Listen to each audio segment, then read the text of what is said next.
Minasan, konbawa, konnichiwa, ohayo gozaimasu. Ore wa Marko Yamashita desu. Yoroshiku onegai shimasu. How's everyone doing tonight? Or today, or this morning? I know some of you guys are just waking up. My cat just woke up, and I thought I was going to have some peace and quiet for once. But apparently he decided to, I really don't want to get up and shut the door. If he gets too loud, then I'll kick him out. How's it going, everyone? That's great. I want you guys to hang back and relax for just a moment here. I want you guys to, before we dive into all the new stuff that has come out or has recently been unearthed, or however you want to call it, regarding Mikeneko or Rushia, however you choose to still refer to her as. Before we discuss that, I do want to make a few caveats and announcements here at the very beginning, just so we can make sure that we are all on the same page. First and foremost, as you can see, there is a message at the very top of the screen here today. The message is there because, unfortunately, one of the big streams that she did, approximately about 8 hours ago, was she did not archive it. Okay, so that video does not exist as far as I know. I have been checking everywhere, including your typical upload sites and everything like that, and I haven't been able to find a archived copy of it yet. So I cannot play it back for you, nor can I say with 100% confidence that what I am relaying to you is completely translated, because I cannot provide a translator with the video or a transcript of it, and I can only base it upon what I know, and then also what the chat reaction was. Okay, so by extrapolating how the conversation was going with her and the chat, you can make some deductions based upon what is being said. Okay, so it's very hard to check your work when there isn't an archive there, and she is actually finally being a little bit smart about this stuff and not leaving a trail, which is good, because if she is technically not allowed to talk about some of this stuff still, which it seems like she is not able to open up about most things still, she doesn't want to leave more evidence where they can throw it back at her and say, hey, you're still violating your NDA. We have proof that you're still violating your NDA, and then they take additional legal action against her, actual legal action against her. So for her to cover her bases is a pretty good idea. Yeah, 8 hours. Okay, so we're just going to what we're going to do is we're going to break down what we can interpret based upon the conversation and the chat reaction, and then we can make some logical conclusions based upon what they are saying on how the conversation was actually going, because we don't have a video to replay back. Okay, so if you are uncertain whether or not we are deducing a piece of evidence or what we're talking about, please chime in on the chat, because I do not want you to feel like I am just making wild speculation, or I'm just making guesswork or passing off more misinformation or anything of that nature. Okay, so we need to really be clear on these things. Okay, so sorry, I'm just gonna roll up this chat here just a little bit. We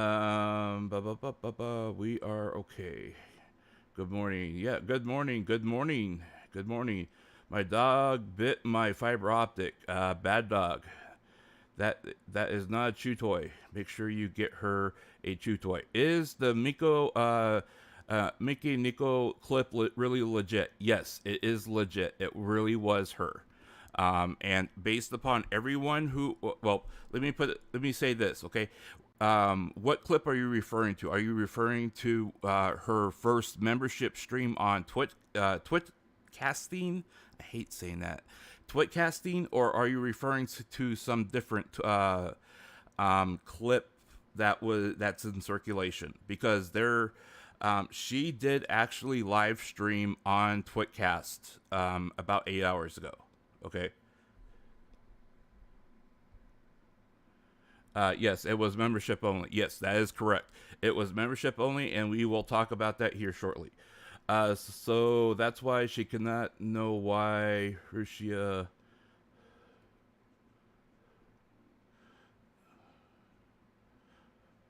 Okay, now I'm spooked. Next, call that Cordy that he's worse than. Thank you, Nux.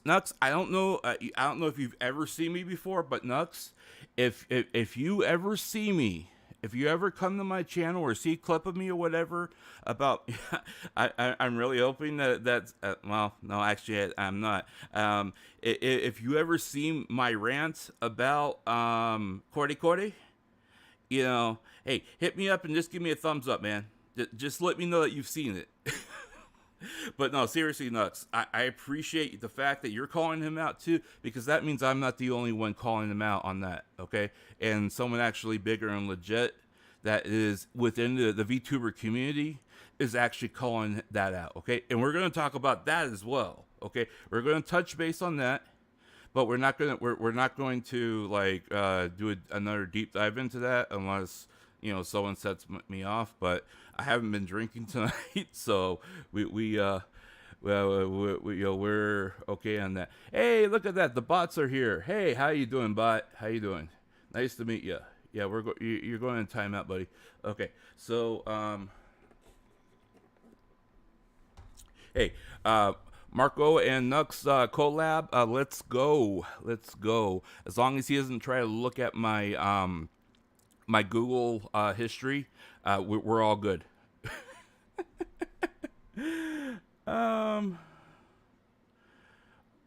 Okay. So it's a membership only. Spook. What's new? Where did she speak out? She made her first video.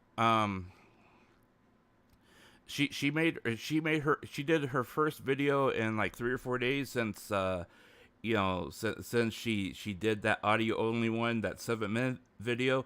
She did it in a members only stream on Twitcasting. Okay, now let's go ahead and kind of dive into that real quick here, because we can use that as a transition here. Okay, so we don't want to look at that.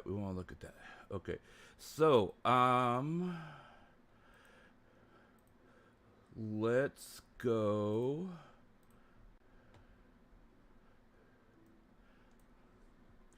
Okay, so she updated her Twitter account here, and for those of you who might not be following her on Twitter, we will.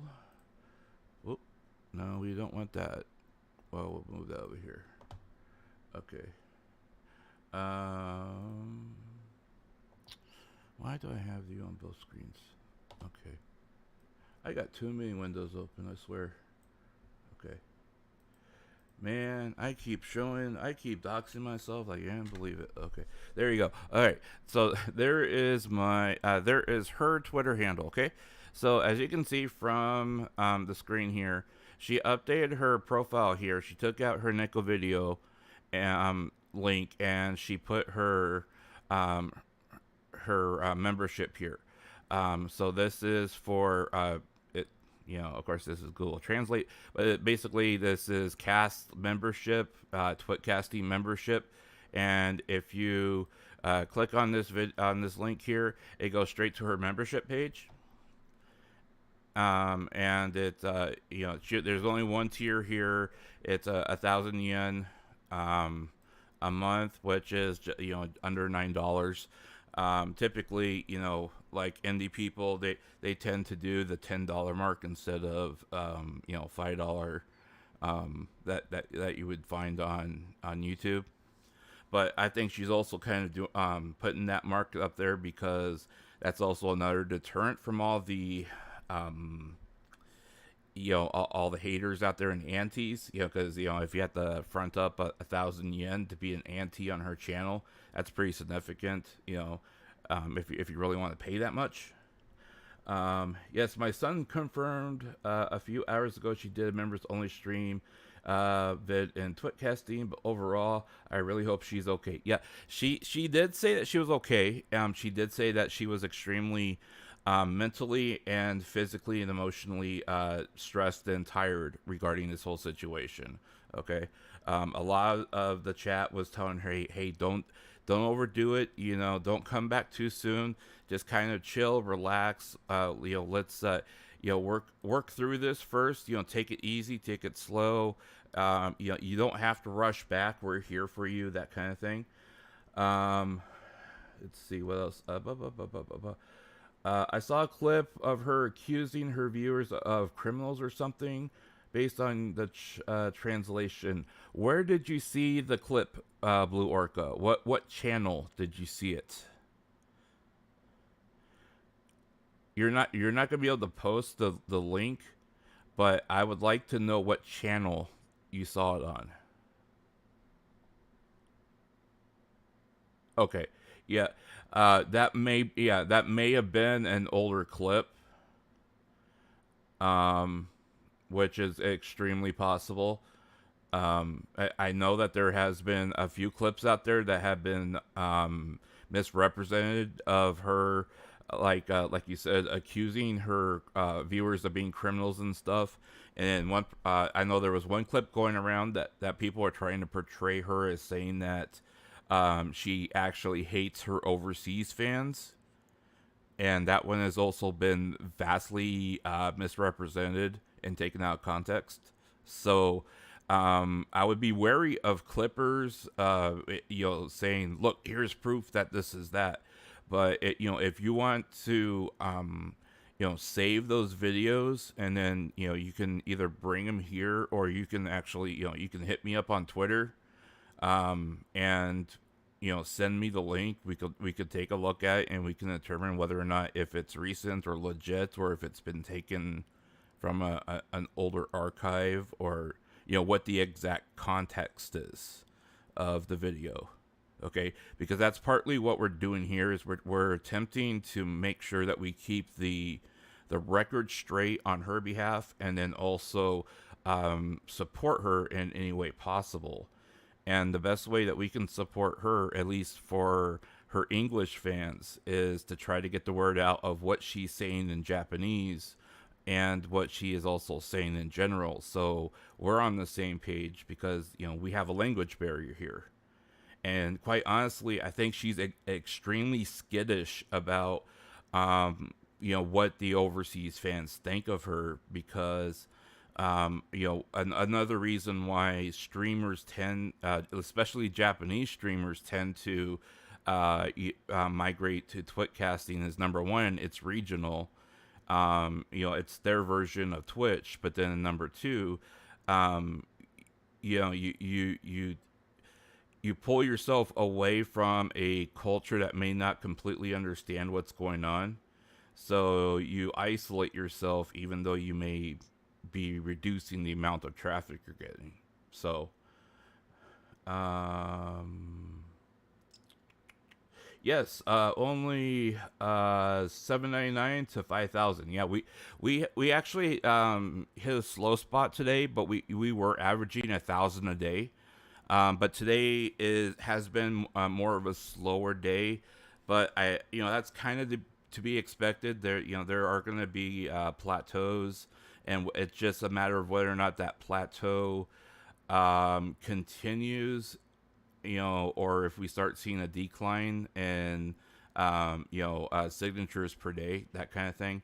So we have to keep an eye on it. We also have to keep active about what we're doing, and getting the word out. We'll talk about more about the petition here in a little bit. But let's finish getting through all this, okay? So, anyways, she has her Twitcasting channel up here with her membership, and part of the reason why she's pay gating it is because this is one of the biggest or best deterrents that she can have to keep the antis out while talking to her fans. Unfortunately, that's the best way she can do it. She can't keep the antis out any other way, and if she's trying to get a message to her fans, that's the best way she can do it, unfortunately. So let's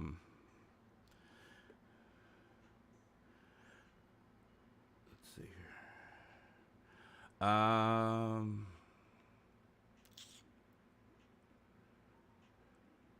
Orca, if you want to hit me up on Twitter, you can certainly hit me up on Twitter, and like I said, you can send me the link and just let me know. It's I believe I'm willing to bet that it was an old out of context video. But if you want to hit me up with it, just to be sure, that's fine. All right, sounds good. Okay, moving on.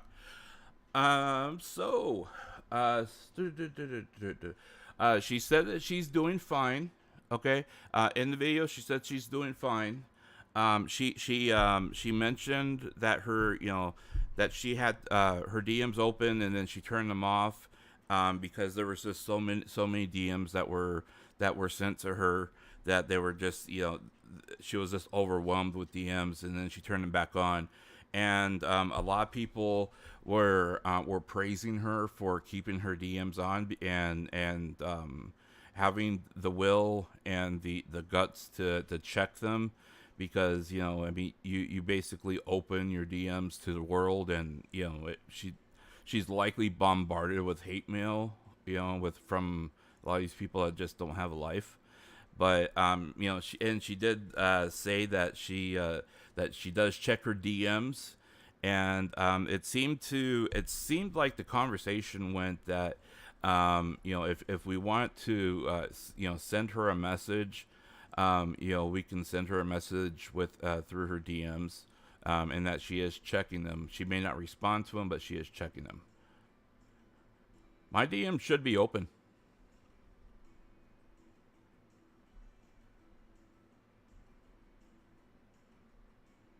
My DMs are open. If they're not, maybe you have to follow me, but it's open. I've had people DMing me all day.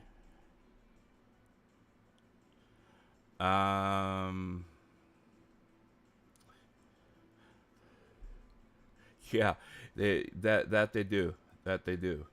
And then the conversation moved along. Now, this is what I found extremely interesting, because the conversation moved along, and they started talking about the voice imitator that was on Cordy Cordy's stream. Now, she never once, and chat never once replied to her or even mentioned his name, but mentioned him by name.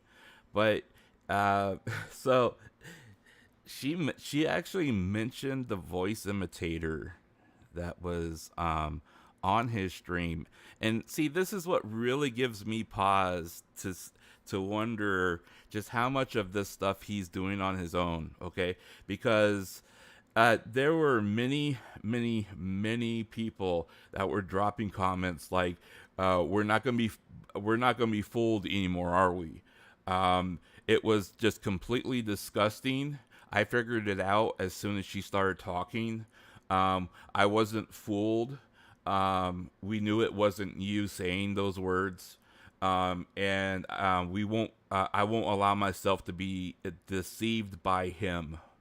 Okay, those were comments that were being made in response to the conversation about the voice imitator that was on his channel the other day. Okay, and you remember that how we had someone in chat here when we were talking about that. They were like that wasn't really her. He had a voice actor on and all that stuff. Yeah, yeah. So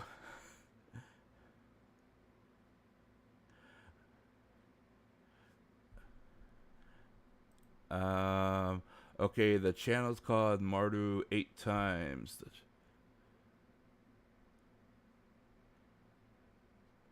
Fake news, disgusting. Is that in regards to me or in regards to the voice actor? Because it depending on how you're phrasing that, it can be taken in multiple different ways.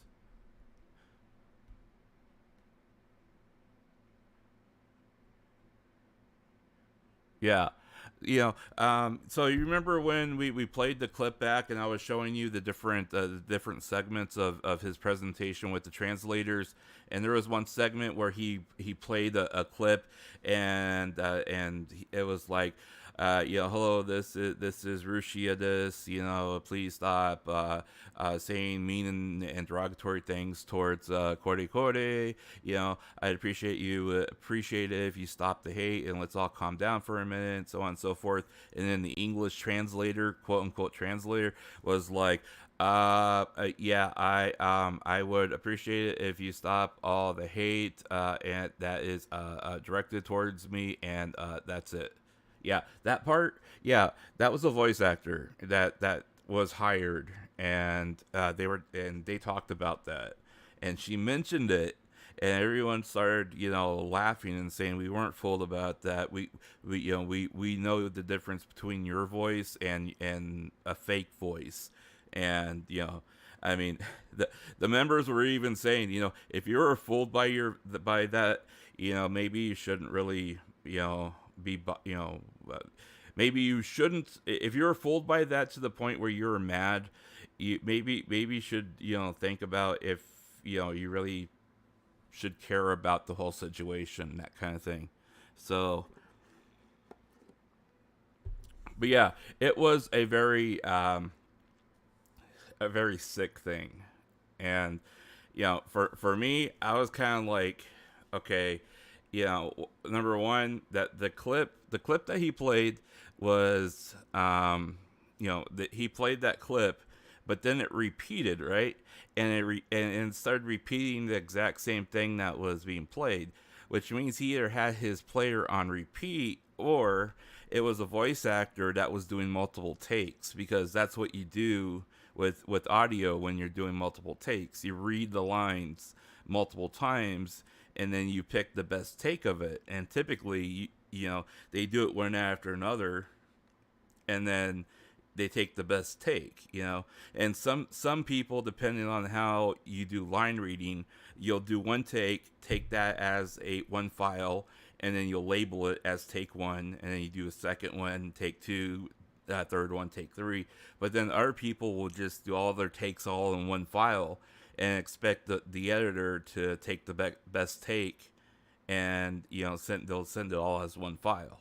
So like when Roboco and Achan were both doing their collabs together a while back, one of them was doing that as one take, and the other one was doing it as multiple takes with multiple files. So I don't know, it was really sus for me at the beginning. So I was kind of like, okay, this is starting to put a little bit more gas on the fire, torching him a little bit more and making this whole, he was trying to help her out thing a little bit more shaky, at least in my eyes. But they didn't specifically ever mention his name, as far as I could tell. Um, but it's a little bit hard when you know you're trying to extrapolate a lot of like the conversation, and chat never even mentioned his name at all. So I don't know, it's just one of those things where you kind of want to make sure that you know, when you're taking the word of a third party like that, just on their word alone, and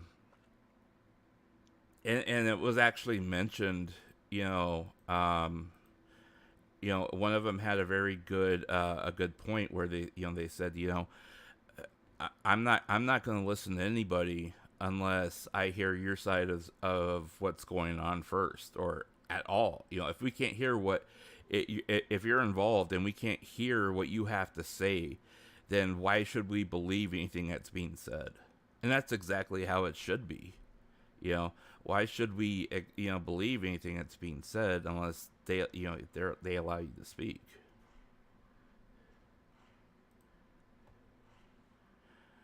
I'm sorry. I'm just kind of scrolling back up.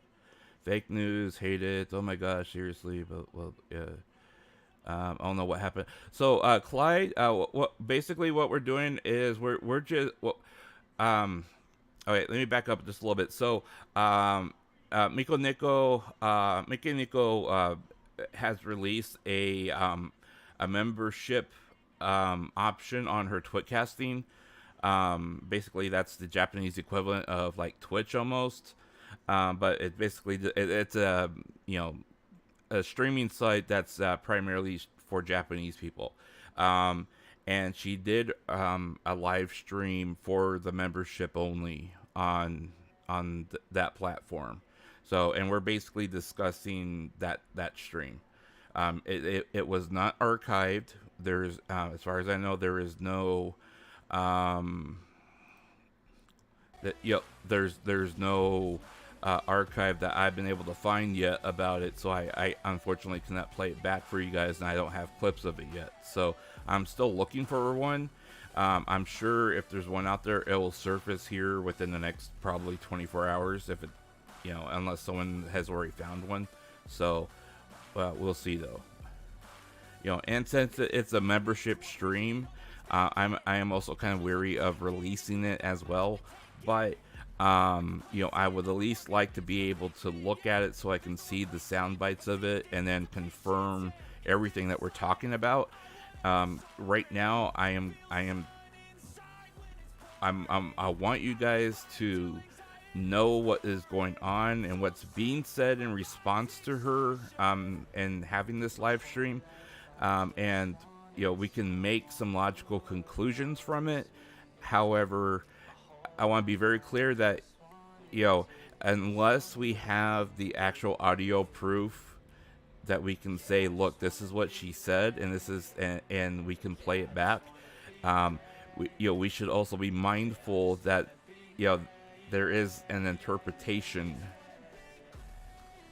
and when it goes from one party to a second party, then to a third party, interpretation can start becoming very important. Hello. No, not the one that she's crying. She did a membership stream. She released the stream approximately 8 hours ago. That was members only. That was unarchived. So if you go there now, it's not going to be there. And if you look right now, you'll probably see one that is just like a pure white screen with a little cat drawn on it. That was the membership stream. It was unarchived. And even if you join the membership, there's nothing there but the chat log. So, but she did do a membership stream. People did see her. She was live. She was talking. She was coherent. She was very mentally and physically and emotionally exhausted from everything that's going on. But she is talking. She did laugh. She did joke around a little bit with her chat.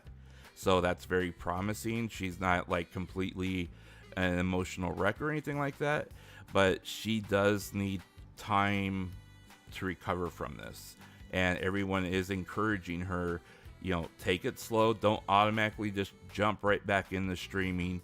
With everything you've been going through and everything that's happened with her, she needs to take it slow so she is mentally healthy to come back. There is a lot of fear involved in that too, and that's why we'll get to let's go ahead and talk about that right now. Okay, now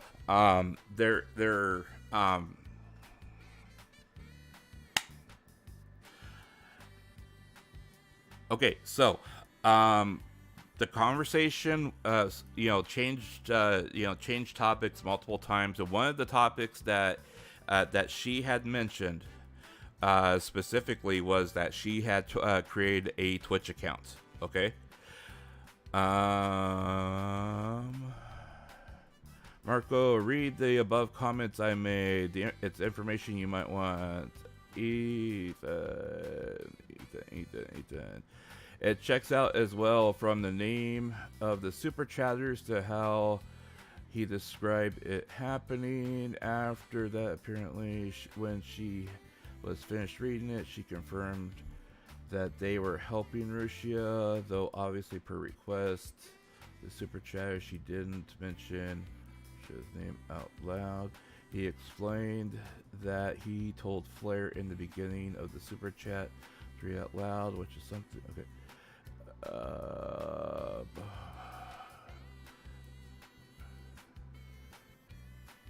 I'm just trying to see where you started.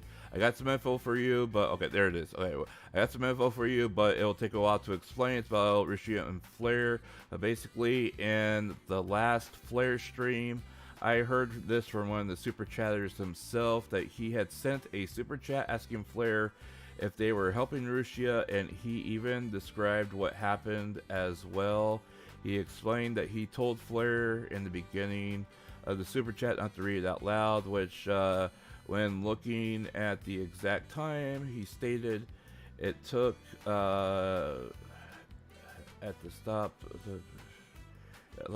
after that, apparently when she finished reading it, she confirmed that they were helping Rushia, even though obviously per request the super chatter didn't mention reviews out loud. It checks out as well from the name of the super chatter. Okay, yeah. So I know that several of them have mentioned that they have tried to reach out to Rushia and offer their support and everything like that. Now, remind me something real quick before we talk about this, okay? Is Rushia, did Rushia ever move into the Hollow House? Because at some point she's been mentioning setting her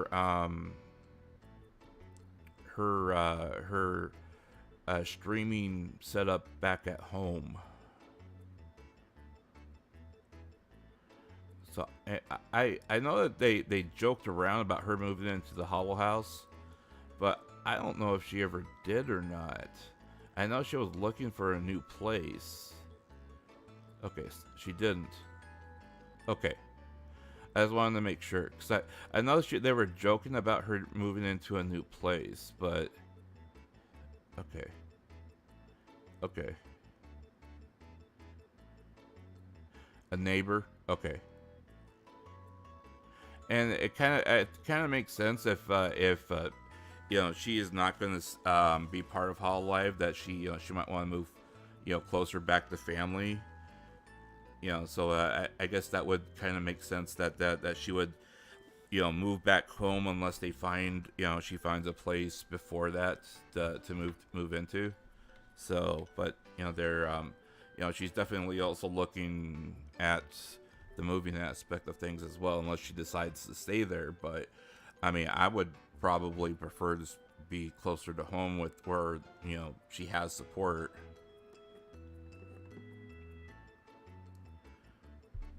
Maybe that would be nice, if they did.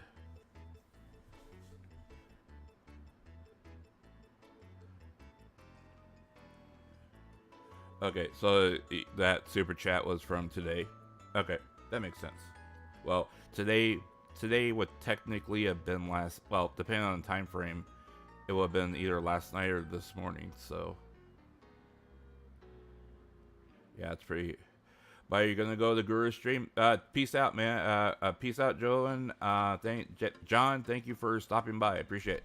Okay, so let's move on here because I know a lot of people have been asking about this. Okay, so is she leaving YouTube?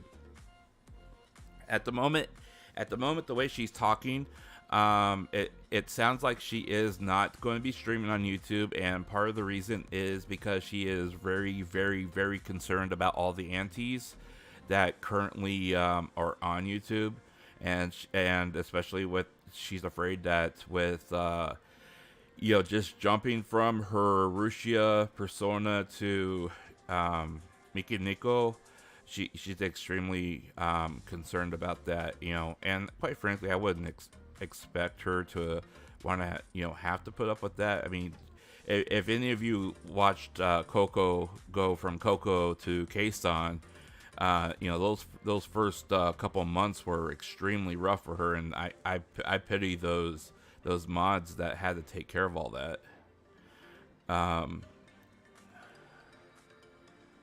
Is she going to Twitch? She made a Twitch account. She did state that she made a Twitch account, and I'm gonna go off on a tangent on this later, but there is a independent source that has confirmed that that she made a Twitch account, and that source is a verified is a verified person, and on YouTube that has 1.5 million followers. So and he also streams on Twitch, and is Japanese, and he okay, I can't hold it back. Okay, so if any of you guys are out there and you guys are directly communicating with Mikeneko, and I'm talking to anybody who watches this or may watch this in the future, if you're communicating with her and she sends you something, shut your damn mouth. Just shut your damn mouth. I mean, seriously. Because as soon as this guy said, hey, look, because he had like terminated his stream, his initial stream, or like started a new one up or something like that. And he's like, Michan, I got a DM from Michan. And as soon as he said that, all the aunties on Twitch just came in and went nuts. Just shut your damn mouth, man. I mean, it's a direct message. What's the matter with you? She wanted to talk to you and have that public. She would have tagged you and said it in public, man. Because you know what's going to happen now? As soon as she makes her channel, she's going to have like 100,000 people come out there. And as soon as she makes her first broadcast, boom, all the aunties are going to know that she went live. Come on, man. Just shut your damn mouth. I mean, what are you gonna get out of this? You got 1.5 million people already following you. I mean, come on.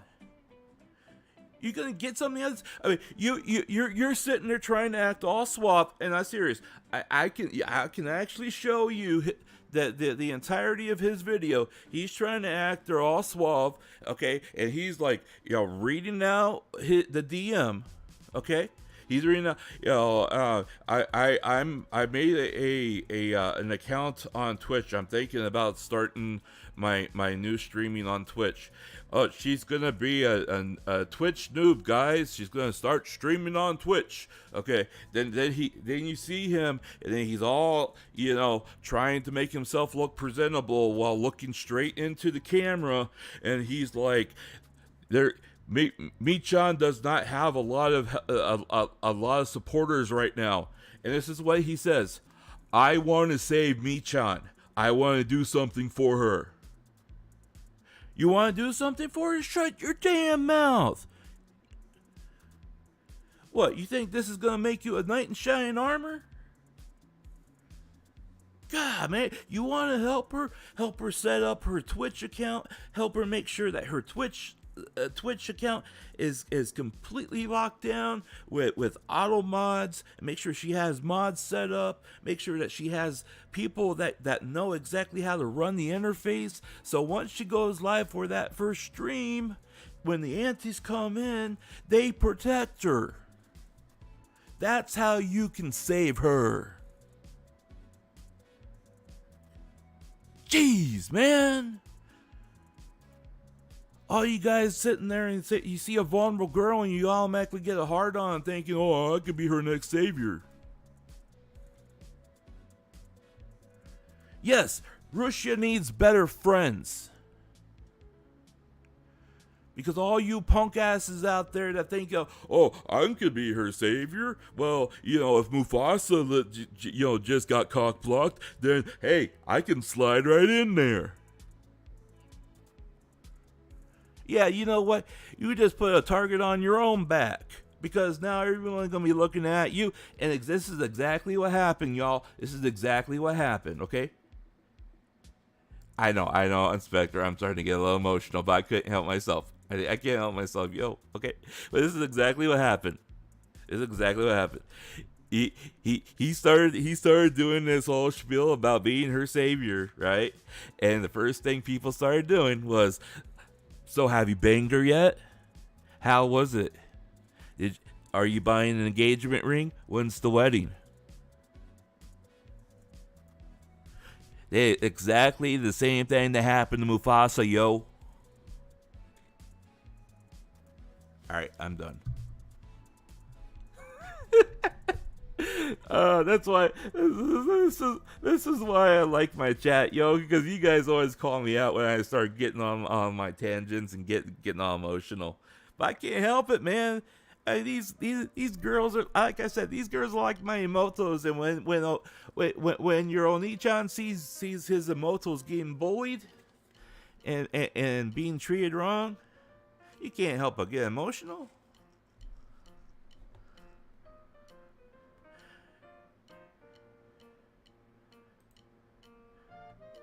I'm done, man. I'm done. I'm done with that. Thanks, y'all. Thank you for putting up with that. Thank you for putting up with that. I just couldn't hold it back in.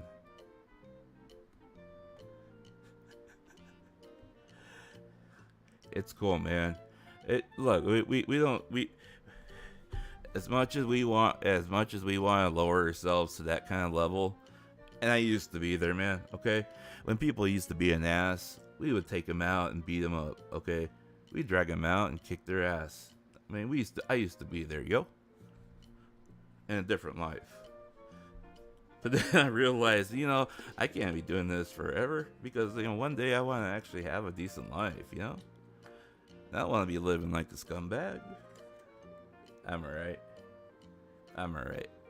I just get emotional over this kind of thing because, Rushia and Coco and all these other girls that get preyed upon by guys like this, they're the ones that set the trail for me to be able to sit here in front of you guys and talk, become a VTuber. Even though I didn't want to become a full-time VTuber, here I am talking to you guys almost every single day now. They set the trail for me, yo. I mean, these girls pour their heart and soul into what they do. Rushia is talented. She deserves to be treated better, Anyways, let's move on. So anyways, this guy did confirm that he DM'd her and or she DM'd him, and they are mutual followers on Twitter. So, what he was saying does have some level of legitimacy to it. So that's one thing, and it's also it will be a lot easier for her to get monetized over there. But the flip side is she can already be monetized right now through Twitcasting, since she has she can already do membership. She can already do their version of like super chats, but it's more like super stickers over there. So she can already have that done. So she already has a monetization over on Twitcasting. The problem is Twitcasting has a very notorious history of poor video output quality, especially when it comes to video games. So that's why she's looking at Twitch as a another platform to use. So she, when she wants to stream games, she can stream games on Twitch, and she can also simulcast on Twitcasting. So that's what she's looking at right now. And there's the big possibility. Now, just bear with me on this because I'm walking through this as the conversation had progressed. She didn't realize this, guys, and I want you to check this out, all right? She didn't realize this because after she did her test video, she never went back to her her YouTube panel after that she made that initial video, guys, all right? So she had no idea what was going on with her channel. And so everyone was asking her, well, why can't you just get monetized on your current channel? And everyone was like, well, it's harder to get monetized on YouTube because of their the step process, and you have to be reviewed, and you have to have certain benchmarks and everything else like that. And everyone was telling her, they were like, Michan, you already have 499,000 followers over there. I mean, and she's like, eh?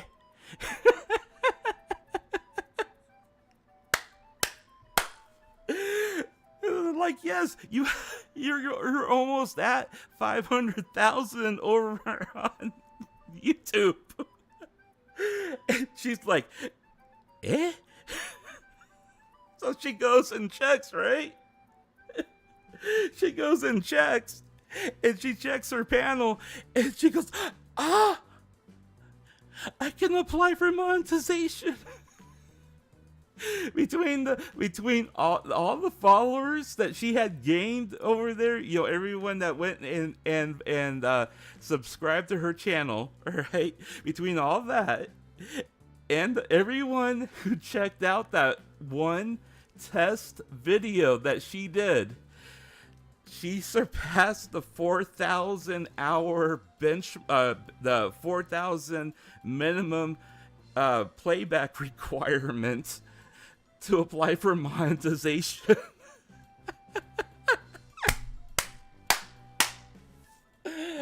Oh, you can't make this stuff up, guys. You can't make this stuff up. She's like, I can apply.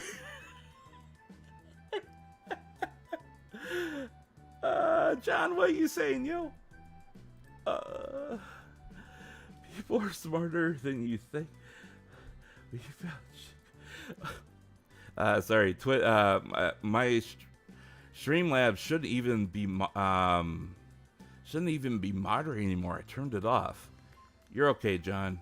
I thought I disabled Streamlabs. I don't know why it's still moderating. I'll have to look at that later, yo. But you're okay. You're not gonna get banned or anything. So she reapplied for monetization over on YouTube as well, guys. Okay, so if you have any concerns about that, she did reapply for that. The only problem is right now, even though she technically qualifies for monetization, she doesn't have any content on the channel, so they may initially deny her until she starts posting regular content up there. But most people in chat were advising her, hey, you don't have to do live content. Just post new videos up there. Turn off the comment section, and just post videos up there. You don't have to post a video with a premiere that has a live chat going or something like that. Just upload videos. Just upload some videos up there of new content, and turn off the comment section. That's all you gotta do, right? So, she has some work that she has to do on her YouTube channel. If she wants to come back and actually refine, put her foundation back on YouTube. But for right now, her current idea is that she's going to be streaming on Twitcasting, and then she's going to be streaming on Twitch when she's ready to start streaming gaming and live content again. The biggest thing though is that it's probably going to be locked down. The chat is so. Like with Twitcasting, it will be members only. So if you want to see anything that is happening with her on Twitcasting, it will be members only. Which is, it's actually kind of fair, because if you think about it, guys, if you say like you subscribe to Maury, for example, okay, and you drop the $4.99 for basic membership, but then you also throw out a couple super chats throughout the month, that's gonna add up to $10 anyways. So to be able to do a $10 membership and then just hang out with her on Twitcasting, in reality, it's not exactly like you're spending more money. I mean, you may be dropping, more money all at once, but, and you may be giving up the ability to send her a super chat. But, and on the flip side, you're also being able to spend a time with her in a much less stressful environment where she feels more relaxed. Because when after she started talking and she started realizing, hey, the haters aren't here, the antis aren't here, she started laughing and joking, guys, and she started acting a little bit more like herself, and people were commenting, it's good to hear you laugh. I'm glad that, we can hear you, smiling, with everything that's going on. And that's big, because she especially with everything that's been, she's been going through. So,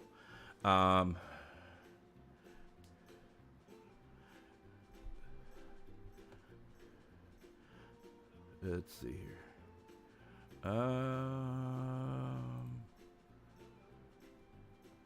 Yeah, I subbed when she was 33K. Now she's over 5. Yeah, she's now at 505,000 subscribers. So, I mean, she, and the other thing that she's worried about, guys, and the other thing you have to remember is that, subscriber count is one thing, but there may also be a lot of antis that have subscribed to her channel, because they're wanting to be able to monitor when she goes live, and so they can like automatically jump on her and bot spam her or throw hate at her, all that fun, all that stuff, and then she also has the concern, and I think it's rightfully just for her right now anyways. She's concerned about what how people are judging her at this point. What are people actually thinking about me? And that's another reason why she has set a membership only kind of barrier, because if you're willing to spend money to see what she has to say, then that at least gives her a little bit more peace of mind that, hey, if this person is willing to spend money just to just to see me, then they can't be all bad, because they're willing to go that far just to be able to just to be able to talk to me. Unfortunately, a lot of people are like, well, you're just profiting off of this. No, it's her way. It's the only way she can protect herself right now. It's the only legitimate way she can actually protect herself and still try to do the thing that she has been loving to do for the last several years. So that's something to remember as well.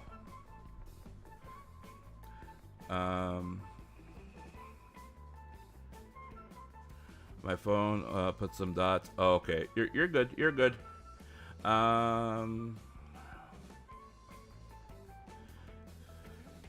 Chat could be your manager. Chat, I am very impressed with her membership chat, especially with the with the Twitcasting conversation.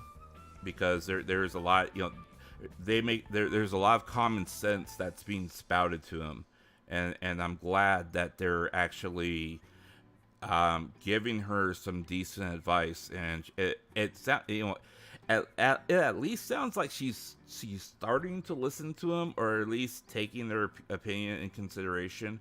And I think that's also very important to her, because it's hard for her to separate, and again, this is my opinion, but I think it's kind of hard for her to separate, what DMs on Twitter are being sent out of, giving bad advice and, and spite, and then, people that are like legitimately trying to give her, a decent opinion or advice, or, words of encouragement, that kind of thing.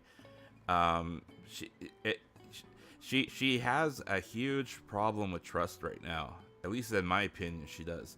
And if she doesn't believe that, I believe that, because you can just see the people that she's been involved in. I mean, you have at least two people that she apparently trusted enough to send messages to, and they're sitting here talking about her openly, about messages that were sent to her supposedly in confidence. I mean, you just can't have that and expect your personal affairs to be protected, especially if those people betray you.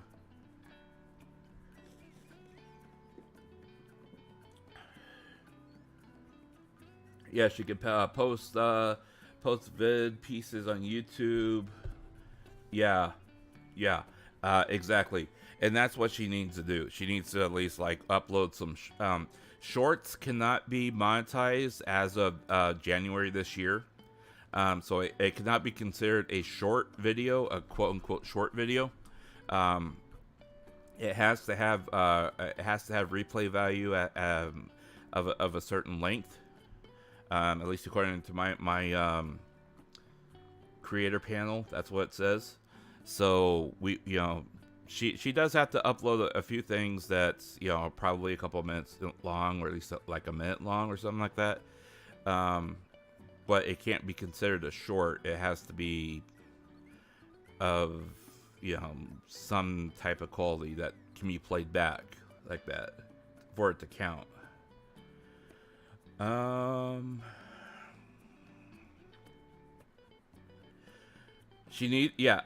honestly, I think she does need to, there is a little bit of maturity that needs to happen there. I mean, I don't know. I mean, I see people arguing with me about, I don't see people arguing people argue with me about this in regards to Rushia. And also Hachima. And this is my opinion, but I have this feeling that Hachima and Rushia have a lot of growing up to do. There just seems to be a lot of growing up and maturity there. And Hachima takes everything in stride, and she seems to be the type that is, YOLO, you only live once, let's go type of thing, and doesn't, really. I mean, I think she game plans a lot, and she has a ultimate goal, like, especially when it came to her Hachima figure and character and all that other stuff, which had it played out the way she wanted it to play out, I think would have been very dramatic. However, I think there's also an aspect of it that, at least with her, that you start looking at it and wondering, okay, so, but what is going to be the long-term impact towards you as a professional, and how is this going to reflect on you like 5 years from now, type thing, and with Rushia always, to me that there always seemed to be a lot of moments where the character and the person blended together. And it always worried me about her, because I always felt like she was emotionally unstable, or one of those, the type that was very quick to react to things, you know, and when she reacts to it, it's a very emotional reaction to it. And when, you know, when those moments happen, you know, it made me wonder, you know, how long is she going to be able to tolerate what you know, what she is putting herself through before something unfortunate happens, you know. And I think this is kind of the fallout of that. But I also think it's also a growing experience for her as well, because, you know, if she's able to pick herself up from this, and she's able to grow as a person and come back stronger from it, then, you know, she'll look back at it as a bittersweet memory. But it'll also be a moment where, you know, she turned her life around and came back even stronger and improved. Hey, you know, Hololive did get rid of me, but, you know, I grew as a person because of it, and I still got to where I wanted to go. At least that's my opinion on it. If she's happy with the platform, then we're all good. You know, I honestly, I think that right now, and this would be my advice to her as a person, you know, Twitcasting is a good platform for her to insulate herself from, you know, for if she wants to stream where she can, you know, have the safest environment that she can stream in, with the most safeguards, you know, so she can get on her feet, she can recover from this, she can look at making a comeback, and then once she's able to steady herself and she has the right mindset, things start cooling down, then, you know, she can start looking at branching out back into like YouTube, Twitch, that kind of thing. And she could be working on those things as, you know, she's recovering from all this. I mean, it could take her maybe it'll take her a couple months at least to get monetized on both platforms anyways, because Twitch, you have to hit those benchmarks first, and then you have to do the application process. And then YouTube, you know, they have a manual review process anyway, so she's going to have to rely on Twitcasting in the short term anyways for her, you know, a source of income. So, you know, right now, you know, you're probably not going to find her on YouTube, at least live, you know, unless she chooses to, because number one, she's not going to get any monetization off of it. Number two, she's worried about the antis. So, you know, the best way that she would be able to protect herself would be Twitcasting at this point.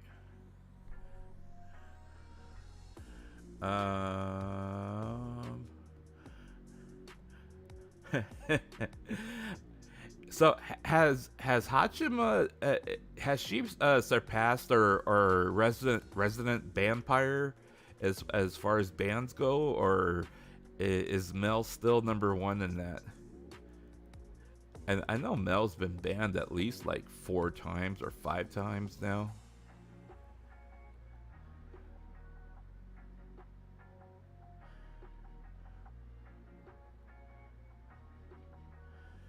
Yeah, Hachima plot armor is strong. Yeah, definitely.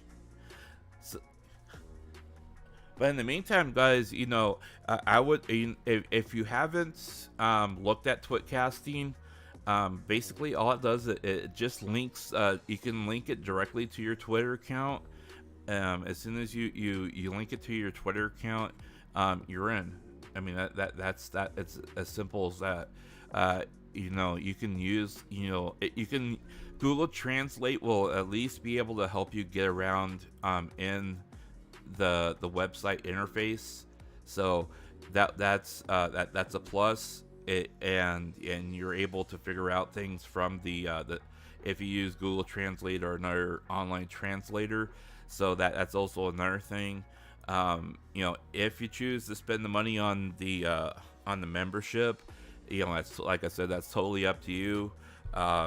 You know, I wouldn't expect her to randomly pop up immediately on another platform, though you may see her drop some videos and on YouTube at least, you know, while she's working on monetization for that channel.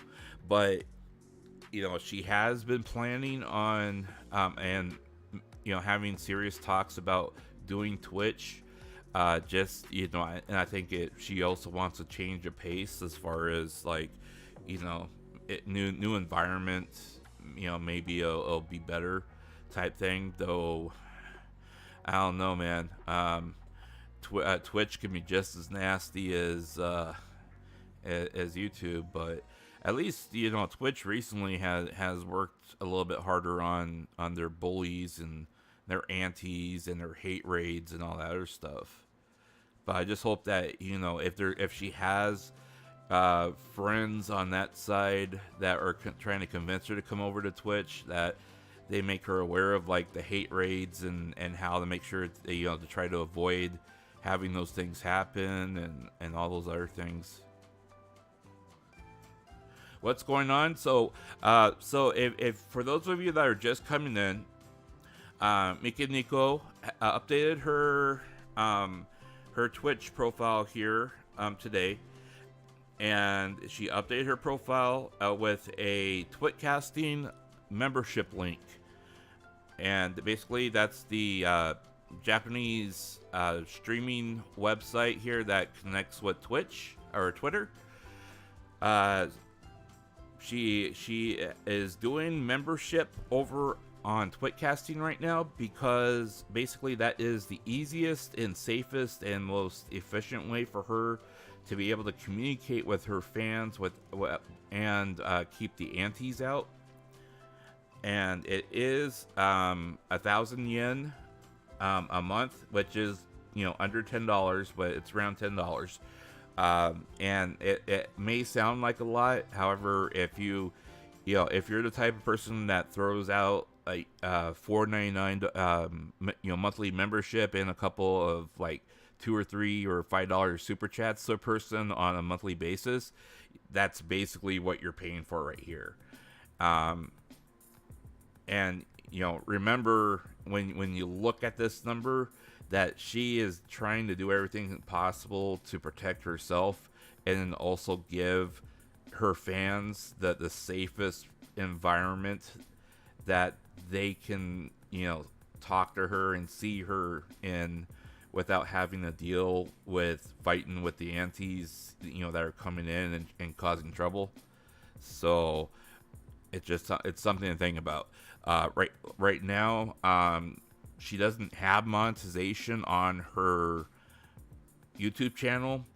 However, she recently discovered last night or this morning rather, depending on what time zone you're in, that she can apply for it, but she does not have enough content on her channel itself to likely get through the approval process, because she has enough subscribers.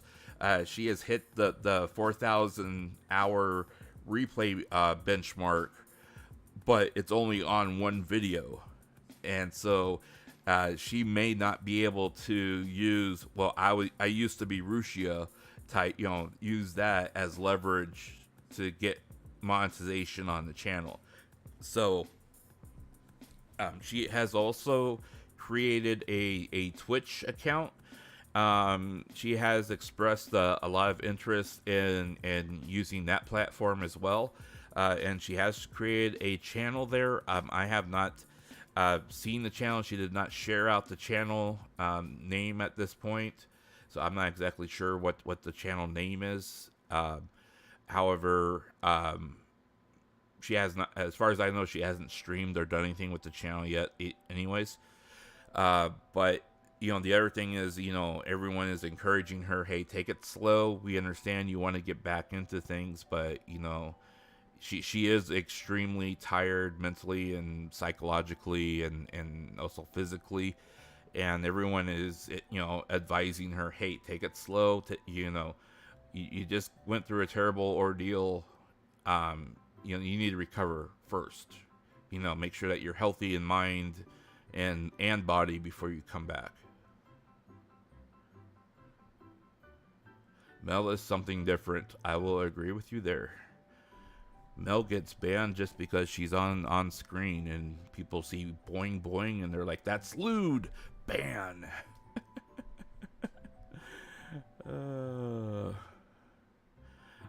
I'm guessing that's probably why her mama covered her up with her latest costume. No more band. Here, put some clothes on.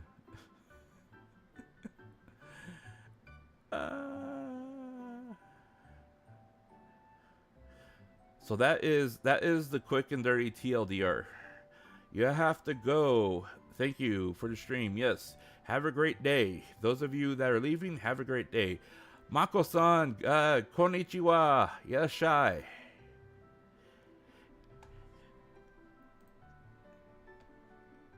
So let's see what else is there. See, so we talked about the channels, the DMs. She did express that she she did thank everyone that had sent DMs to her. She mentioned that her DMs were completely full at one point, and that's why she turned them off. And they're back on now. And a lot of people expressed that they felt like sending her DMs would just cause her too much trouble, because they just wanted to tell her that we miss her and we miss hearing her and we want to see her and we want to talk to her, that kind of thing.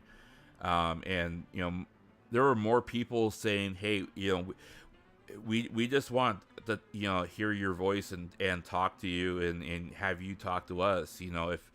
If you just stream and membership stream, I mean, that would be good enough for us, that type of thing. But she did, she was saying, things to the effect of, you can drop me a DM, and that she had been trying to read as many of them as possible. Let's see here. Gotta go for the moment. Red, have a great day, or have exam review. Okay. Yeah, get back to those exam reviews. Study hard, and if I'm back on, I will welcome you back. Guard Denmar Hololive, thank you for the sub. And let's see here. They talked about what games she wanted to play going forward. She expressed a lot of interest in the upcoming games like Mario Kart, Splatoon, doing those types of things. She talked about a lot of Switch games. Somebody mentioned Elden Ring to her. I could just see her raging about Elden Ring. I mean, if she likes suffering, like Death Soul suffering, or she would definitely go for Elden Ring. That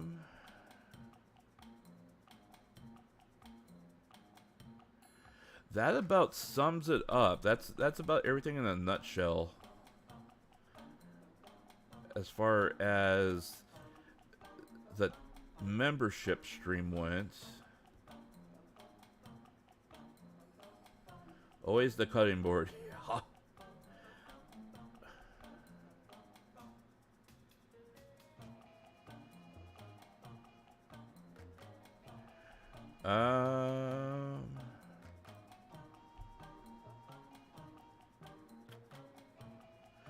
Yeah, that about covers all my notes for that membership stream. Yeah, it's good that she's not quitting, but like I said, you guys might want to set your expectations a little bit low as far as like when you're gonna see her or how you're gonna see her, especially when it comes to the fact that she is. She doesn't want to step right back into the fire, and I don't blame her for it. She has said it over and over and over again that with all the misunderstandings and with all the things that are being said out there, she just doesn't know what she can do right now to And I think she's right on with this. That there's probably not one singular thing that she can do to set everything right. However, most of us are under that opinion that there is at least some things that she can do right now to help us start putting things right. Which is, one of the reasons why we have the petitions out there right now that are either in circulation or going to be in circulation. So we can start bringing closure to a lot of these issues and a lot of these things that are being said. We can start getting people that are causing the damage, start marginalizing them and start pushing them off to the side, so Rushia or Mikeneko can start moving forward and start having a future in a life. Even if these guys continue to try to sponge off of them later,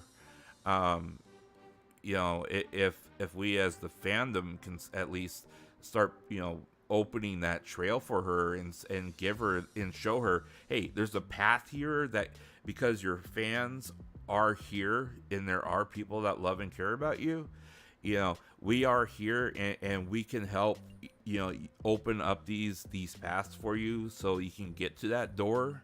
Then perhaps it can lead her and help her into finding that healing that she needs. Just woke up. What happened? Hang on.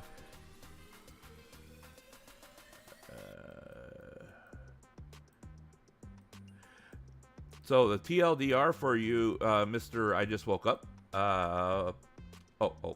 Actually, you're a taco. So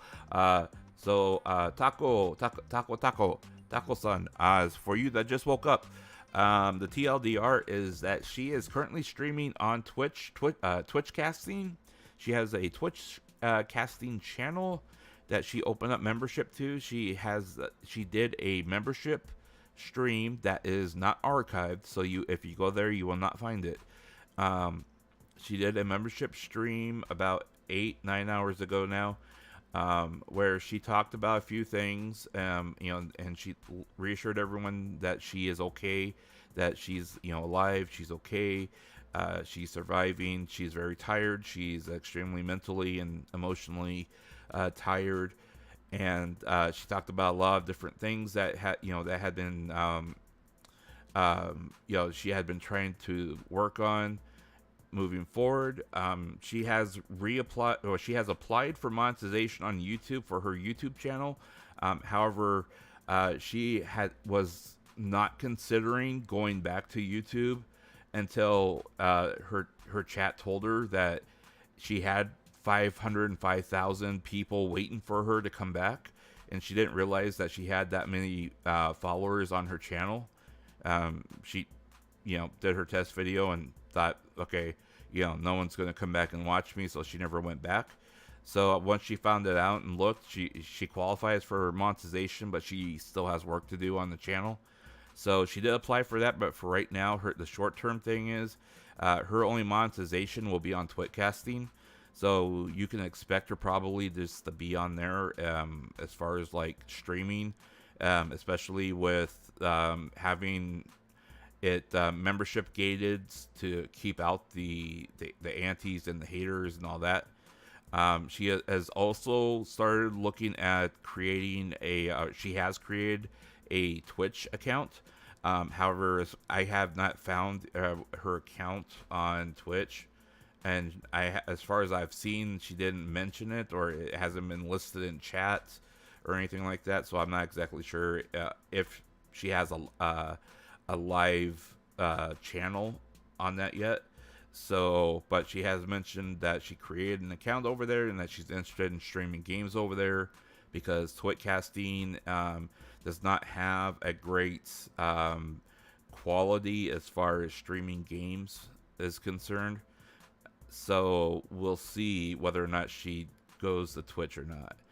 But she'll also have to do some work over there to get affiliate status over there, so she can get monetized. And all of her non membership people absolutely hate all the ads that pop up over there on Twitch. I mean, they absolutely loathe it. I mean, the entire chat was like, "Don't go to Twitch, don't go to Twitch." You have all those 30-second and 1 minute ads that pop up there if you're not a member. You know, is she moving to Twitch? She has created an account there. She has not stated specifically when or if she's going to start, but she has expressed a lot of interest in moving there. But, you know, there are caveats to it. Number one, there's a lot of haters and a lot of toxicity over on Twitch, just like there is on YouTube. So she would have to put up with that. And there's you know, you would have the hate and toxicity of multiple languages over there, as opposed to Twitcasting, where you have less of that, and it's only dealing with mostly Japanese people, you know, that type of thing. On the plus side, there also is at least you know, a few more bells and whistles as far as trying to combat hate on Twitch as well. So, you know, that's another thing. Watch the cap. Type in all caps, please. I do have cap protections on, but you are not in trouble, Taco. Just letting you know. It's okay to be excited. I'm excited with that too. So, but you're not in trouble or anything. I mean, I'm not gonna shame you for saying hell yeah. Hell yeah, man. Hell yeah.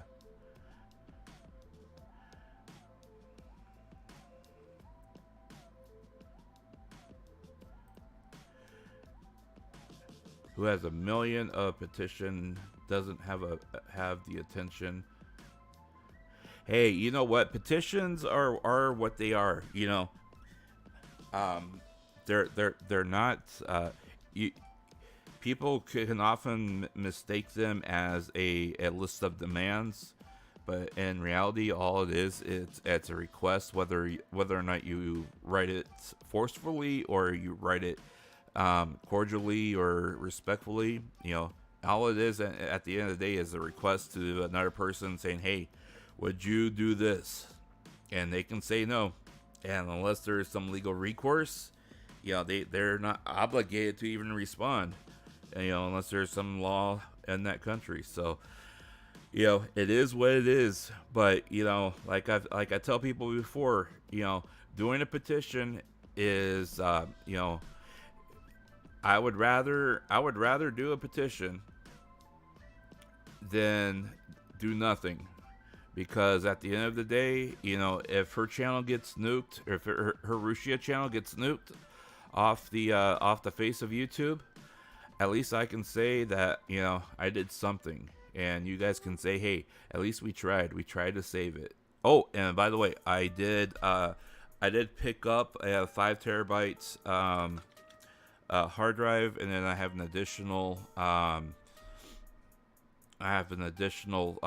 terabyte hard drive on alongside. So I am going to see how far I can get with that as well, just so we can have multiple people trying to save her legacy, you know, and whether or not we get it all, or if, you know, her channel goes up and you know, gets nuked, we will do our best to try to make sure that, you know, her content at least stays intact. So we'll work on that.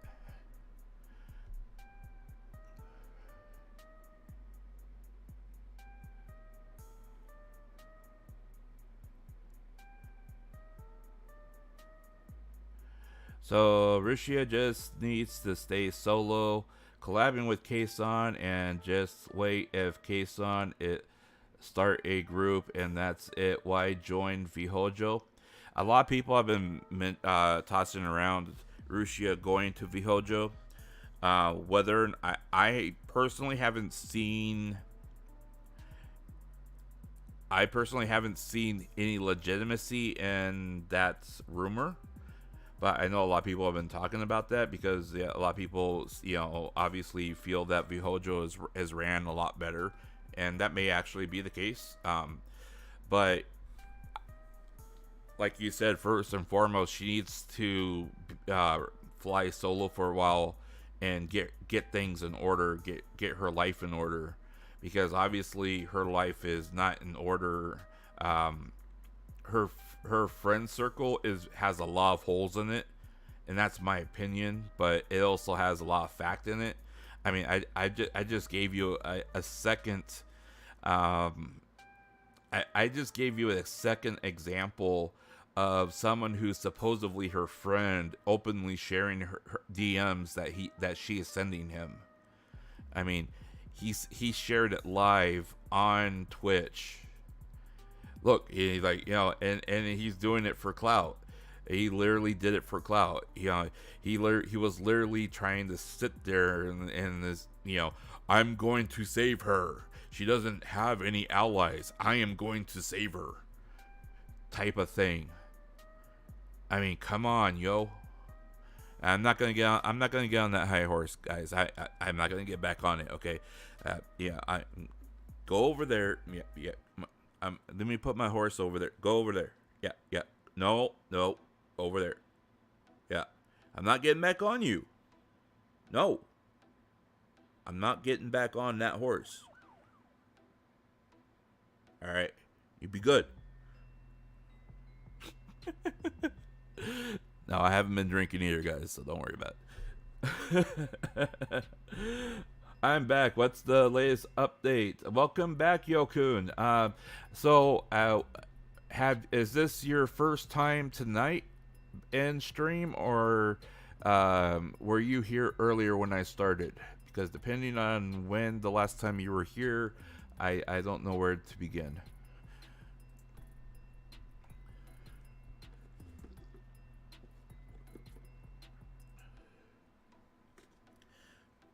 So, and while I'm waiting for Yokun to reply, Yokun, if you're still in chat, if you want, I'll give you a minute or two to reply. If you haven't replied by the time I finish talking, I'm moving on. So yeah, we have stalled a little bit here with the petition, but like I said, you know, that's to be expected.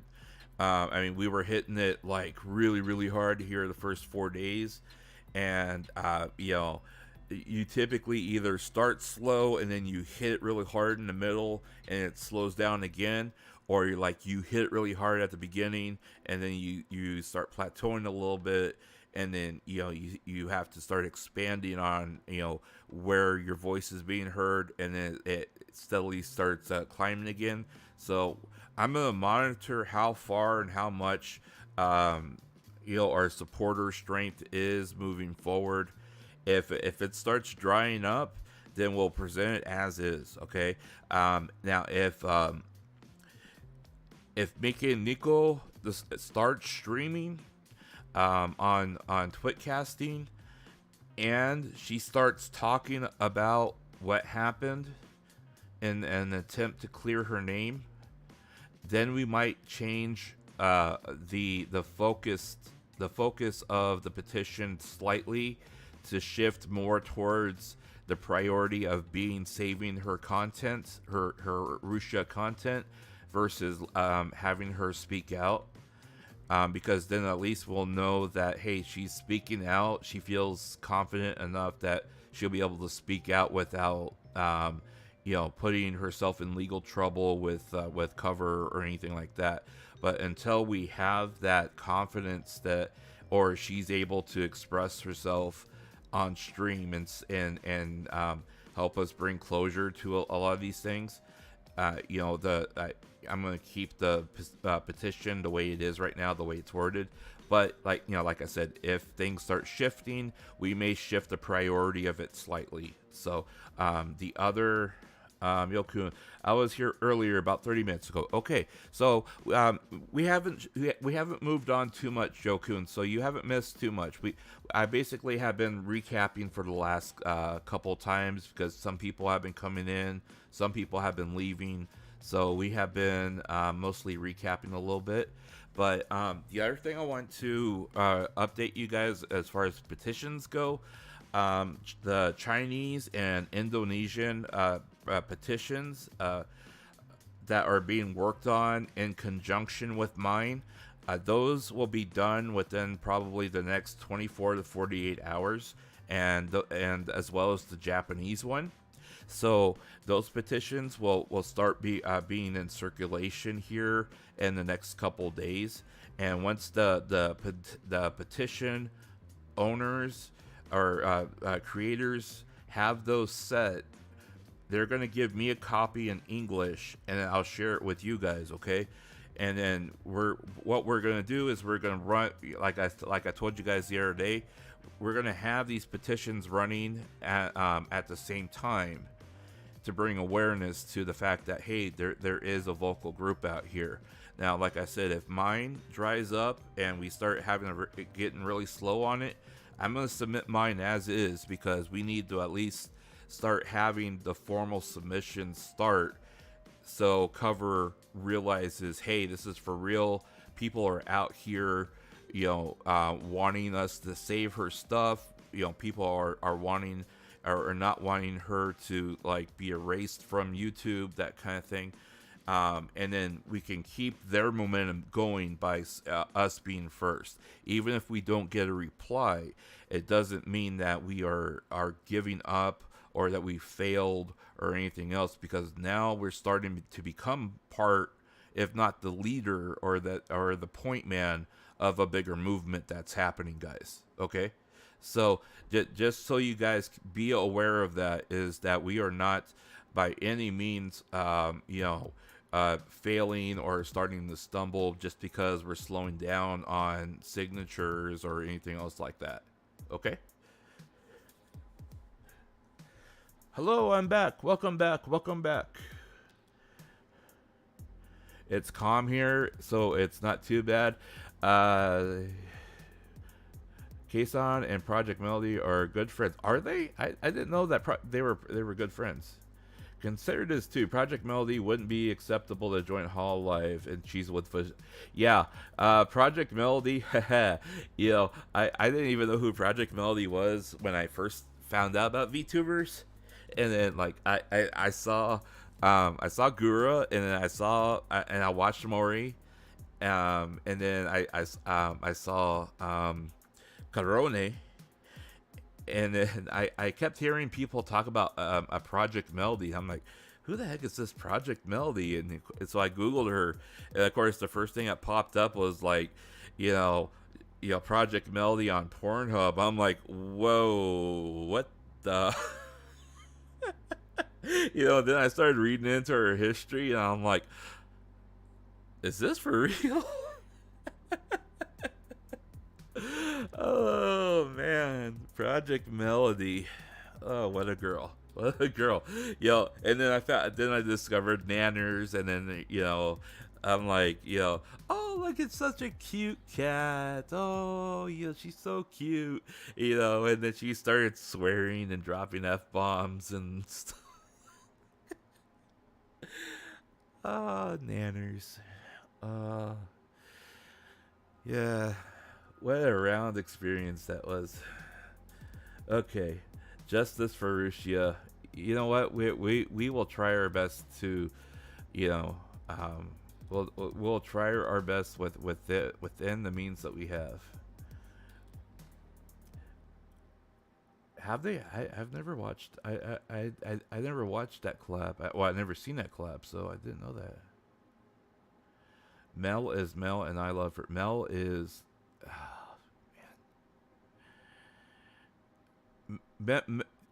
so I have this like internal struggle within me, because it's like, to me, okay, so like I'm gonna go segue way off topic just for a second, okay? Like, so like Rushia, I'll always look at Rushia as, you're my little sister, you're the little sister type, I want to head pat you even though you're gonna get pissed off type of thing, because even when you're mad, you're adorable. That's why I love you, that type of thing. But like if I look at them and I'm like, if I were to look at them as like women, and I'm like, if I had a chance to like ask any one of them on a date or something like that, or tell them actually like, tell them, hey, I love you. I know you're gonna reject me. I know you're gonna say no, but I just want to tell you I love you. Because like, you are like, the person that you are, the person that you are to me every single day. This is why I love you, type thing. It would have to be. It would have to be either it would have to be Roboco, my top two, or Roboco and Mel.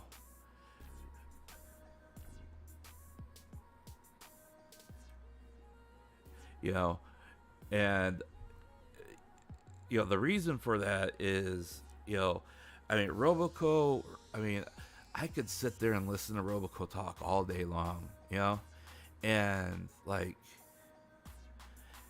she's like that girl next door that you just like. It's like, you don't have to be supermodel. You can just be you, and that's exactly what it seems like she is that, she's just her, and that's good enough, because she's Roboco the gamer, Roboco the woman, Roboco, the one that tries hard, the Roboco the one that, even if she doesn't get 100,000 people watching her cover album, she still sits out there and sings every single day and sings her heart out, that kind of thing, But then you got Mel on the other side, and Mel, a lot of people don't realize this, but a lot of people are like, well, Mel's never on. She doesn't stream a lot, She doesn't do a lot, Mel's just there, but she why would you bother with liking Mel or being a member when she, when you can watch any of the other ones every single day? And it's like, well, because Mel is trying harder than anyone else to be like the best person she could be, if you read Mel's membership post in her Twitter account, she literally spends the majority of her day, dance practice, singing practice, practice, rehearsal, practice, rehearsal. Then she tries to squeeze in all of her membership stuff, and then she tries to do her regular streaming type stuff. The girl tries so hard for us, and it's like, you can't help but love that about her, And then you listen to, and Mel has talked about it in open chat. She's like, about just how much effort she puts into things, and she's like, I'm sorry, guys, I'm sorry, I know I'm neglecting you, I've just been so busy. And we're like, we know, we don't hate you for this, because you're trying hard for us, and it makes you wonder, guys. It makes you wonder. It's like, if Mel is putting herself through all this, what are all the other girls putting themselves through just for our enjoyment, And it makes you love them even more, because they're doing so much that we don't even understand. I put like 2.5 hours into putting all my info together for my stream here tonight. And I'm just sitting here talking to make sure I have stuff to talk about, and I have talking points to talk about, things to show, and then, once I have a topic that I'm finished with, I can move on to something else, that kind of thing, just so I, not just because I want to extend my runtime, but because I want to make sure I provide you with as much stuff as I could, that's out there.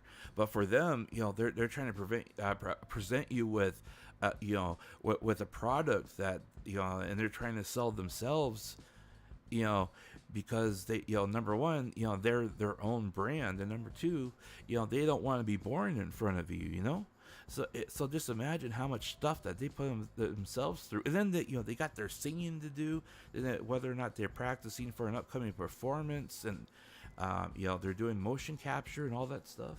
So it makes you really appreciate the fact that a person like Mel is doing so much, just for us.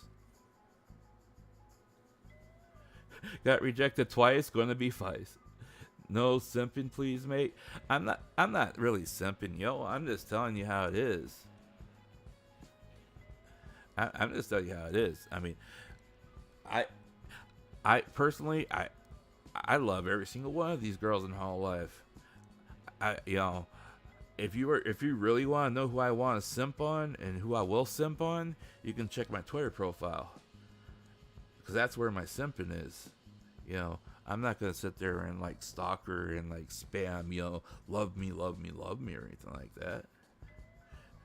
I'm just gonna tell you how it is, And these girls put their lives, on put their lives into what they do, even though it's a character that they're presenting us. That's part of who they are. That's why when the topic comes up that people say, well, what you're buying into is a character and not who they really are, I beg to differ, because they put a majority of their life into that character to build it. So they're putting themselves into it. When they dance and when they perform, when they sing, when they practice, all that stuff goes into what they're doing, and it goes into the character that they're building. So you're not exactly right for saying that it's just a character. You're not exactly wrong, but you're not exactly right either. You have to respect the fact that they put themselves into that character.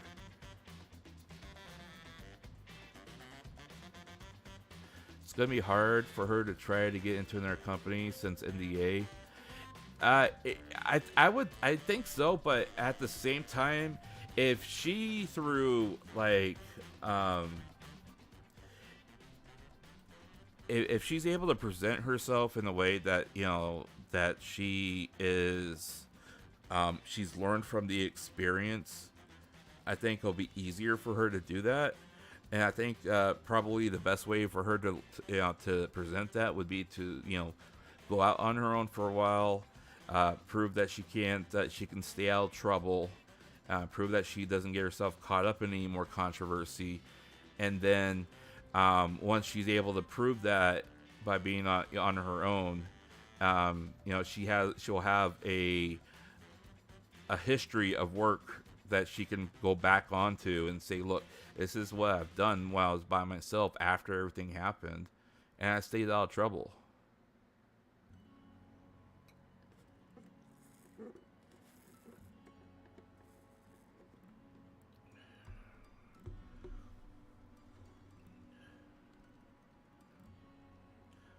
Just simping in a healthy way. Yeah, you got to realize when where the simping stops and where reality starts. And that's just it. I mean, I'm not one of those type of guys that's gonna like be broken up if one of them decides, hey, I'm gonna retire from Hololive and 6 months later to get married. I mean, okay, fine, that's your life. I'm way past the point of actually stressing out about that kind of thing. I just want to support them because they bring me so much joy and happiness to my life. I mean, that's all that matters. Isn't it better just to be indie? It depends. You have to do a lot of things on your own. You don't have the ability or the capability of having a company promoting you for you. You're doing you have probably a lot more business connections by being part of an agency, like as far as like collaborators, people that you can lean back to as for like if you want commission stuff. But the fortunate part for her is that she has all that stuff.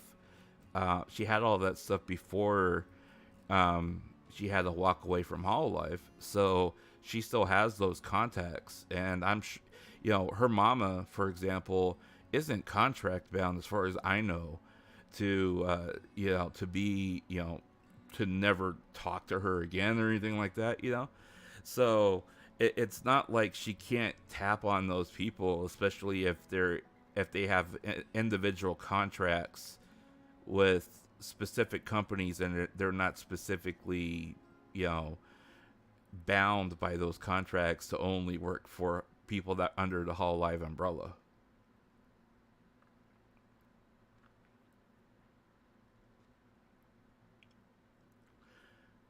It's complicated, which is better. Yeah, it's complicated. Like for example, I don't have anyone that pushes me or does anything for me. Um, I mean, the only recognition I get is from what I have in social media and whether or not I get picked up by algorithms, that kind of thing. I have to reach out to anyone and everyone as far as commissions go. If I want to have commissions done, if I want designs done for my channel or anything like that, or try to do it myself, which I don't have any talent doing. Music, all that fun stuff. So it's definitely like you said, a complicated matter, but at the same time, if for her, she has a whole she already has a history of being able to release like cover songs and stuff like that before she even got to Hololive. And so she has those contacts to fall back on. So she's gonna be fine regardless. I forget what the term is called. I think it's Uralite.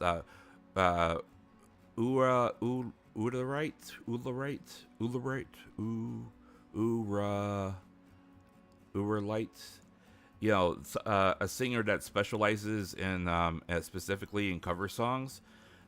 She already did that for I think like 3 or 4 years before she went to Hololive, and she built a reputation around that, and that's why one of the reasons why she caught Hololive's eye is because she had built a reputation being able to do cover songs extremely well. So she has, she has contacts with people that would be able to mix her tracks for her, do help her with her recordings, all those things. It's just a matter of which ones of those are still trustworthy, or whether or not they're still there to for her to fall back on.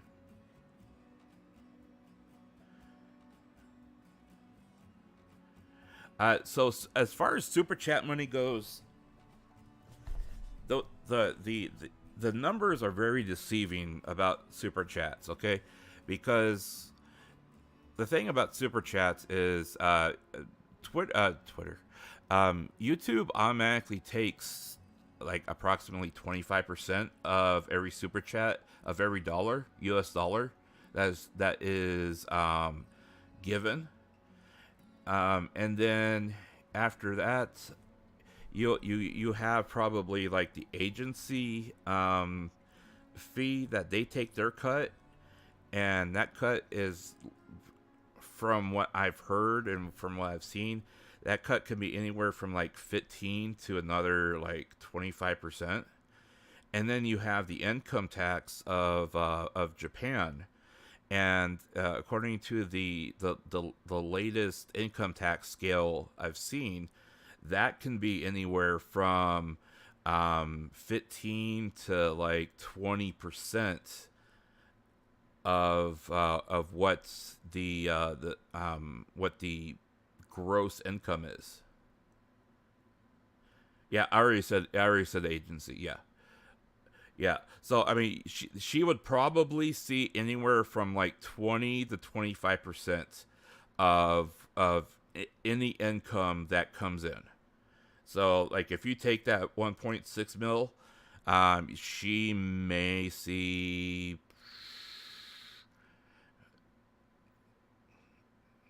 250 maybe. I mean, it's still a good sum of money. It's still a good chunk of money. But you just have to be aware that there are a lot of hands that have to be fed. Yeah, and then whether or not she has her own personal agent, or if it was or I'm sorry, her own personal manager, or if the manager was like provided for her from Hololive, that kind of thing, or if it was I don't know how the manager portion of it works. So there's a lot of hands in there. and it would all depend on how her contract is written. But typically, most people that work for an agency themselves, they automatically write off half of what comes in because they know they're never going to see it, and then everything else depends on taxes and everything else. Just like every job, especially when you're a worker. Yeah. Yep.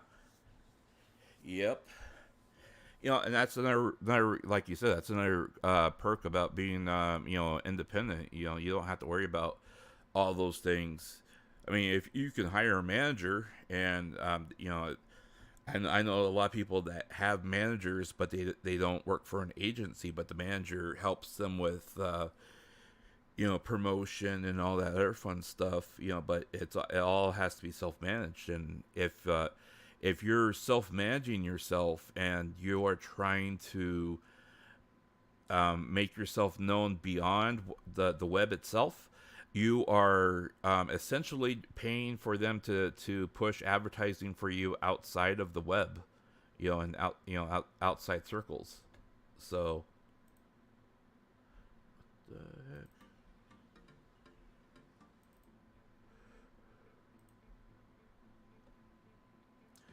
For what I've heard from other girls like Subaru, I think they provide manager. I think so too, but I wasn't quite sure on that.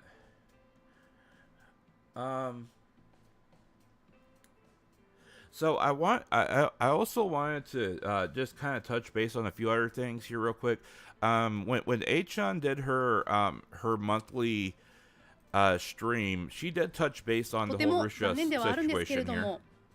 今月24日をもちましてホロライブ3期生のウルハ・ルシアさんが契約解除となりました。理由としてはプレスリリースに掲載してある内容が全てという形になります。もちろんサードライブだったりですとかエキスポが迫ってきてもう1ヶ月切っている中、ホロライブを応援してくださるファンの皆さんのことをね、もちろん考えても私たちとしても、たくさん思い出があります。ルシアさんと一緒に、今後もホロライブで一緒に頑張っていけることが一番理想的ではありました。はい、ただ会社としてね、カバーも大きい会社になりまして、関係各所などへの影響も踏まえた上で最終的にこのような判断にならざるを得ないという状況になってしまいました。本当に申し訳ございません。自分自身も正直言うとまだ気持ちの整理がついているわけではないですし、このような結果になってしまったことを本当に残念だなと思っています。とっても悲しいです。ただ今までウルハ・ルシアさんを応援していただいたたくさんのファンの皆さん、ウルハ・ルシアさんとして応援してくださって本当にありがとうございました。これ以上私から個人的にコメントできることっていうのは申し訳ないのですがありません。ホロライブにいるタレントみんなとか私たちスタッフは、これからも精一杯自分たちにできることをしてホロライブを応援していくよと言ってくださるファンの皆さんを全員を笑顔にできるように頑張っていきたいと思っています。それが私たちにできる精一杯のことだなと考えています。なのでどうぞこれからもホロライブをどうぞ本当によろしくお願いします。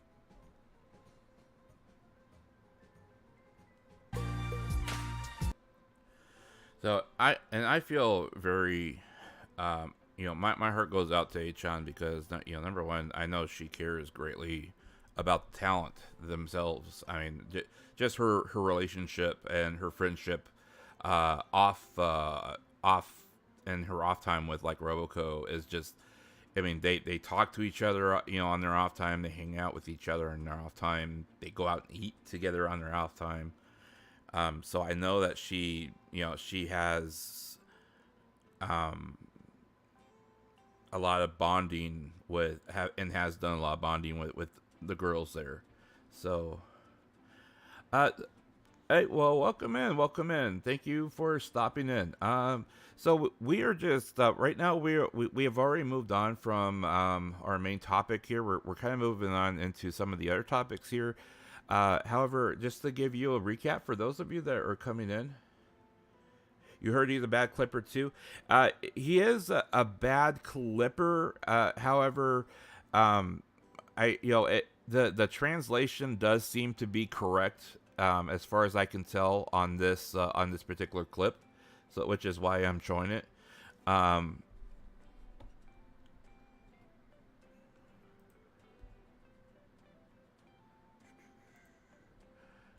just putting someone in timeout. It does seem to be correct on this particular clip, so and that's why I'm showing it. Now, A-chan did do her stream, and then she did have the opportunity to talk about this. Then of course she didn't say, even if the stream or the translation itself can be sus or is sus or whatever. She didn't exactly say anything that wouldn't be outside the regular norm of, she was terminated. There's nothing I can do about it. It was a company decision. This stuff is going on, but we had to come to this decision now. Those types of things. So, I would venture to guess that the nuances of what was said is, as far as I could tell, it seemed like it was pretty accurate as well too. So, and again, A-chan herself is very close to these girls, and I mean to the point where I kind of wish she was well. I mean, I know her time is always extremely short to begin with because of all the stuff she does, but I mean, if there was like a matriarch of the group, I would want it to be A-chan, because she loves these girls and tries to take care of them as much as she can, and that's why she does all the work that she does, behind the scenes for them. And my heart goes out to her because she, to try to talk about this with your, not having your feelings and emotions sorted out and being on that side of things is definitely just a hard thing to do, I mean, I'm surprised she commented on it at all at this point, because I mean, if it were me, I would have said it's too soon for me, But you guys see how emotional I get when I'm talking about this stuff. I would say it's too soon for me, and if someone pressed me for it, I would literally go off on my high horse,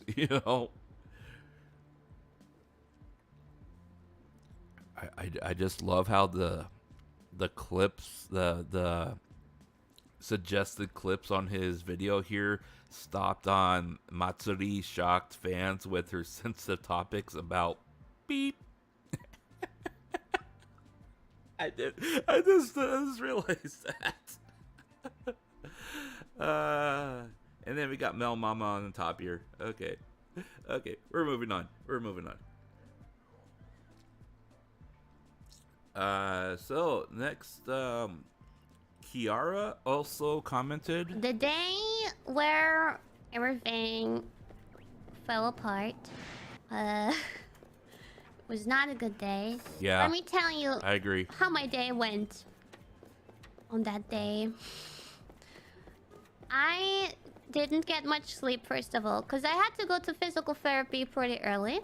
I woke up after barely getting some sleep. I agree. It was the last day of my physical therapy, the last day.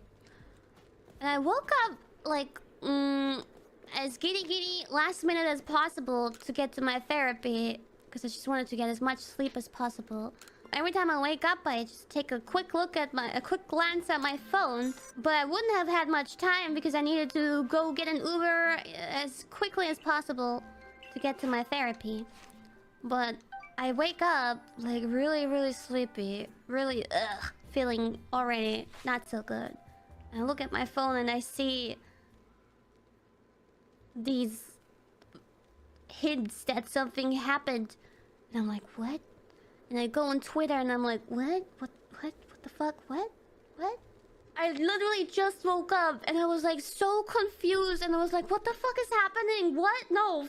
What? Fuck? What? I was starting to panic. I didn't know. I was like, fuck, I need to go to physical therapy. What the fuck? What the fuck? I couldn't comprehend it. I couldn't process it. I had no time to process it. But I was like, I was really trying to like, I was like, what the fuck? Like, really? Holy shit. But then I had to quickly go to therapy. So I grabbed my stuff and I jumped into an Uber. And then I arrive at the therapy building, and I'm like, still the whole time the Uber drive, I'm like always just like, what the fuck, what the fuck, like I couldn't realize what's going on. And then I went in, and this lady at the reception, she tells me, oh, today's your last day, but the usual therapist that you had is not here today, so you're going to a different lady. And I was like, oh, okay. But with this lady that I had all this time, I already kind of like built some trust, you know? Especially on that day, I was like so stressed out in that moment and confused and low-key like about to have a panic attack. And I think I needed someone familiar. But then I go to this new lady and she was like that kind of lady that... kind of like a mom type lady. Talks in a little bit of an aggressive way, but nicely, you know what I mean? She doesn't know me. I don't want to like tell her what is going on at all. I just want to get this fucking physical therapy behind me, because it would just be 30 minutes anyway. I was like, I'm just gonna get this shit over with and then go back home and then try to process the situation. And I tell her, yeah, we've been doing these exercises, but the last few times she's just been kind of massaging some points on my neck and my shoulders. So that's what we've been doing. And then it starts. This is where it falls apart. She walks up to me. Like, she's super nice and all, but in this moment, it was really, really critical. She walks up to me and she says, darling, you're standing completely wrong to begin with. Your posture is horrible. You need to like... And she starts touching my body, like trying to fix the way I'm standing. And she's like, you need to do this and you need to do that. And no, you can't be like that. And that's when I start crying. That's when I absolutely lose it. And I'm like, I'm so sorry. I can't. I'm just really, really fucking stressed out. I'm so sorry. I fucking lost it.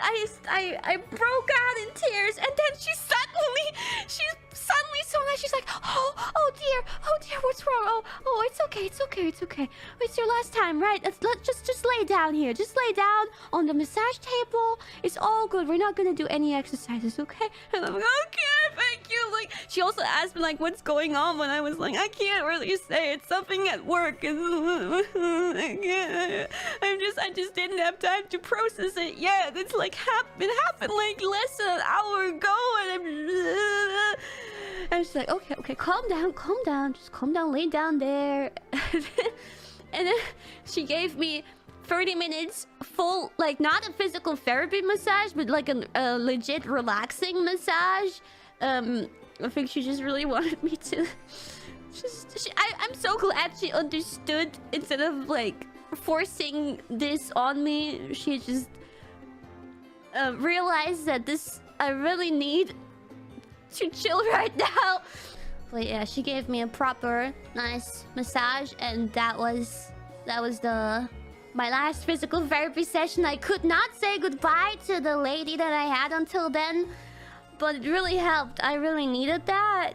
I mean, it would have been even better if I could have just stayed at home and just process it at home, but this was the best way to process it in the situation I was. Yeah, she was so understanding. Like, I don't even blame her. She was just the kind of person who, she has this mom aura about her, but like in a more like demanding way. The moment she came up to me and was like kind of criticizing the way I was standing, I just couldn't handle it in that moment. Yeah.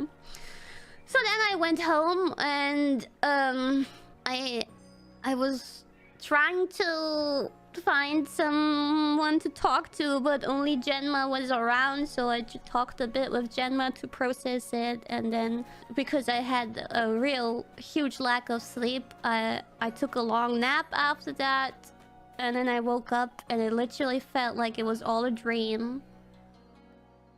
I thought it didn't happen. Nothing that happened on that day happened. Nothing. But no, it did. It did though, but yeah. So that was that day. I just had a really terrible start of the day. But I am okay now. I processed it, and I mean, it's still a very sad thing that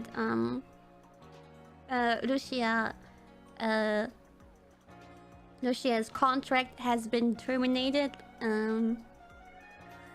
It's yeah. The name is not NG. You can talk about it, but yeah, there's not much I can say. The way it was announced is the way it is, and I didn't really say much on Twitter either. I just said I love the 3rd gen because I do love the 3rd gen, and you guys maybe know that I always was not only a fan of Pecora, but a fan of the 3rd gen, like as a whole. And I understand the decision and I respect it, but as a fan, of course it hurts. So I get you guys. But I have been able to process it, and yeah. Let's wish her the best and do our best to move on. Yeah. Yeah. I only had a collab with her once, but you know, I wanted to do a holo talk with her eventually soon, because I just started with the 3rd gen. That's that. Even though I only really had one proper collab with her, I mean, I watched her streams every now and then, and yeah, it was a bad day, a really bad day. That's all really I can say. I wish her all the best. I hope that she finds her path, a new path. Damn. Yeah, sorry, I'm not... it's tough for me to say something about this topic because it's... I can't... it's difficult, you know? Please understand. Yeah. Yeah, so that... number one, I'm glad that Kiara and Mori both have come out and... directly said that Rushia's name is not NG, because number one, that's reassuring to the EN fans that she's not taboo. The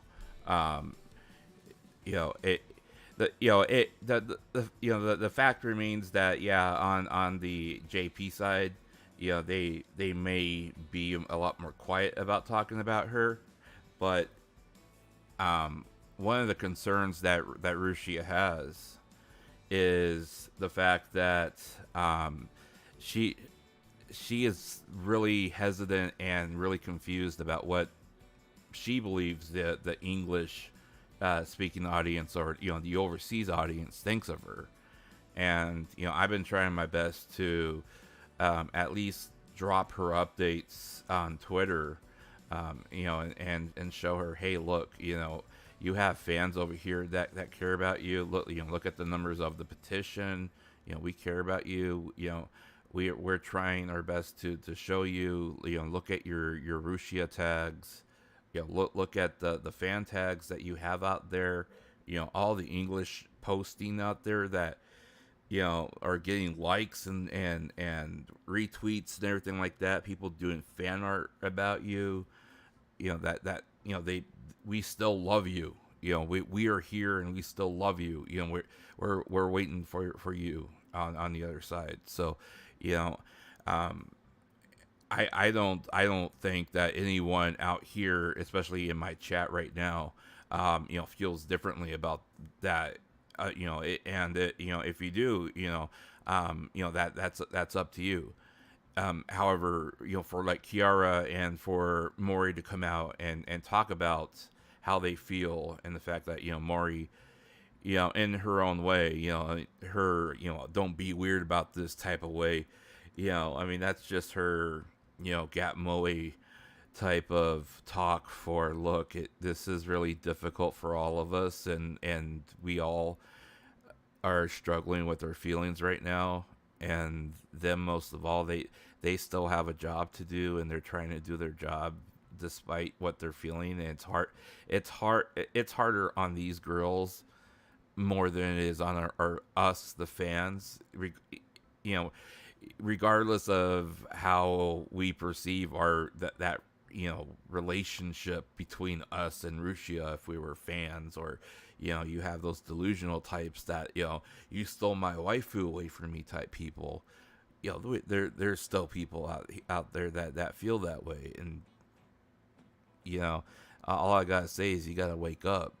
If you're one of those people, you gotta wake up and realize, hey, she was never your waifu. She was never going to be your waifu. And at the end of the day, the girl got terminated from her position and from her job, and we're all trying to heal from this. And and for people who constantly come in and say, you're milking this, I will counter that every single time and say that one of the biggest ways of healing, and the process of healing when you lose someone as important as Rushia was, especially for a VTuber, and especially for someone who enjoyed her content, and even if we weren't like buddy friends, she was still there and present and part of many of our lives for every single day. Do you know how you heal from that? I will tell you exactly how you heal from that, because I've talked to many psychologists about this before, and I've talked to several psychologists after my mother passed away, okay? And one of the biggest ways of healing when you lose somebody is to talk about them. And that's shocking for a lot of people. And it's not that we're talking bad about them, or spreading rumors about them, or any of that stuff. But one of the biggest ways to heal when you lose somebody is to talk about them. And then you start realizing all the things that you either cherish about them, or things that you had forgotten about them, things that those memories that are that made you fall in love with them in the first place, or those memories that always put a smile on your face every time you remember them. Pretty soon those memories are the things that heal you as a person. So, if we talk about Rushia and the days and weeks to come, and you guys need to talk about her, and we still have those wounds that need to heal, we can talk about her. I mean, I'm going to tell you right now that I had planned on actually gaming tonight. I actually had bought in that vampire game all the other people had been playing, that game that's on Steam. I was actually, going to sit down and just kind of play that game while chatting with you guys about things in general, until all this stuff kind of popped up, and I saw this stuff come across my feeds about, when I checked it about 6 hours ago. So I was like, well, it looks like we're going to be talking about this, tonight instead. But, I was going to be playing that vampire game instead. And tomorrow, just as a side note, for any of you guys that that also watch on Twitch, I will be I'm actually collaborating with another VTuber that has just started in the last month. Hey, welcome to the Wolfpack. Thank you for the sub. Thank you. Yeah, she had just started. We're gonna be playing some Phasmophobia tomorrow morning. For her, she lives in Europe, so it'll be late afternoon for her. But we'll be collabing with that, and I'll be playing some Phasmophobia over on Twitch with her. So, if you guys follow me on Twitter, you guys will see me tweet that out. So if you guys want to drop by, you can drop by. My Twitter Twitch presence isn't nearly as big as it is over here on YouTube, but I've been starting to kind of work that back into things too. But anyways, that's a side story. What I was going to say was, in the days coming, news may start slowing down. Things may start slowing down. Hopefully, Rushia take some time off to heal the mind and heal the soul and let her body recover from everything, and just kind of let things reset and calm down for a little bit, before she starts back up in full broadcast gear. But when those days come and we're playing, maybe we're playing some stuff here on YouTube here on the channel, what have you, or and I'll definitely be doing some trying to do some polling with the chat here just to see what you guys think, or if you guys want to try some stuff together. We can certainly do some stuff together. Or if you guys just want to watch me get my ass kicked in the Elden Ring or something like that, I can certainly do that too. I'll be honest with you guys, I've never played a Dark Souls game, so I would be interested in trying Elden Ring just to see how badly I'd be at it, but that's besides the point. But hey, what I'm saying though is, if I'm streaming a game and you guys come in here and you guys are still broken up about something like that, or you guys need to talk about something like that, it's cool with me, because and you got a lot of VTubers out there that are like, man, don't talk about other VTubers in my chat, and don't talk about that drama in the chat. Then you have people that are like, why you keep bringing that up? She's gone, move on. A part of moving on is talking, okay? So don't feel bad about wanting to talk about that.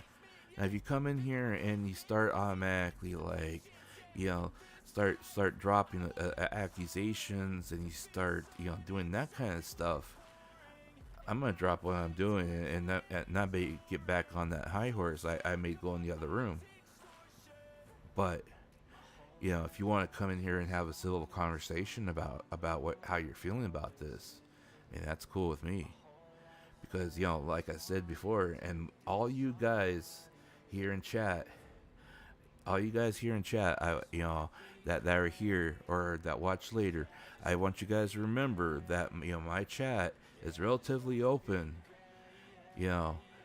Until you start pushing things the wrong way, my chat's relatively open. You come in here and talk civil, we'll talk civil, and what's on your mind, that's okay, as long as you don't steer or the conversation or to move the chat into some weird territory. But I also want you to understand that my chat is special, because my chat is inclusive to everybody, unless you start becoming like racist, or you start lying in my chat, or you start dropping stuff in here that just don't smell right. Okay, so just keep that in mind. All right, I mean, my chat's a place for us to come and either chill, relax, heal, or have fun together, or all of them combined. Okay, that's what my chat's for. That's what my streams are for. Okay, it's for nothing else. Like I said, I get nothing out of this. Okay, I'm not monetized. I have, and this is going to be like a little cheap plug, but it's not really a plug, guys. Okay. I mean, you guys have been here. Many of you guys have been here for like, 4 days now, 5 days now, coming back. And, I have a link in my description if people want to donate to me. I never push it. I don't want to push it. It's there if someone sees it and they feel like they want to. But it's not a requirement because I'm not monetized. I get nothing out of this. I mean, what am I going to get out of this? I mean, there's nothing. I don't do this for the money. I'm not trying to make a paycheck out of this. And quite frankly, I don't want to, because I don't want to be like Cordy. I don't want to be like some scumbag that profits off of somebody else's misery or misfortune. I'm here to support her, and the best way I can support her is by making sure you guys know what exactly is true and what's not true and what's happening with her. Because there's, number one, we have a language barrier, and we love half the girls we love and we support. They speak a different language, so we have to rely on other people to get that information to the other side of the pond. If I can be one of those people, then I know I'm doing a good job. I'm helping them. Yeah, many of us are here for Rushia. And many of us, we're here because we, and we spend the time and effort because we care about her. And we just want to make sure that, in the end of the day, that we get our support to her in any way we can. Can I be racist towards White Wolf? Like, you're a failure as a wolf because you can't hunt without having blood on your fur. I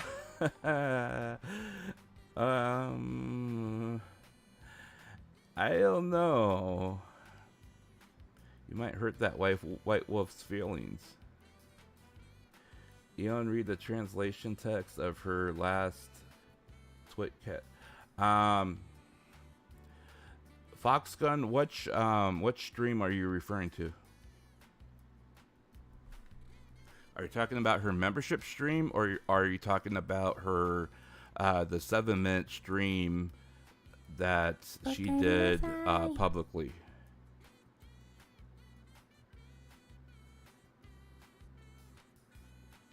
No memes? You can meme, but just don't be too mean in your memes.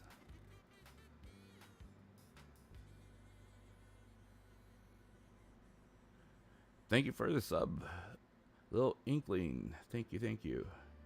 Just got here. What happened? Hey, welcome. I was wondering when you were gonna pop in. I'm sorry. I started a little early. It's probably I'm not sure what time zone you're in. I started earlier today than usual, or than typically. Hey, thank you for the sub. Thank you. Welcome.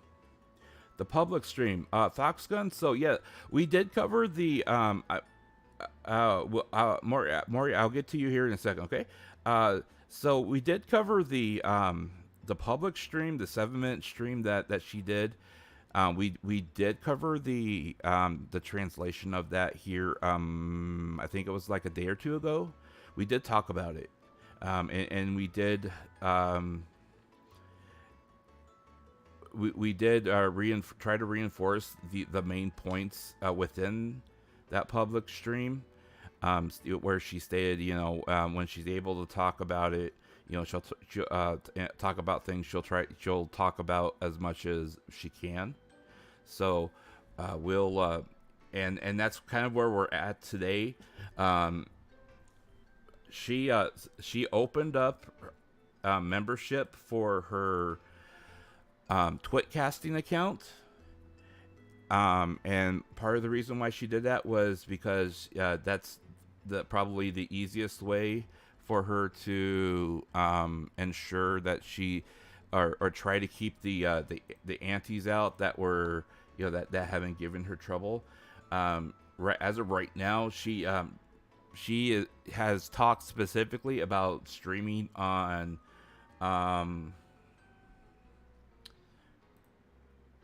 she's talked specifically about streaming on Twitch and on Twitcasting, and was not talking about streaming on YouTube.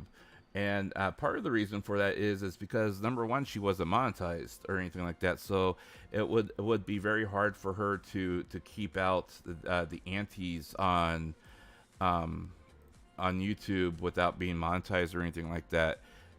Putting it into like members only mode or anything like that.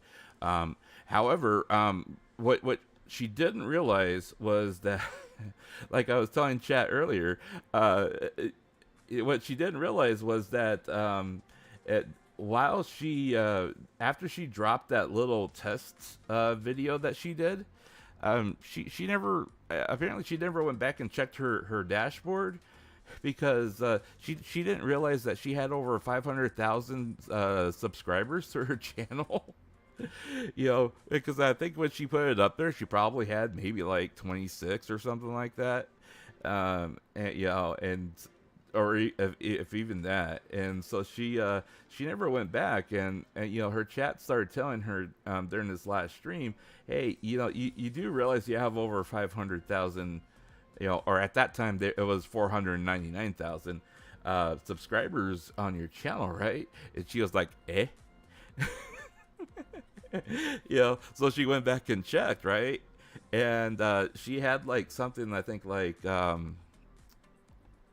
was it? Let's see here. Yeah, she has almost 2 million hits, 2 million views on this 12-second video. And I'm not sure if she's ever had anything up here. Look at that. She's already gained like 2,000 more followers since we started my stream. But yeah, she has 1.9. She has 1.9 views on there. Okay, at 12 seconds. And you divide that by 60 seconds in a minute. That so shit. This video like far put her over the mark for monetization for replay value just with this 12-second test video. So she didn't even realize that she was like she qualified for monetization. Just because of this 12-second test video. But the problem of it is that like were she to go, she went ahead and applied for it, but the problem of it is she doesn't have any other content up here, and I don't know if like YouTube will recognize or honor the fact that she used to be Rushia, and she used to run a verified channel and everything else like that. So I'm not sure if they would give her monetization automatically without having any content. It's something that she has to consider now. That and like her chat was telling her, basically all she has to do is start throwing up some videos up here, and she doesn't have to be live. They can just be uploads. She can record something and then she can upload it, record something and upload it, and then she can disable the comment section on all of them if she's worried about the antes. That's the best thing for her to do. And once she gets a bunch of videos up there, and she has a history of uploading videos. I mean, she's already surpassed all the benchmarks for monetizations. It would give her the best chance of getting it, and then she could either come back and put chat in members only mode or something like that, or it could just be another venue that she can use. Because right now she's talking strictly Twitcasting and then also Twitch. Yeah. So with the dashboard, at least with on my dashboard, let's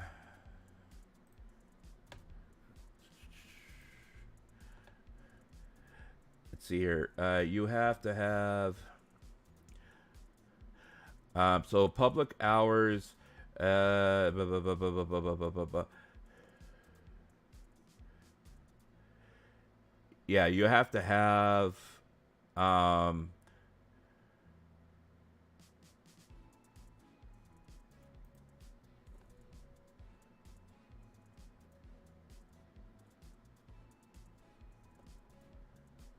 they reworked.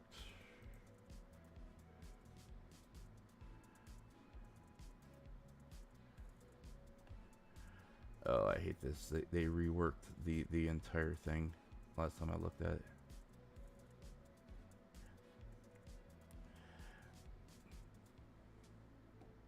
Yeah, so basically she just has to have like two or three videos up there, especially starting now. I mean, if were she to start now, she already submitted her.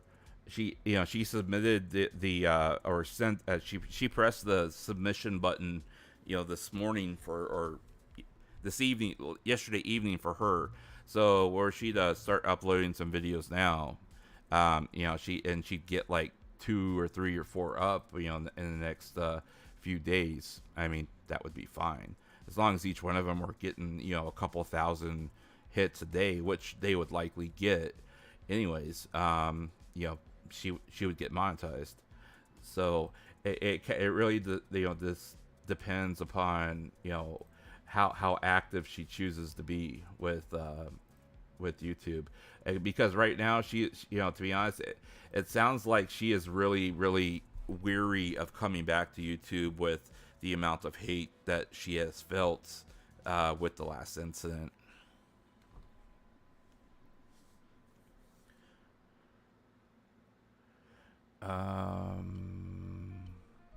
She moved to Twitch. No, she hasn't confirmed that she moved to Twitch. Now, there was verification from another party that stated that that he got a DM from her saying that she opened up a Twitch account and was apparently seriously considering going over to Twitch, because Twitcasting is not the best medium to broadcast games from. That something regarding the stability and the stream quality. They are mutual friends, and they mutually follow each other on Twitter. So I give that a pass and say, yeah, it sounds legit. He's he apparently has some reputation. He has 1.5 million followers on YouTube. I have my own opinion, and if you were here earlier, the chats clearly saw what my opinion was about him sharing DMs from her, considering the current situation she's in live on a stream. But no, get back. I am not getting back on that high horse. Get back. Get in that other room. Don't make me come over there. I'm not getting on that high horse. No.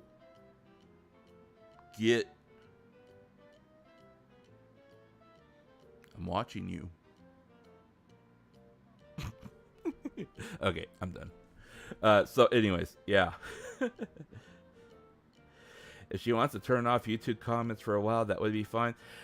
And that's the thing. I think she really wants to talk with the chat, and I think that's the thing that's really bothering her, is she wants to have that interaction with the chat, and she's just trying to think of the best way to shield herself and shield the people that want to be there to talk to her from the antis and the haters and all the other stuff.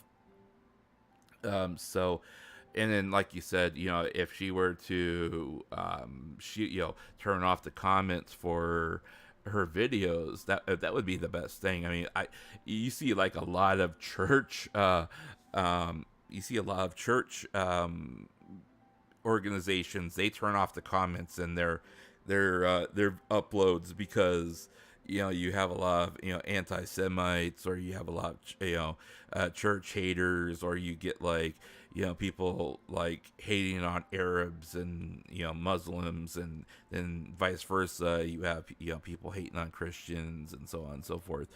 So a lot of them just turn off the comments completely, and they don't worry about that kind of thing. But I think for her, the most important thing that she's probably thinking about is providing her chat and herself with the safest and most insulated environment for her to be able to talk with her chat. Because like I was saying earlier, when we were going through some of this, she seemed to start really relaxing, and she was even laughing a little bit when she was talking with her chat during the membership stream. And for her to feel that comfortable and that relaxed and that reassured, because of the environment that she was in, is very reassuring to me as a person, because that she's starting to show some trust that the people that are there because they want to be with her. And and it's one of those steps for her that proves that if she does the membership way, it would be the best way for her to protect herself and the environment she's trying to create. All she needs to do, prepare some mods, like 100. That's the other thing, is that she would really need to have a good mod team to weed some of that stuff out.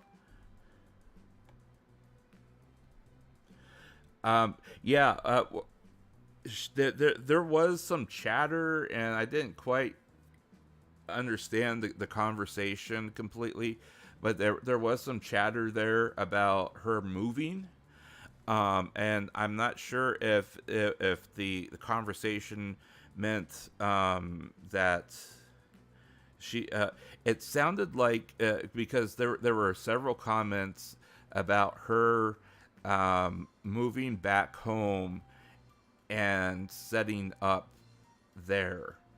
Now, whether that meant moving back to her parents' house, or moving back to where they live. And finding her own place there, and moving back to their area. I'm not even sure, where they live compared to where she is now. So, but there was a lot of chatter back and forth about that. What Rushia is still in Hololive Expo 2022? So, Achan mentioned that briefly. It sounds like she didn't say it specifically. I'm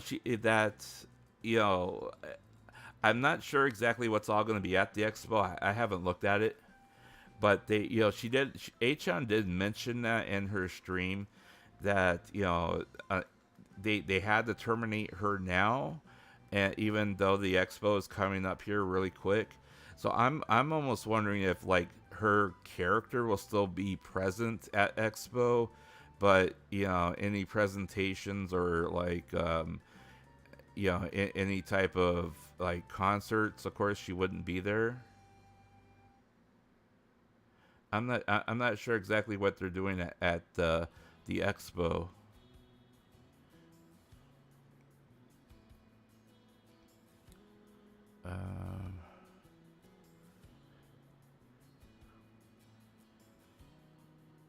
Did they scrub it? Because Achan mentioned it.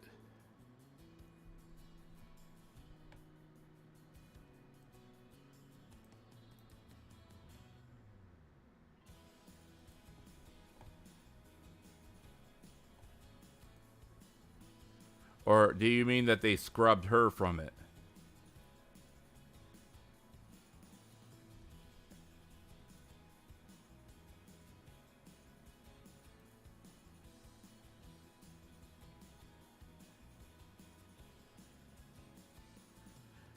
They posted it 2 minutes ago. I think Rushia contract.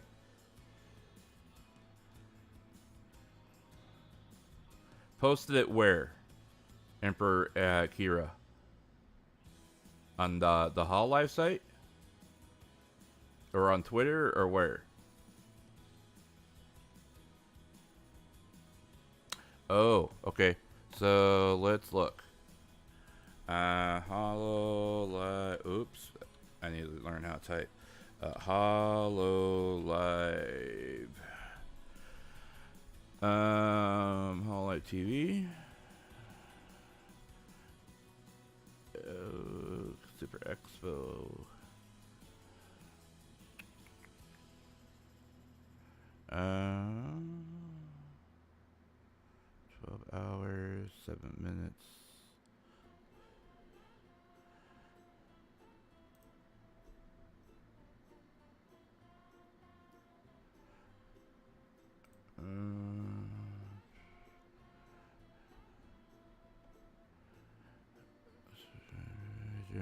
We are pleased to announce Link Your Wish promotion. Okay, yeah.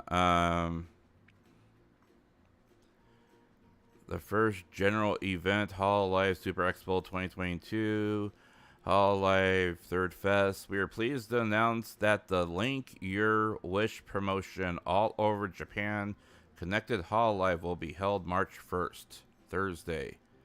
Link Your Wish. I wonder how many of them are going to wish for Rushia back.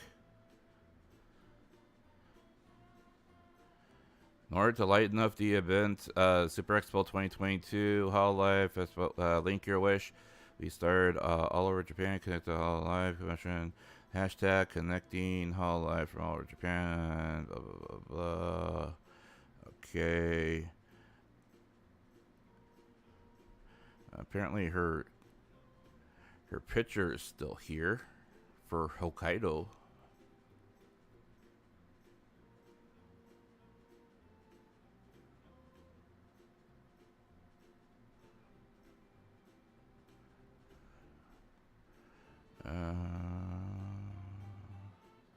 Mystery solving.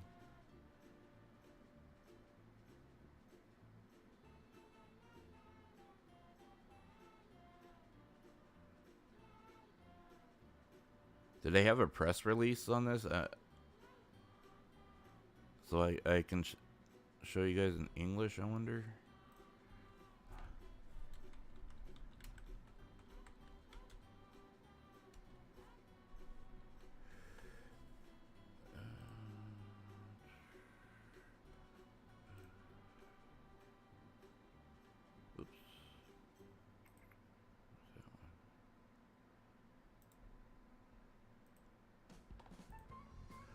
Inquiry coverable file. That's why. Okay.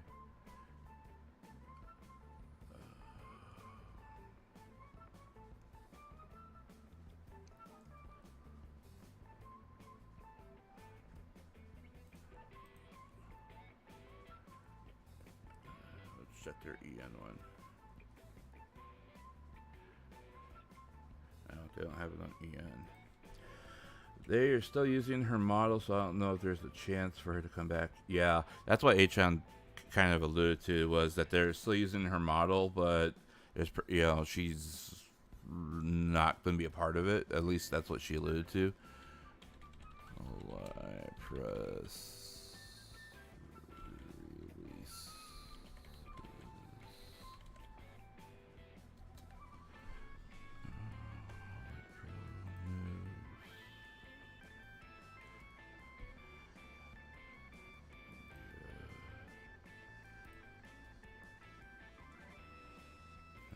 Done that either.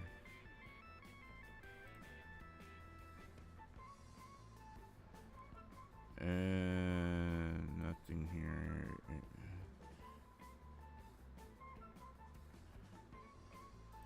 That's the same press.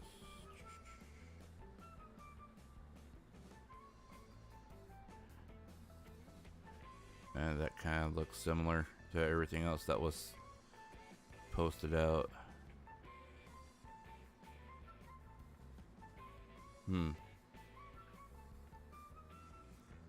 Oh, we can look and see if there's any more info that comes out from it, but I mean, my assumption would be that, like you said, they would use the model, but you know, she probably wouldn't, you know, be a part of it itself.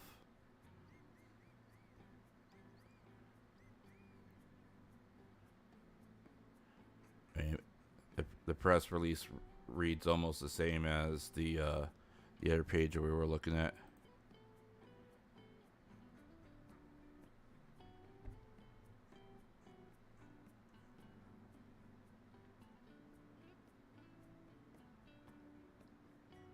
Give her channel, her name back to her. See, that's the thing, though. All those channels were consolidated into, you know, they were all binded together into that one conglomerate type things that they did here recently. So they're all bound to Hololive. They can't. I don't think they would be able to unbind them from that master agreement account thing. You know, and that's kind of one of the dangers of it as well, is that, you know, all those accounts are now they're now specifically controlled through one major channel, as opposed to, you know, separate entity channels that happen to affiliate together with one specific, you know, organization. Hi. Yeah. So this is the guy that that decided that he was going to talk about the stream, or talk about the DM. I have no idea why he decided to go live, but yeah.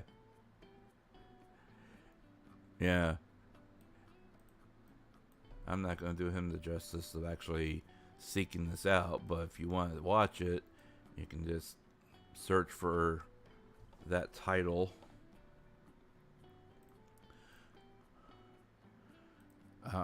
See, we already did Kiara's reaction. That's her channel.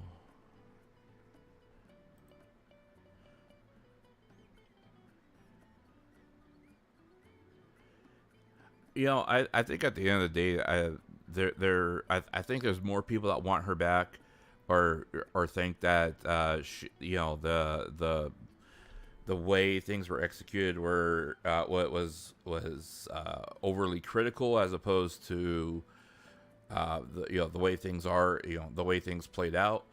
But I think there's probably just as many people that don't want the drama that's involved with the whole thing, so they feel that by removing her, they're removing the drama, and that's why you get people that come in here and they're like, you know, they'll either say stuff like, "Stop milking it," or, you know, why are you keep talking about this? You know, she's gone. It's not like talking about her who's going to come back. You know, that kind of thing. And, you know, again, like I tell everybody, and that says the same thing to me. You know, it's not about us sitting here saying, you know, we should be demanding that she gets her job back, you know, or those types of things. You know, we would like her to come back. You know, I would highly doubt that she would feel that, you know, she would want to come back, given the way things happen right now. You know, maybe like in 6 months after things die down, and you know, feelings are not so or tender as they are right now. You know, perhaps, you know, there would be a way for the, you know, bridges to be mended, and then, you know, then maybe that discussion would have more, you know, leverage. But in the meantime, it's one of those things where, you know, what we want is we want her to, you know, things that those things happened. We know that they happened, and we understand that she is, you know, now on her own.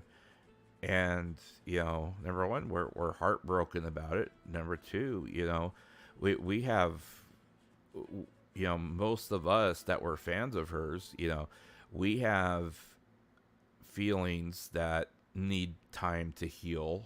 And number three, like I said before, you know, one of the ways to cope and heal with loss is by talking about it. You know, and you know, what are we doing most of all here in this channel? We're exchanging information about how we can as her fans going forward find her and support her, you know, because of the fact that she's no longer with Hololive. And the best way to find out how she is, you know, how to find her and support her is by getting the word out. Hey, she may not necessarily be on YouTube, you know, when she's ready to come back. Why? Here is why. Because she started her membership on Twitcasting. Boom. That's exactly the reason why I'm doing this, you know, is because you guys need to know, hey, you know, she's talking. She, you know, we, you know, like 90% of us on the English side missed her, but she's talking. We know she's alive. She actually spoke to us, and she's on Twitcasting. She might actually be showing up on Twitter or Twitch instead. We need to know this stuff if we're going to support her. But most people are like, you know, well, she's gone. You know, especially those that come in and say those things. Most of them are drive-by, you know, what I call drive-bys, where, you know, if a VTuber retires or disappears off the face of the earth, they're like, well, there's you know, there's 1,000 more out there I could watch. And it's like, you know what? Yeah, there may be 1,000 more VTubers out there you could watch, but there's only one Rushia. There's only one, you know, Mikeneko. I mean, there's only one. She's an individual and a human being, man. I mean, yeah, there's tens of thousands of VTubers out there now. Yeah, there's plenty of them that you could watch, but we choose to watch her, you know, and we choose to watch the you know, because of the girl behind the avatar, not because of the avatar, and they lose sight of that.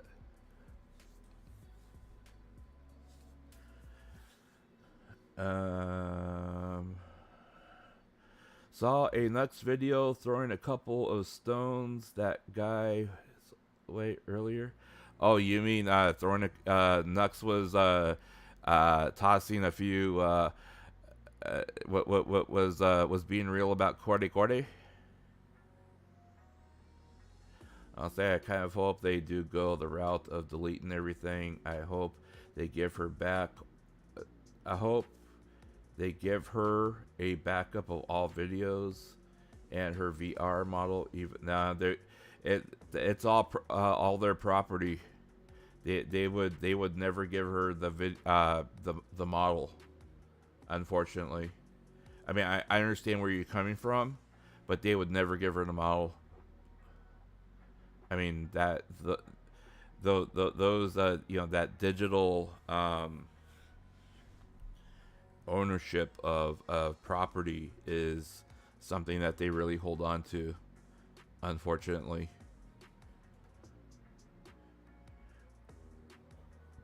Let's see here. Honestly, this channel makes me feel like there's hope. Zorix, you know, the biggest thing that I want you to take away from my channel is the fact that, yeah, we are fighting for preservation and for closure for how we feel regarding Rushia. Okay?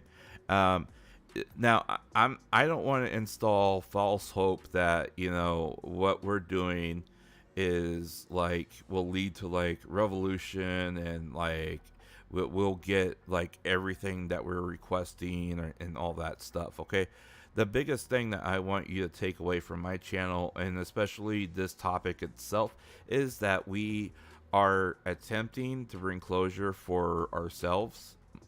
We're attempting to give Rushia the opportunity to bow out of things gracefully.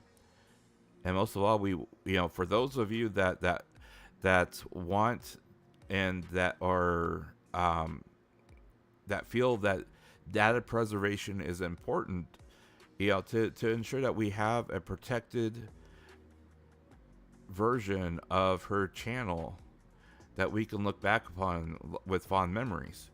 I mean, it's no different than how people used to look on, look at picture books when, they used to use pictures and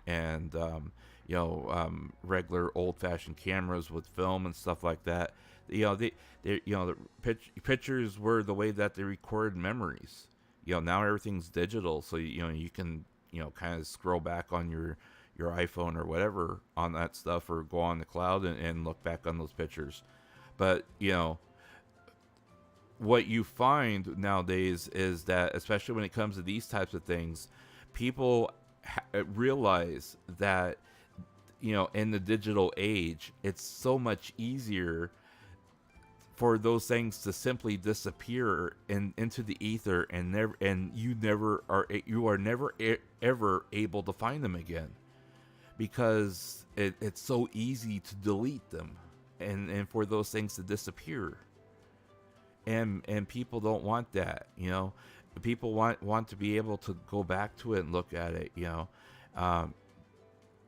because things are so transient in our memories, that we try to recall on something and we're like, oh, well, I can just look it up on YouTube. Well, now you can't do that, because channels get completely nuked unless somebody backed it up and happened to put it, squirrel it away on a channel that hardly ever gets visited, and that hasn't been slapped by Cover Corps for copyright infringement. You lose it, and it's gone. So I understand how you feel, where there's a lot of people who are like, well, what's done's done, and let her start over with a clean slate, put Rushia behind, and it's Mikeneko going forward. Let's leave the past in the past. But there's a lot of us that the VTuber, the personality that she played, as well, the personality that she played, that was just as much a part of her as how you present yourself to another person is one persona that you project to other people, has such a significance in their lives, that for them to lose those memories is earth-shattering. It's heartbreaking. And if you look at it from the perspective that a VTuber is just as much of a skin that's pixelated as much of a persona that people project, it's no different than how you project yourself in front of a stranger versus how you project yourself in front of your friends, because you act differently, you treat them differently, there are things you do and you don't say. There are certain behavioralisms that you have in front of a stranger versus how you have in front of your friends. And there are a lot of people that say, no, I'm the same regardless of whoever I'm in front of. If you were to get studied and observed by somebody, they would be able to point them out.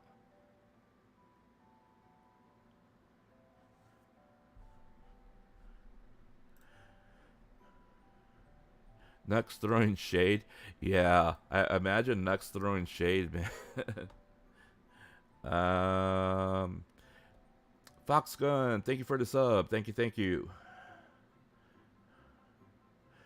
And for those of you that did come in, I did receive my 5 terabyte hard drive here today. So I have a 5 terabyte hard drive, and then I also have a 2 terabyte. So I am also going to give it a shot to see how far I get regarding saving that data.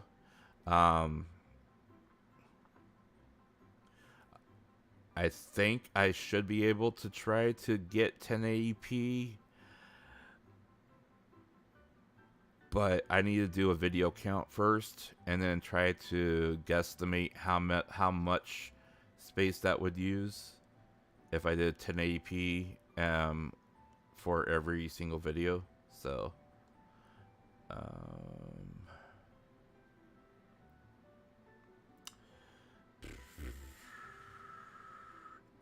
and again, but like I mentioned, we don't expect the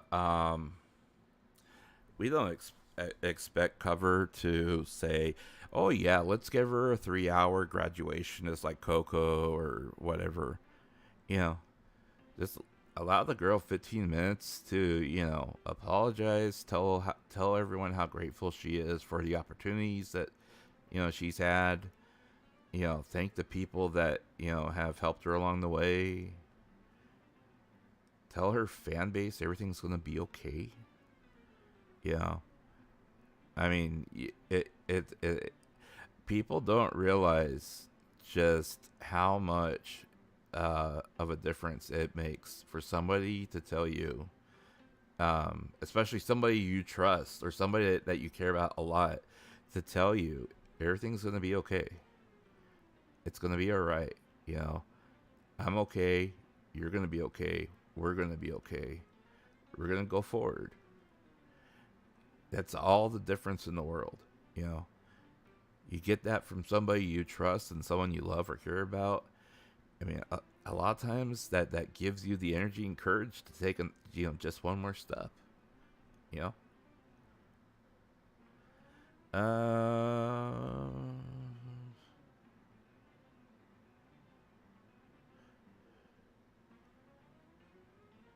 Yeah, Rushia does need to calm down and get well.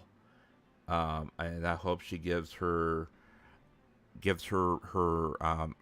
mental faculties a rest. I would honestly suggest to her that she completely unplug herself from social media and everything in general for like 5 days just to decompress from everything.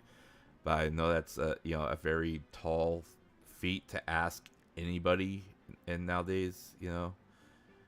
I mean, even me. I mean, I used to never, ever, ever, ever use Twitter, and now the only reason why I use Twitter is for my channel, but I still use it, and I tweet like 4 times as often now as I used to because of my channel, but.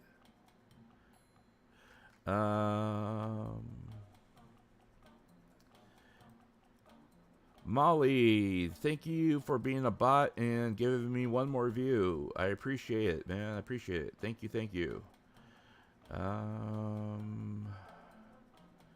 see.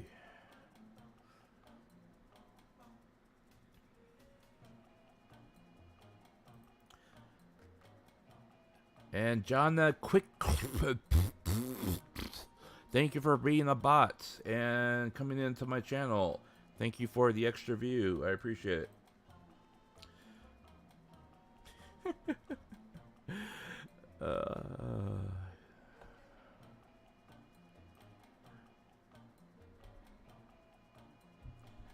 Great Beavers, what are you doing? Why did you get timed out?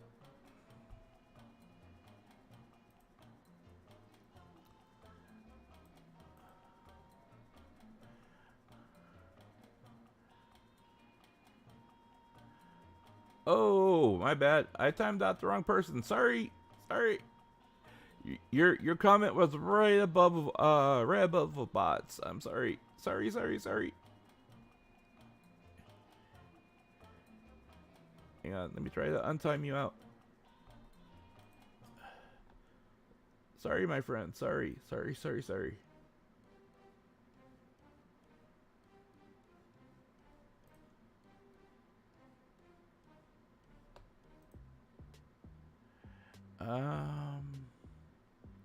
Dang it! It won't let me. It won't let me untime me. It won't let me remove the timeout.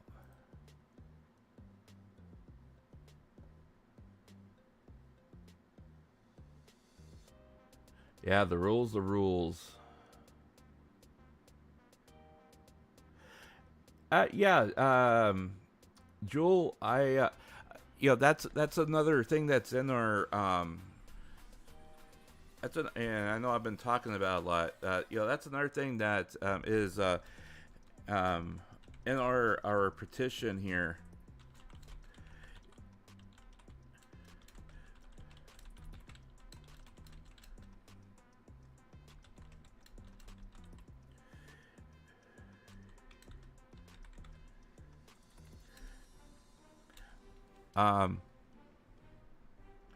That's another thing that's in our petition here.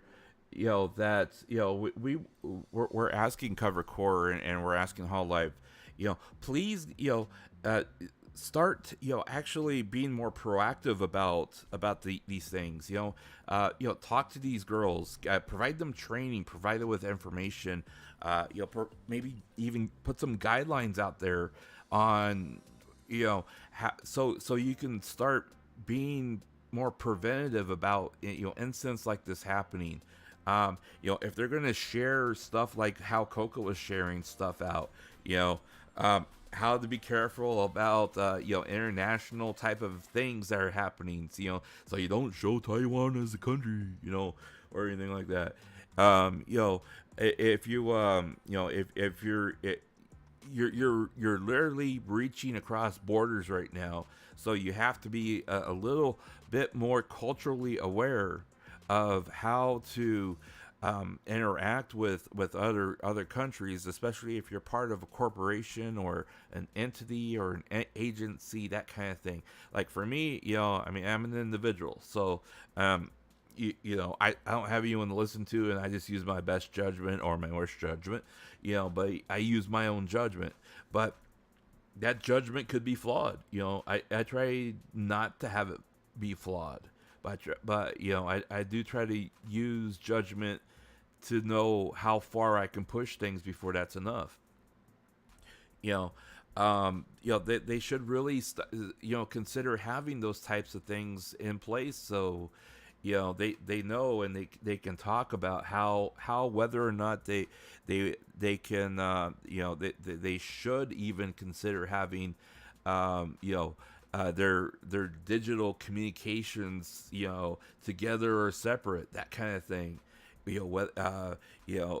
Keep your discords separate. Don't mix your public your private Discord with your corporate Discord. Things like that. You really have to like most people. They don't think about those things until something bad happens. Or unless they're actually being proactive and thinking about those things. This might be a bad idea. What would be the repercussions of those things?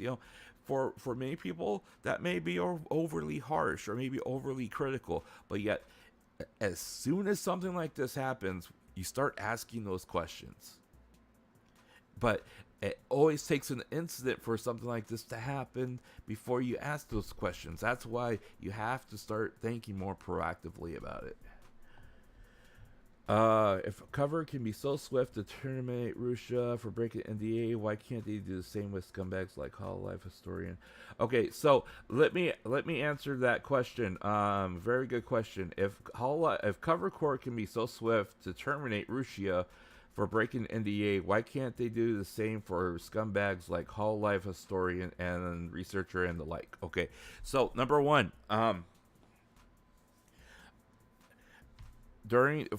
what I've discovered,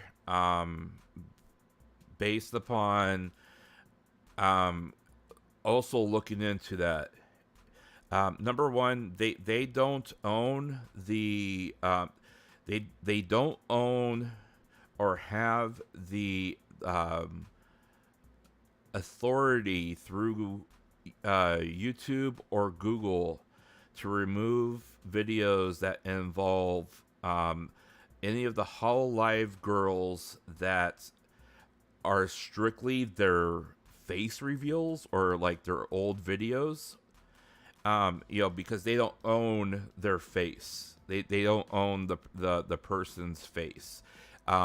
Like Mori or Gura or any of the Hollow Live girls, any of the Hollow Mem would have to personally send a report to Google saying that's my identity. They're using it for profit or they're using it on their channel without my permission. Take it down. They personally have to do it. Hololive cannot do it for them. Now, if one of those channels uses a fan art that looks like Gura or looks like Kiara or looks like Mori, it is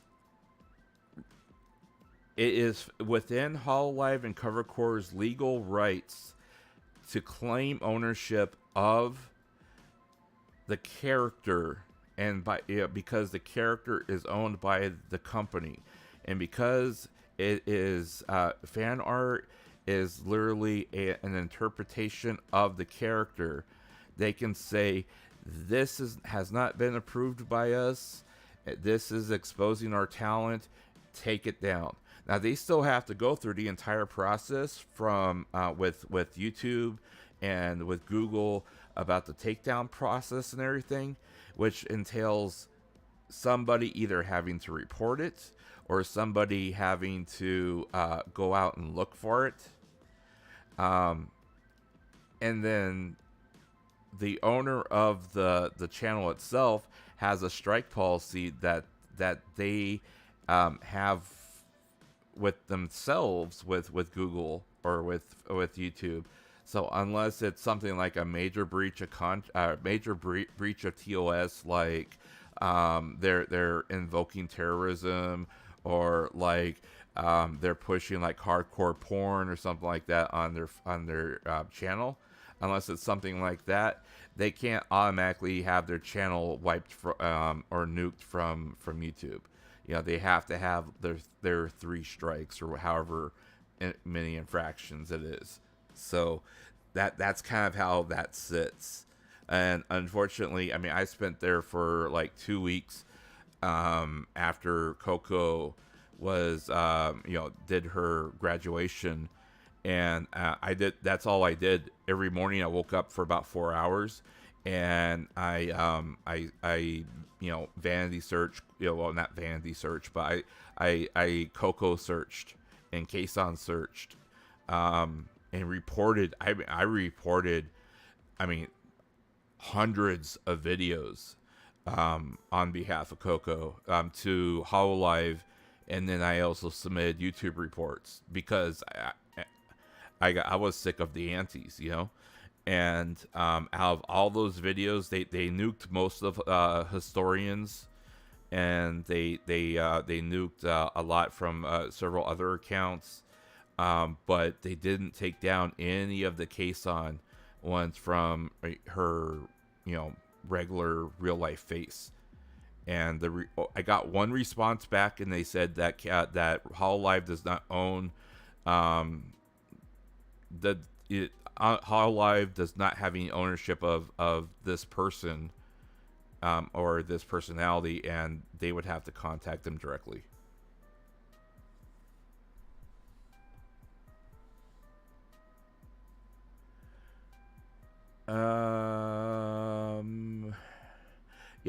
Please. I appreciate that people like get excited and stuff like that in chat. But I do, just a reminder, I do have cap lock protections on, because there's a lot of people that take people using all caps as yelling. And we are all in the same chat. We and the chat is not going fast enough where we'll miss it. So please try not to use all caps. I understand you're trying to make a point, and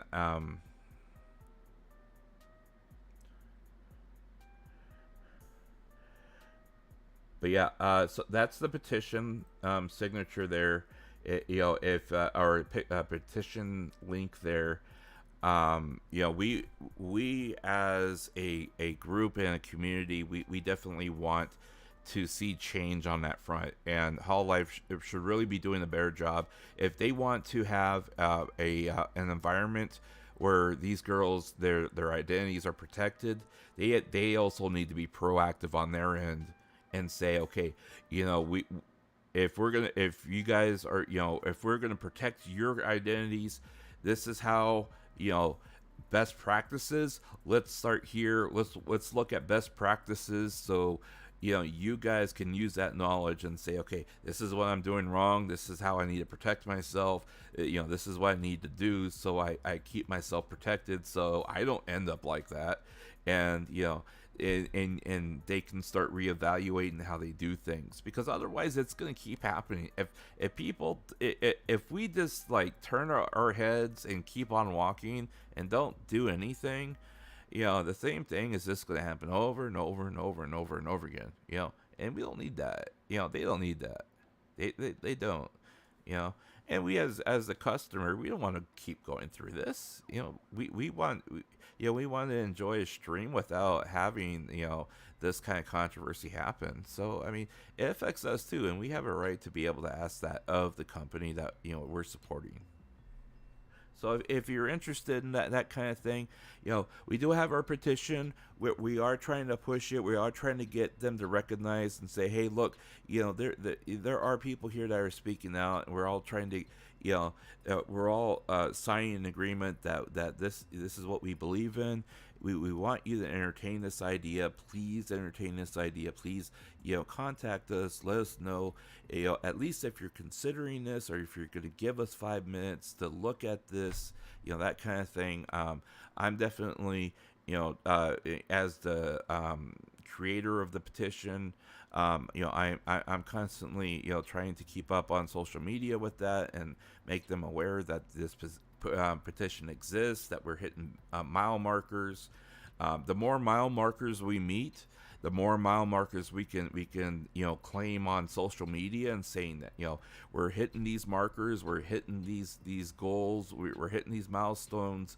We have people backing us, people agreeing with this. You guys really should see that we're 5 days out and we're still going strong. We're a week out, 2 weeks out.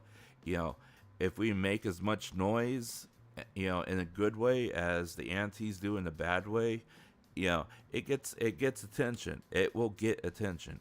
Whether or not they pay attention is another story. But like I said, I would rather be, at the end of the day, I would rather sit here and say, you know what, we did our best. And we worked as hard as we could to make a difference, and we tried our best for her and for us, and that's all we can do.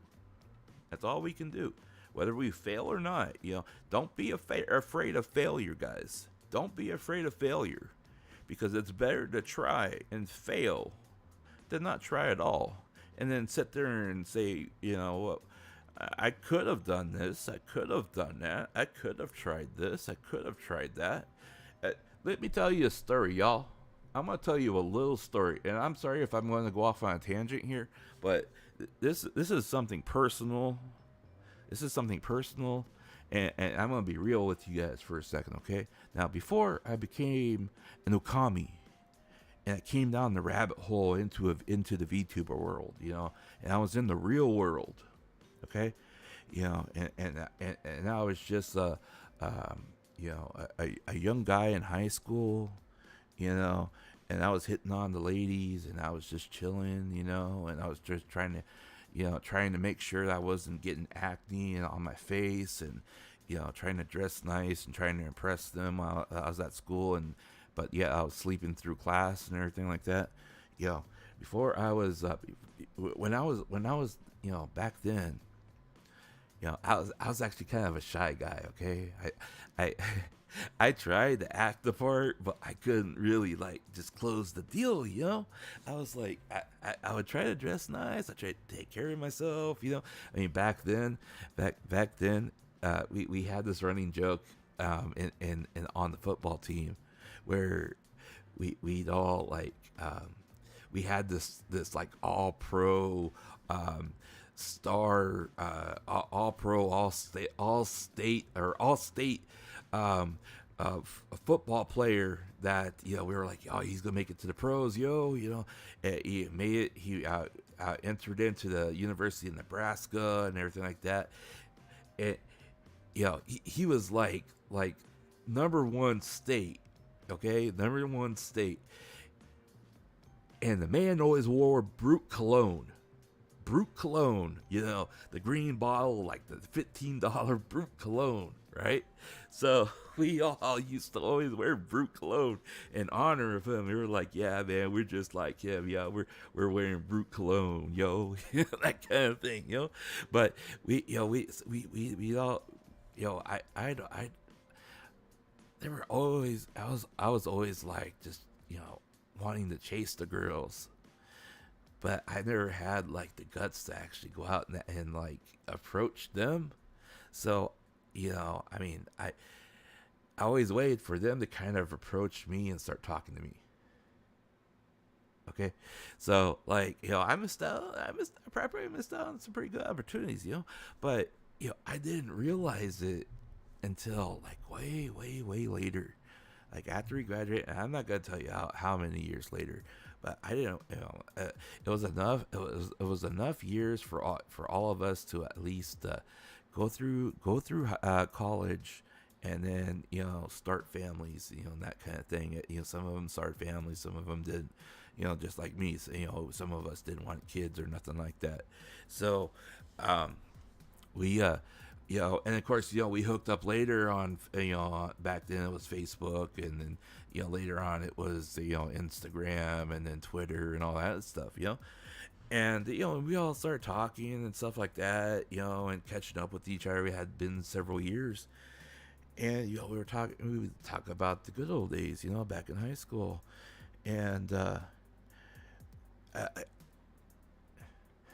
I talk to them now, and a lot of them were like, "How come you never asked me out?"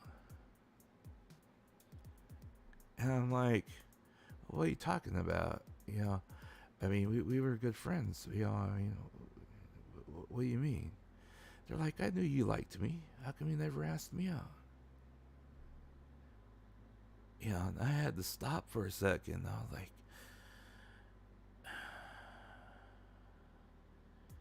I didn't have the courage to. I didn't know if I was good enough. And they're like, you were always good enough for me. I mean, you tried hard. You worked hard. You were, you weren't the best at sports, and you weren't the best at and your grades probably weren't the best. You always slept through class and stuff like that, but. When we talked, you were decent. You always treated me nice. You always seemed like you were a good person. But and you always fought for what you believed for. Like that was good enough for me. And I started thinking about it, guys. And I mean, I had 2 cheerleaders tell me this. I mean, 2 cheerleaders, man. I mean, for me back then, it was like, football. You were on the football team. You dated somebody in the pep squad, But like for me, I always looked at those girls, and I'm like, man, all these girls are too high class for me. They're just way too high class. And come to find out, 2 of them were sitting there asking me, asking me, why didn't you ask me out? Why didn't you ever ask me out? Of course, they moved on from there. But, who knows what have happened. I mean, like 99% of all the high school relationships that I know of, none of them lasted beyond high school or college. But I mean, still, guys, I mean, just the concept, and that's the moral of the story, guys. That's the moral of the story. I mean, don't let your fear, persuade you to not try. Yeah, you don't want to be the guy or the girl or whatever gender you identify as. You don't want to be the person that sits there and plays the what might have been game, or the what if game. It's better to try and get rejected, or have them say no, or just ignore you, than not try at all. Because I'll tell you one thing, guys. This is the very first time I've ever tried to do something like this for anybody in my life. Okay? And I'm still learning. And you guys would not believe how much time I put in the background just trying to, reach out to other people to get us to this point. I've had a lot of people not even bother replying to me. I've had several people straight up say, hey, look, it's over. It's over. We're done. But the fact is that I know that even if we never get our voices heard, I know that you guys made your voice heard loud and clear.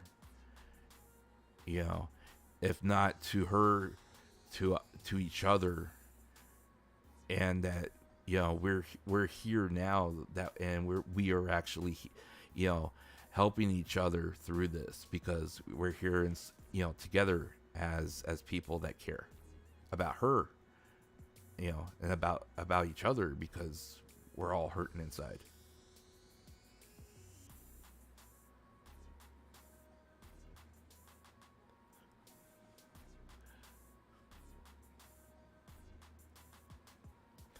On that note, sign the petition. Yeah, man, I swear, I had some good memories with them ladies. When I was in high school, I had some good times with them. Who knows what, like you said, who knows what have happened? But I mean, it is what it is now, and we have all moved on from that, and we are all where we're supposed to be at the end of the day, guys, and that's what matters. And what matters is here and now, and whether or not we are, doing the best that we can with what we have. So, yeah. So let me ask you guys something here. Because I do want to just kind of pull the group here, and it's going to be rather I might as well.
Okay, guys.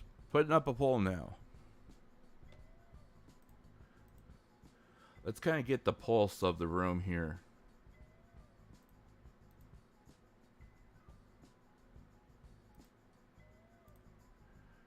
What do you guys think?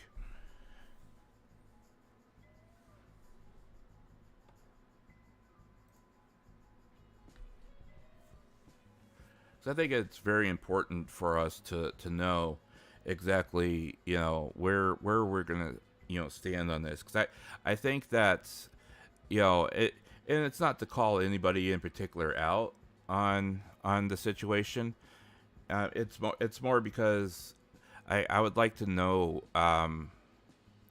you know, I try to give her some type of report,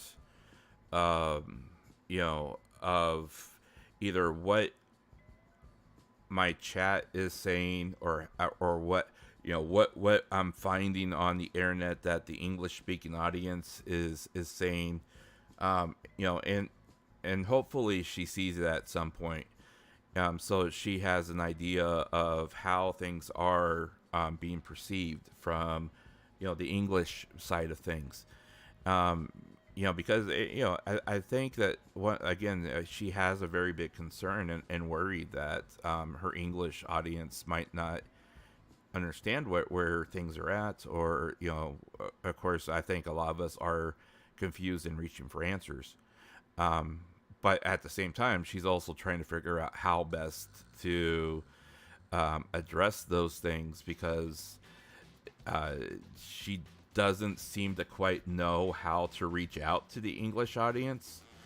And I think that's part of the reason why Kore Kore was able to capitalize on the whole translator thing, because yeah, you have a foreign language, and trying to communicate with the foreign language, you have to rely on somebody else, unless you know the language. So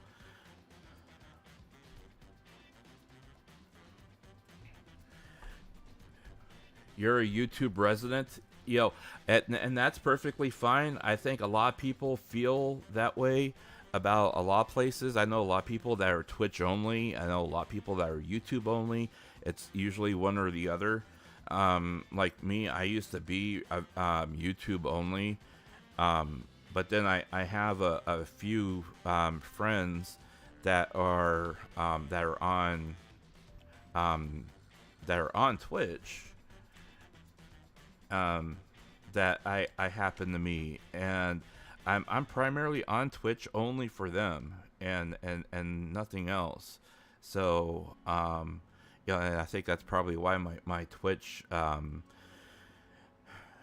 why my Twitch streaming is so bad, because I you know, it's not that I hate the platform, it's just that the platform just doesn't quite feel like home to me, you know.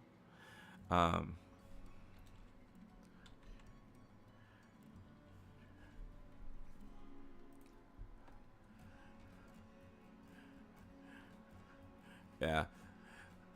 Yeah, this is one of my friends on Twitch. She plays a lot of RPGs that have stories in them. She does right now, she's taking a break from gaming, and she's actually reading the Necronomicon on stream as part of it. She puts it under ASMR, but it's more of a soft spoken type of reading, and she's read like 5 different books, and she's been averaging like 100 steadily concurrently, like 100 people a day, or at any given point, and she reads for like 7 hours, and you know, she has kind of a British accent, but it works really well. So I don't know if any guys are on Twitch, you guys can check her out if you want. Her she goes by the name of Ohio Hina. She's a real good friend of mine. really nice person. As long as you don't talk dirty to her, and follow her chat rules, she's really nice um, to visit and visit with and get to know.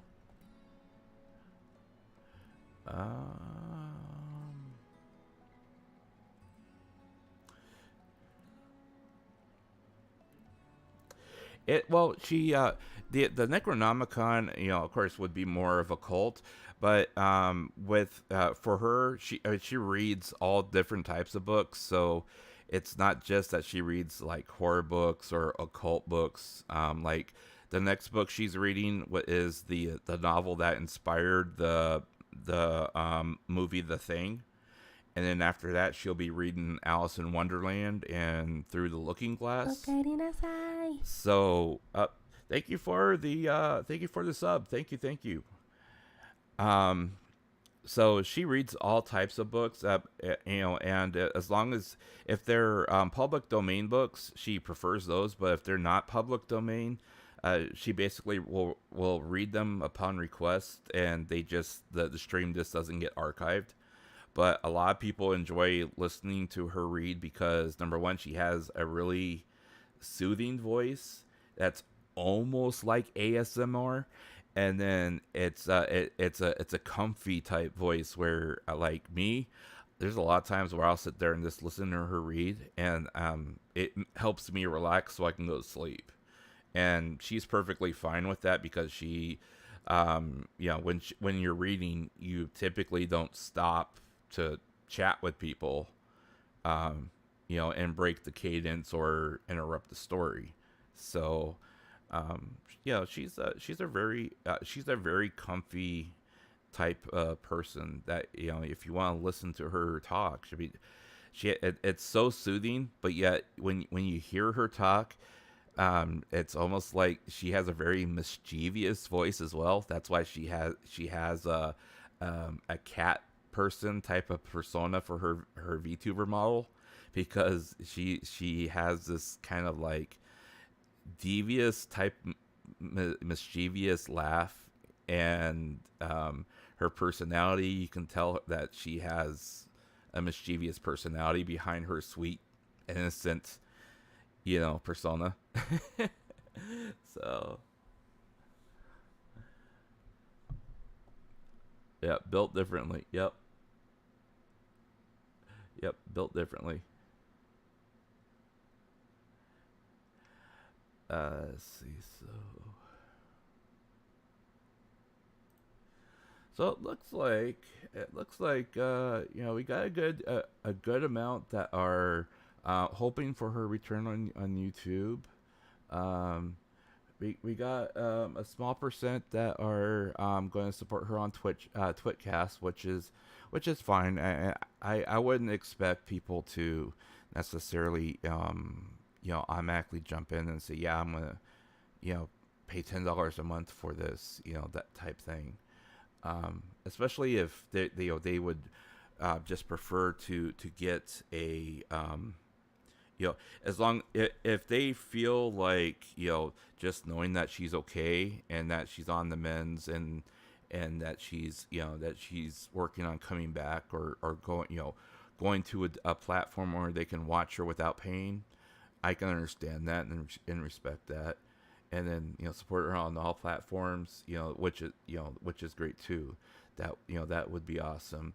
And we got 5% that wouldn't mind supporting her on Twitch, if she went to that instead of YouTube. So that's fine, guys. I think that's fine. I think that's perfectly fine. Again, it's not about the platform so much itself. It's about just availability, and whether or not she's able to provide you guys as members or fans with an environment where you guys don't feel harassed and she doesn't feel harassed. So that's fine. That's definitely fine. So wait, what happened? What Deadly, that depends on how long you've been here. Deadly, I'll give you a few minutes to reply.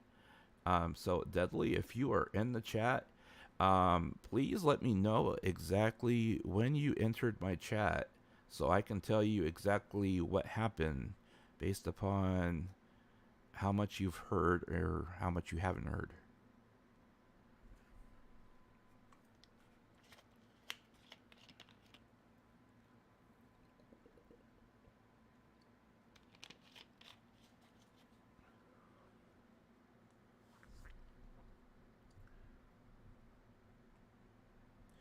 That's a lot comment a lot of people have made where that they feel that you just enter. Okay, so Haku, I think a lot of people feel that way. They feel like she's like a little sister, and you want to protect her, and they feel kind of like they let her down because they couldn't protect her.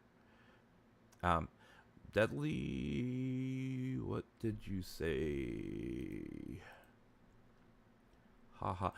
Yeah, so Deadly, just be mindful of the caps, please. I do have cap protections on because people consider that shouting or just talking very loudly. We try to keep it chill unless I go on a rant about something, but only I'm able to rant in my streams. Sorry, but I appreciate the enthusiasm. So yeah, just wanting to protect her in general. That's one of those things that people feel.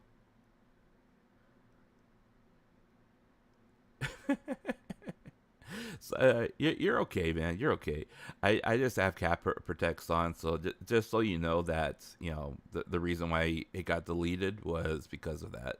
I just want to let you know that you're not you're not being like punished or anything. It's just it's my bot, and I do need to make a few more tweaks to it. So, but to answer your question, so basically in the nutshell,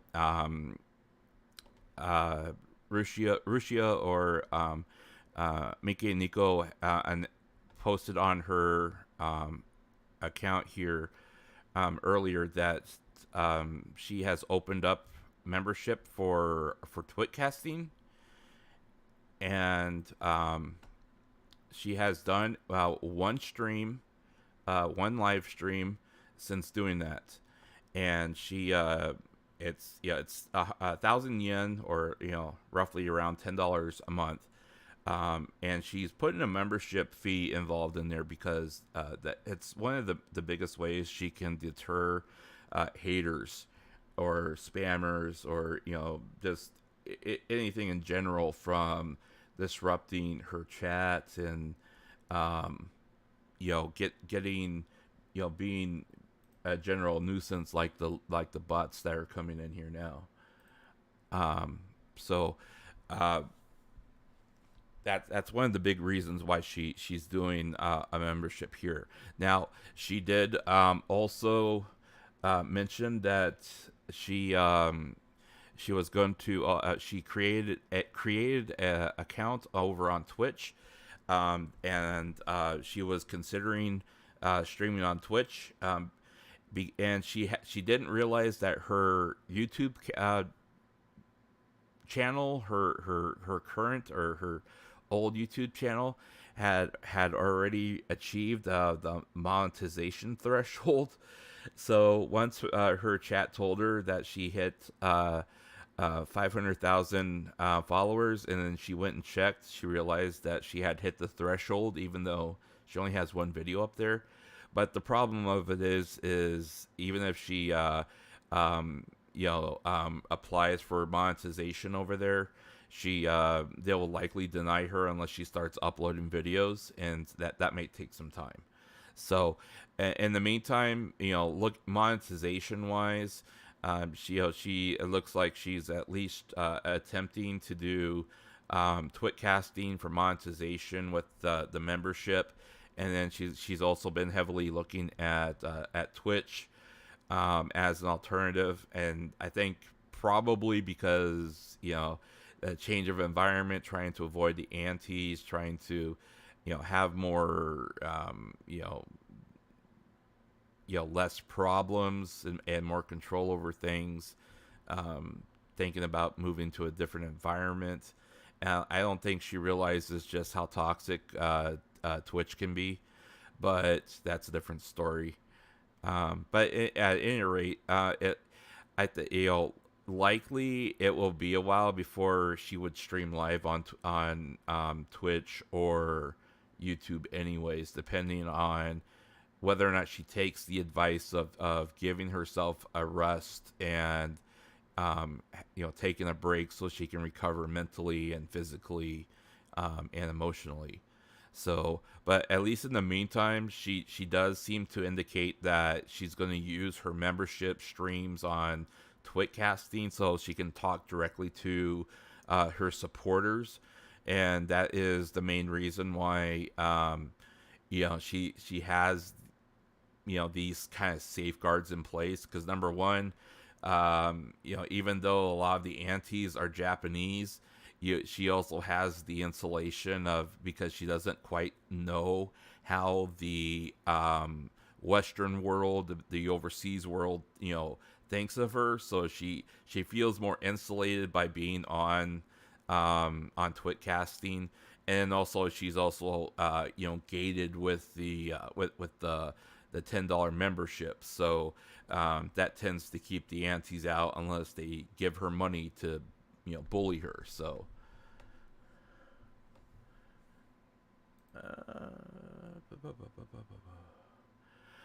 any clips from the members only Twitcasting?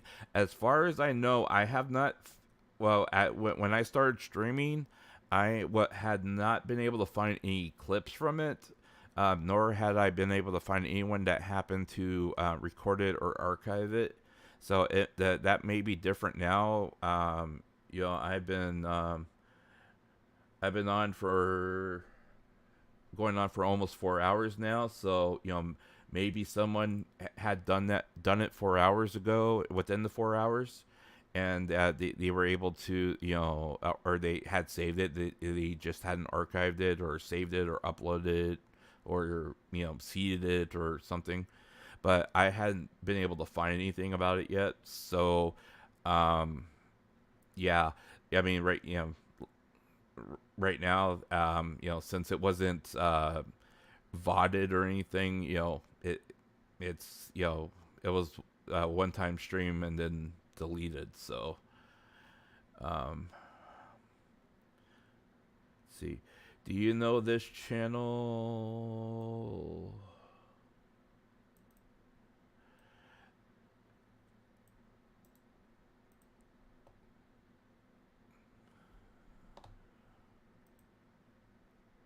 Oops.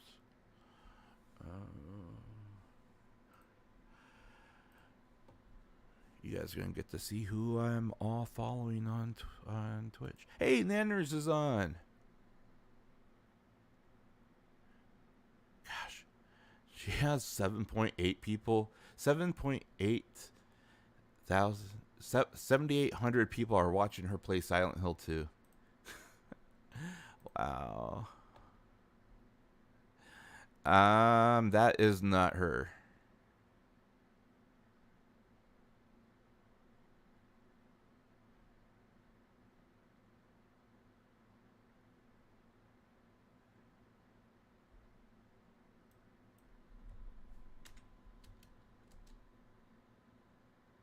That might be her.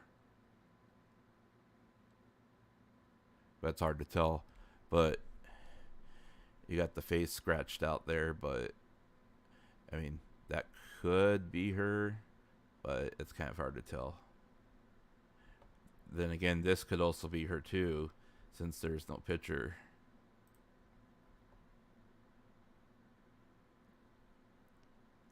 You got Mikeneko 74.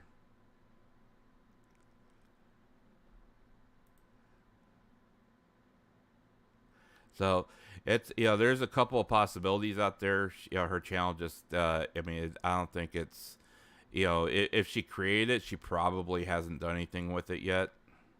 That's my assumption. Twitch might be great for her. One of the things that I was kind of mentioning earlier is so she had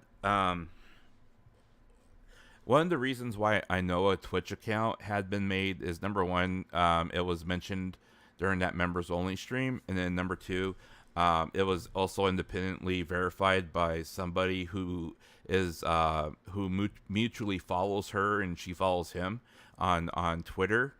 And the guy thought it was a great idea to read her DM about her creating a Twitch account live on his Twitch.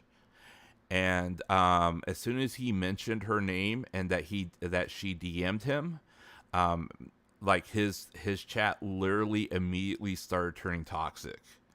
I mean, literally. I have no idea who the guy is or what industry he's in or what type of chat he has. But I mean, they literally just went completely toxic. I mean, they were like asking him if he'd boned her already and that, whether or not he's bought her an engagement ring already, and, throwing accusations of cohabitation. I mean, it was literally like Mufasa all over again. It was like, what the hell? I mean, these guys are your followers? I mean, really? Come on.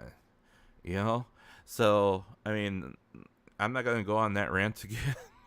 But, I mean, yeah, so it was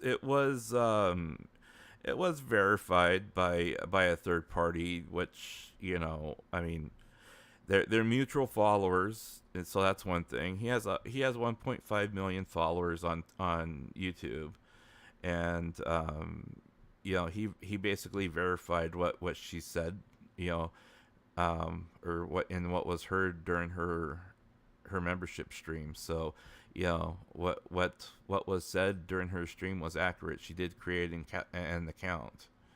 So, I just hope she takes it easy for a while.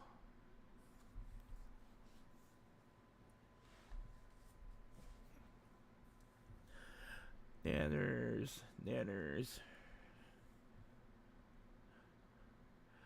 I know that Rushia stuff is long since passed, but any update on the lawyer thing? No, there has not been any update or any movement that I know of on the lawyer thing. I don't know if that was just her talking in the heat of the moment, or whether or not that's something that's still being worked out. But there, as far as I've seen or heard, I have not. I have seen zero movement on that part.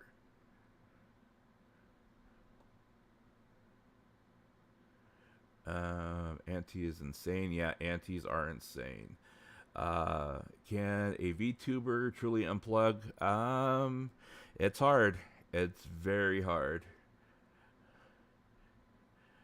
Vacation money, that's the problem. I mean, the girl has been paid over the last 2 years. I mean, she's made a lot of money. And I think, I'm not sure how or if or who is handling her money, or whether or not it's being invested or whatever. But I will say that, it seems like she has this need to need to stream, because I think it's partly because especially right now, if she doesn't stream, I almost get this feeling like if she doesn't stream, she feels like she's not wanted, or that nobody loves her. It's just the feeling I get when I hear her talk. And I think in that, and she's not alone with that as well. A lot of other of them have made comments to that effect of that, when they stream, they feel like they can talk and they can, that there's people out there that care and they want to hear her and they want to hear their voices, and they feel at ease being able to interact with their fandom because they feel wanted. but then when they turn off, as soon as they turn off the camera or turn off the feed, and they have to go about their everyday lives, they feel very alone. And I think Rushia is one of those that really feels that. And that's why I get on that high horse about the whole situation, because I really feel like she's getting preyed upon by a lot of people that only have their interests at heart and don't have her interests. Even though they claim that they're doing it for her or whatever. It's like, no, you're not. You're not thinking about her. You're making it about yourself. You're always making it about yourself. Stop making it about yourself if you care about this girl. So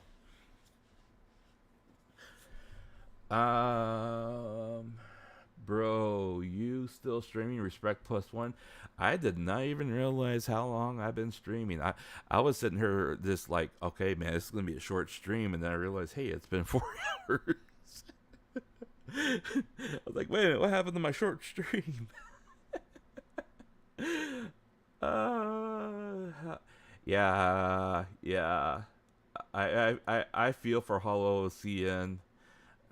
I feel so bad for the Hollow CN.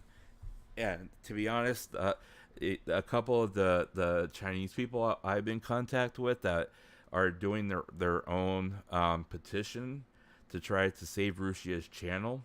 That's exactly why they're trying to save her channel, because they know and understand how it feels to have what they love the most nuked off the face of the earth by their own government, and they don't want that happening with Rushia.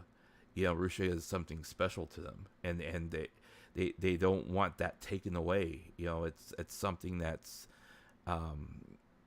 integral part of that's been part of their lives for the last 2.5 years, and they don't want to lose that. They already lose so much because of the lack of freedom they have. So there's some dude on YouTube that gets sick of Miko's voice. I'll be honest with you, and guys, if you want to talk about other people too, other VTubers too, especially right now, since we're kind of off of through all the information, unless someone comes in and we're catching them up on it. Feel free to throw out a conversation point about somebody else if you want to talk about them. At first, so I didn't know who Miko was until Karone was talking about her, because Miko had taken that hiatus for being sick or something, and she was like getting excited about her coming back and whatnot. So I was like, who is this Miko that she keeps on talking about? And I started watching some of her clips. I'm like, oh my god, I think I'm gonna like take a couple of pencils and shove them in my ears because of her. But then I started watching her, and the more I started watching her, especially like her GTA stuff, I was like, dude, this girl's off the hook. Oh, if I would have just met her like, just a little while earlier, I would have been like, dude, this girl is like completely chill. She be gang banging more than I would ever did. Let's see, what else is there? When can we see Cover versus Cordy Cordy? You'll probably never see Cover versus Cordy Cordy. Never. You'll probably never see it.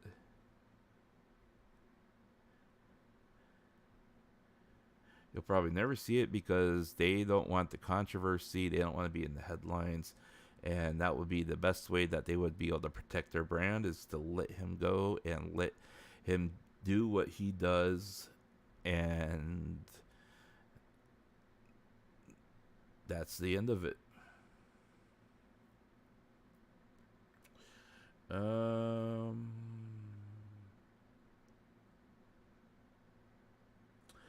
Yeah, I heard that too about the Chinese VTubers, and I don't think anyone really bought into that except for hardcore hardline people.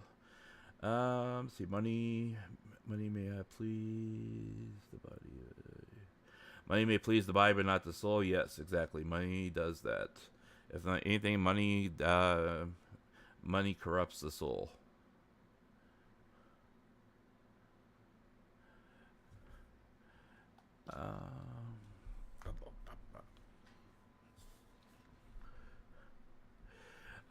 You know what, the fact that that the voice actor called her or did that VOD for her on her birthday, was just awesome. I literally cried when I saw that. What was it? Fok is war, or Fok is love. I was just like, yo, he actually said the thing. He said the thing. Oh, I as annoying as her voice can get sometimes, I love the heck out of that girl, and she's gotten herself into trouble too, and not all of it has been. She's another example of not all of the trouble she's been into is her fault, because she's a young girl that's just that's just trying to figure things out herself, But I mean, you get moments like that where you get like a voice actor that is like literally like tens of millions of people know who this voice actor is, and he calls you up for your birthday and he tells you, what, fuck is love. It's like that. I mean, that alone just made her day. I mean that is just like, that's wholesome. I don't care what anyone says, that's wholesome. Freedom lady. Yeah. She wants to climb up the freedom lady, and then she wants to jump off. Oh god. No. Miko.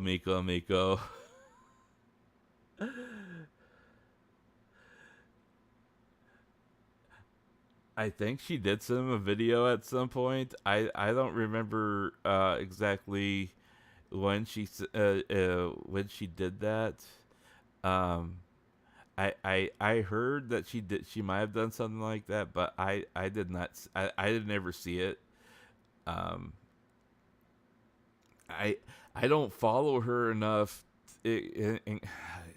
That's what drives me nuts too about Hololive. It really drives me nuts is that there's just so many of them. I can't keep up with all the content that's out there, and even with Clipper help, I can't keep up with all the content out there, I mean, I literally have to sit there and choose between like watching Miko or watching Korone or watching freaking Roboco, or watching Choco Sensei, and then you just kind of hope that they're doing a collab together, so maybe you can watch both of them at once, and then Fubuki starts like an hour later, and then you flip back and then you say, okay, Korone is playing a Super Nintendo game, so she's gonna be at that for 8 hours, so I can come back to her.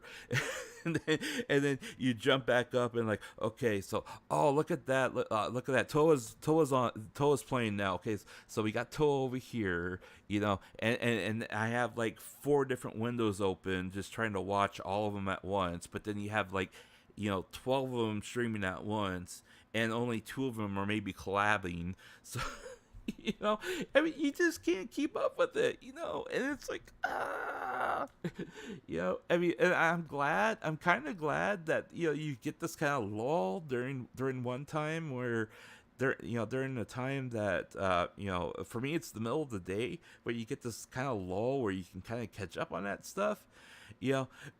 but what drives me even more nuts is that the before it used to be like the Indonesian girls, Risu and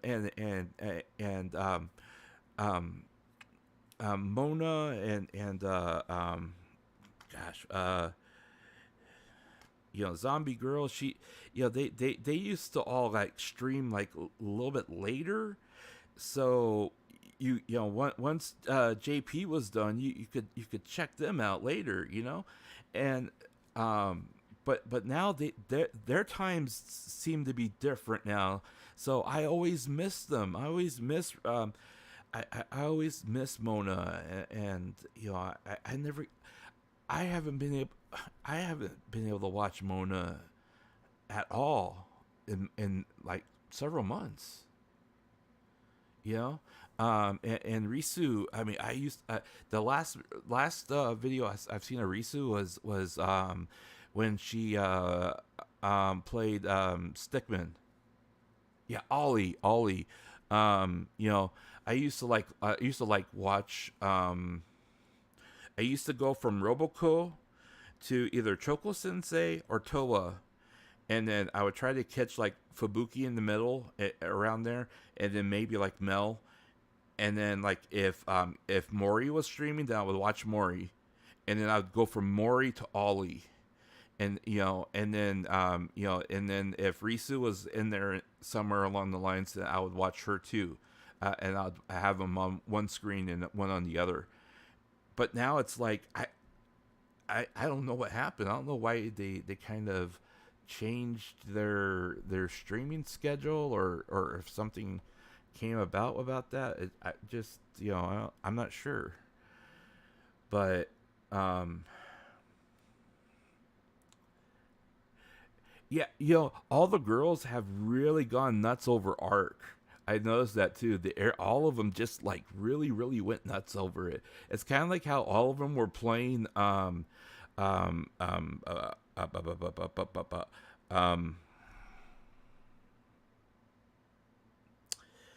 them were playing the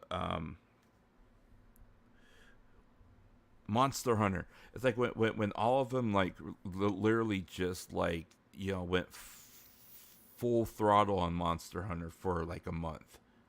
I remember doing a kind of like doing a survey, and of all the ones that were all the Hololive girls that were playing, it was like all of them but like 2 of them or 3 of them were doing Monster Hunter. So it was kind of like you just kind of keep flipping the channel, and it was like the same picture, only a different perspective.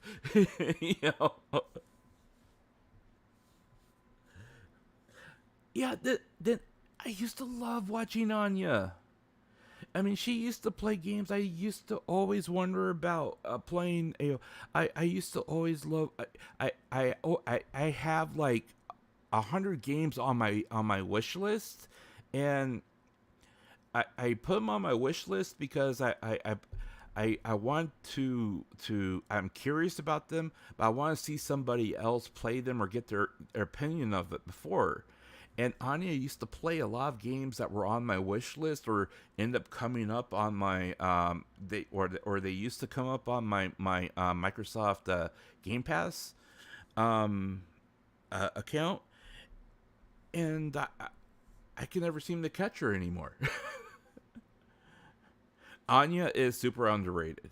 Anya's underrated. Risu, I kind of feel sorry for her because I mean Risu has such a strong voice.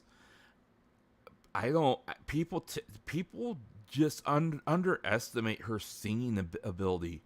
I don't know why people don't give her the recognition she deserves. I mean when Risu did King, her King cover, I was literally blown away because I did not think she could sing like that. And then ever since that, I've been a fan of hers.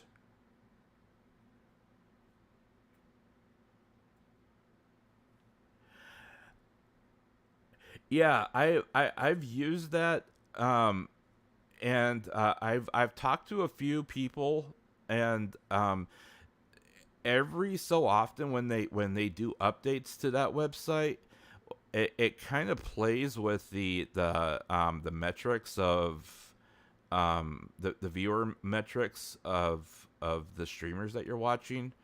Um, it's kind of weird. And you also have to sign into your Google account and your YouTube account through the website in order for that to work. And since I'm a content creator now, it makes me very wary of going through one site to get to another, just so I can watch them all, on one screen. It just makes me nervous, you know. Not that there's anything shady with the site. What is Twitcasting? Twitcasting is a Japanese streaming service that pretty much interfaces with Twitter. It's a Japanese kind of equivalent to what Twitch is, only it's more social media based. There's a lot of people that do gaming on there as well, but by and large, it's mostly a Japanese product that they use. And quite honestly, it's what a lot of streamers default to that are on YouTube. If they get demonetized and they're from Japan, because it's a lot easier for them to set up on Twitcasting and then automatically continue to have some source of revenue if they're a streamer. I've spoken with a lot of people that have been demonetized for whatever reason, and they go, they're all based out of Japan. They go straight to Twitcasting, and they can at least keep the income coming in while they figure out why they got demonetized.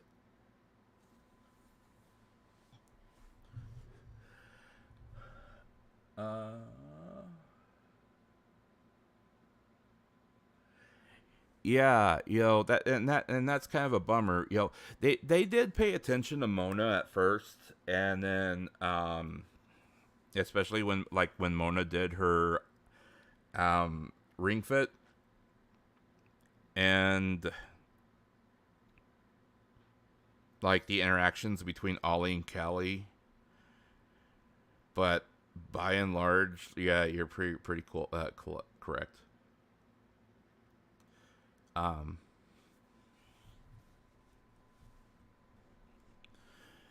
Yeah, and it's unfortunate that that's another thing that, like, when I was kind of thinking about what kind of content I was going to do for my channel, I was really considering, okay, well, you got plenty of clippers out there already for Hall Live. I don't want to follow that because quite frankly, they seem to have a lot of time and to do that, and trying to go along and find clips of things like that is, unless it's on the stream I'm watching, I don't feel like I really want to be able to, or have the time to be able to go through and source those types of things. But you're sorry you're late, but you're wondering if anything was found in the Twitcast comments. Okay, okay, so Dolphin, number one, it's okay. I've been trying to recap as much as possible for people that come in late. You're perfectly fine with that. So you are aware that she has a membership set up over on Twitcasting, so that's a good thing. That's a good start. Some of the biggest takeaways from the comments and the in the chat regarding Michan, basically it amounted to that She did create a Twitch account, and she has been considering streaming games over on Twitch.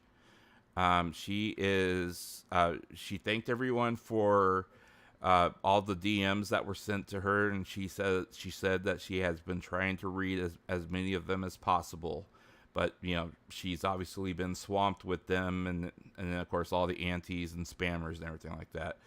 But she has been trying to get through all those.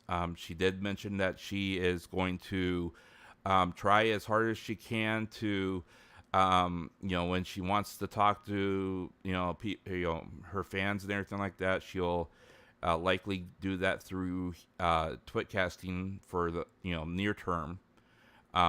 But, she, like I said, she's also been talking about gaming and other stuff. She didn't realize that she had already achieved the monetization threshold on YouTube for her other channel, because after she did her initial test video over there, she didn't bother checking the interface for it. So when she went back and she checked, she realized that the 8-second video had been seen like 1.9 million times. And that equated to like over the 4,000 hours that she needed for monetization. But, there's the problem of she doesn't have any content up there. So as of right now, she might probably won't get monetized because she doesn't have any content up there. And part of the reason why she is paywalling herself off like this is to keep the antis out. You're going, see you. Thank you for stopping by. I appreciate you being here. Thank you. So that, those are the big takeaways from there. She also mentioned, and we're not going to get in, super back into it. I've said my piece over a lot of this stuff. But she also mentioned, for those of you who weren't here earlier, you guys remember the portion of Kore stream where he oh, thank you for the sub. Thank you. You guys remember the part of the stream from Kore where he had someone that sounded like Rushia talking, and he had the translators on there. Rushia or Mikeneko apparently made reference to that in her stream, though she never once appeared to reference Kore, and her chat never seemed to really reference him in response. However, she mentioned the fact that she mentioned the imitator, and that the fact that the imitator had tried to copy her voice, and the chat pretty much all responded in unison with comments like going back into my notes here, that they made comments like this. We're not going to be fooled. We're not going to fall for a fake. That was disgusting. I figured it out. I wasn't fooled. I knew from the start. I knew it wasn't you. I won't allow him to deceive us or me about you. So, in my opinion, based upon the comments that were made, and I don't have a video to replay and show somebody to make sure that I understand the context of what she said versus what the chat said. So I don't have that video or context. So this is just my interpretation of everything. It gives me the vibes that perhaps there was a deception trying to be had there or trying to be made there. I don't know, but that's the feeling I get based on the comments. Now, it could be that the comments were just being made out of madness, people being mad that, he had an imitator try to imitate her. Or they could have been like responding to the fact that he tried to pass somebody else off as her and have them read something. And the reason why I say the second part is because if you listen to the clip and listen to that segment again, you get through the entire thing where they read through the entire thing, or talk through the entire thing, but then it starts to either sounds like it starts to loop, or that they're reading the thing over again, which tells me he either had his video player or his media player on loop, or that was take 2 of whatever they were reading. Because if you record something for the purposes of putting together a video, or you're recording something for, and you're trying to get multiple takes of the same thing, many people will do multiple takes within one file or format, and then they'll let the editor edit out and chop out, cut out whichever take is best. So again, I don't have all the information there regarding, exactly, what she said, and verify what she said, it was fact or not. But that's the interpretation that I'm getting from it. So, there's no way, there's no disputing she's not going to get back in the Hall Live, but I'm disgusted with him. Now, in regards to the first comment you made, I agree that they're right now, she probably would never be able to get back in. Now, this, as far as the second part goes, that kind of, I guess that kind of depends. If she goes through with the entire, if she goes through the entire lawyer thing that she kind of dropped and then deleted, in that deleted tweet that she had, there's the possibility that, if she took legal action and there were foul players involved in it, and she was caught up in conspiracy and so on and so forth, then perhaps maybe there's the opportunity for parties to make amends and that kind of thing. There's that long drawn out process of it, or there's the fact that you could just like, okay, they terminated me, I have to move on, they're going to move on without me, and then everyone goes about their business. So in that case, yeah, that would be correct. Now, as far as the second part goes, again, I have my own belief regarding that person in general, and whether or not what he's doing is because of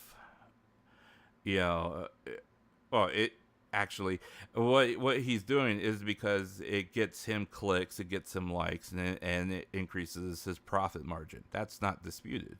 I mean, it's just fact, and he thrives off of it. That's his business, But on the flip side, it really makes me wonder exactly, why somebody in a position like Rushia was left in such a vulnerable state, or was in a vulnerable state, to the point where they he was able to prey upon her the way he did, because that's exactly what he does. If you look at his channel, if you watch any of his content, he preys upon all people who are celebrities, they're internet personalities who are too small to be considered, quote unquote big time, but they're big enough to be recognized and to get him the views and traffic through YouTube. that's exactly who he targets. He targets everybody. If you look at all of his videos, that's who he targets. He targets people that are recognized enough through streaming and through different communities that, you know,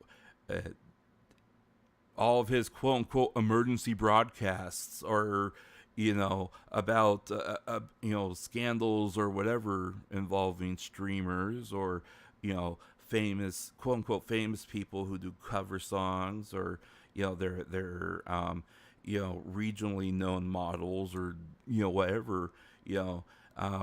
I mean, he even tried to sponge off of BTS, you know, and he tried to, you know, get a scoop at one of their shrines. Ooh, look at this, but they didn't let me in. I mean, come on. You know, the fact that security at this BTS shrine knew that he was a scumbag and wouldn't let him in is proof enough that he's a scumbag, and not just, you know, they would recognize him as opposed to any guy across, you know, walking down the street who wants to pay homage to BTS at their shrine. I mean, what more do you need? Thank you for the sub. Thank you for the sub. That's what drama tubers are told. Yep. Yeah. So in the meantime, she did mention that she was going to stream on Twitch, but, you know, I haven't been able to find a channel that you know, would be associated with her yet, and as far as I could tell, she didn't mention what her channel name was or anything like that. A lot of the members did say, you know, they had signed up for Twitch, but she didn't say when her channel was going to be active or live or anything like that. You know, practically everyone was telling her, hey, don't rush back. Just, you know, you need to heal yourself first. Take it slow. Recover mind and body first, and then start worrying about streaming. So.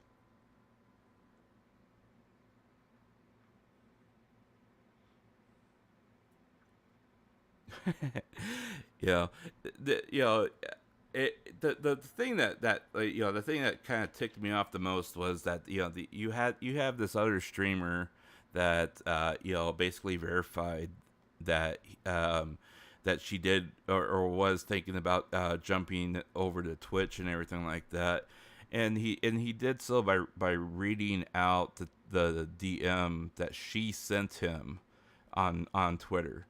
And they're mutual followers of each other on Twitter. All right, so you know, there has to be some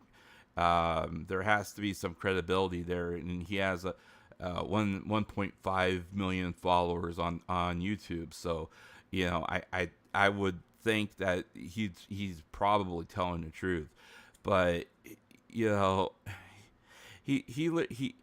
she trusts him enough to tell him, hey, I'm thinking about going over to Twitch. You know, I made a Twitch account over there, and then he goes off and reads that live on stream in front of people.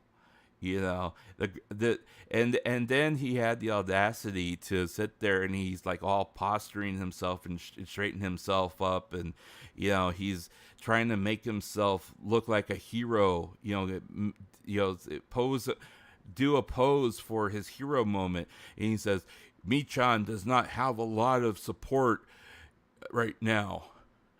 I want to save her."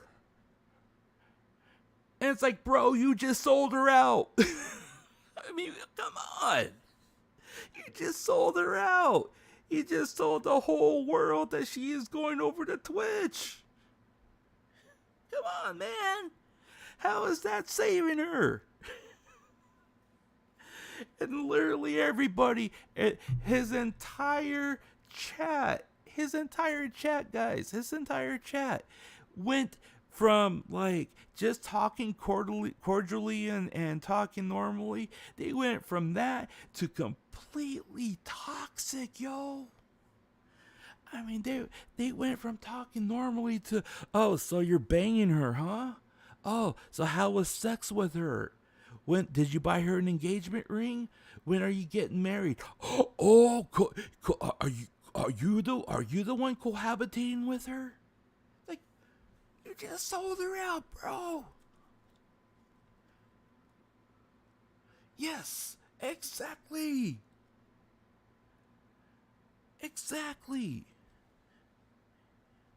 You don't help somebody out by selling them out. That's what we call a sellout, man. Anyways, I'm not gonna get on that high horse either. I went on a rant about him too, and man, I tell you what, it felt good to rant about him. God dang, I wish he was in front of me right now. I'd punch the hell out of him. And I would really punch the hell out of him. Yeah, here we go again. No, we're not gonna go. That high horse is asleep in the other room. It's not peeking in through the door. It's asleep in the other room. It's good. It's good.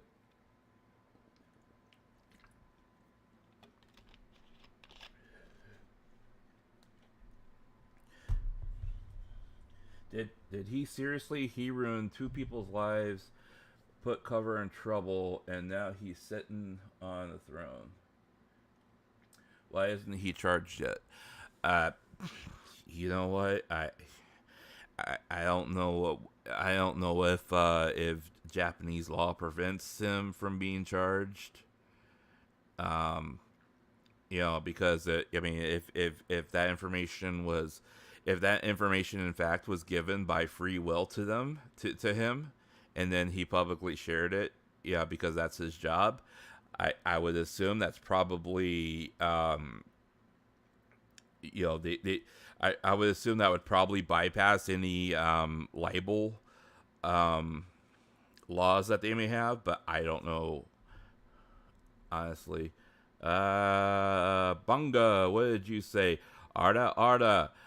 There is no Arda girls here. There's no one here to say Arda. Are you wanting me to say Arda to you, Bunga? Do you want me to say Arda?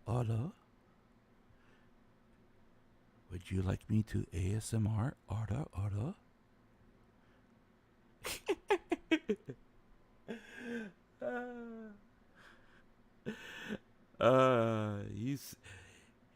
Hey, I see Arda in my chat, and that's why you got flagged. Hello. Pencan, how are you? Plus no.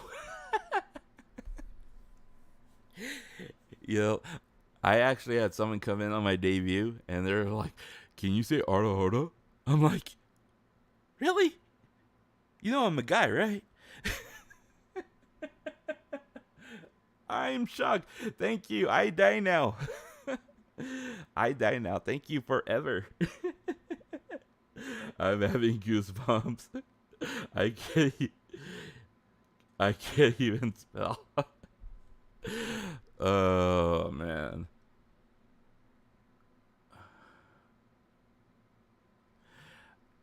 I kind of wish they would throw the book at him, but that's just the way it is. I don't know. And again, we don't know the exact intricacies of what their supposed investigation were, or whether or not they took action beyond just terminating Rushia. I mean, for all we know, they could be taking action against him, and he's just like trying to cause as much chaos as he can, But I have this suspicion that he's going to keep ruining lives as he moves forward. Hey, how come you were able to type that, but then what is wrong with my freaking modbot, man? I'm going to have to fix that later, too. Yeah, it's more convenient. Hopefully, if she does anything to kind of like at least get back into the swing of things, hopefully she does do like a bunch of like shorter videos that she uploads, and then maybe just turns off the comment section. I mean, in my opinion, that would be the best way for her to get monetization on her new channel. And then, once she gets monetization on there, she could automatically turn on members only chat, and then that would be her ticket to keeping them out. That would probably be the biggest way and best way for her to get back onto YouTube. Because I don't think she will get, and I could be wrong. I could be drastically wrong, but I think she will never get the size of audience that she used to have over on Twitch. Like she has over on YouTube, because a lot of Japanese people tend to avoid Twitch in general.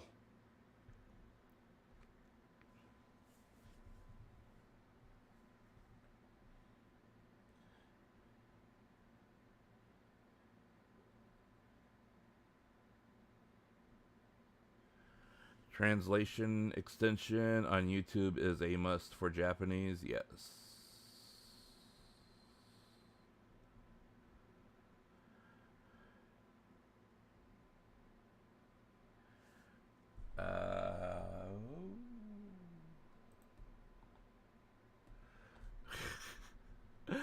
Okay, calm your taco down.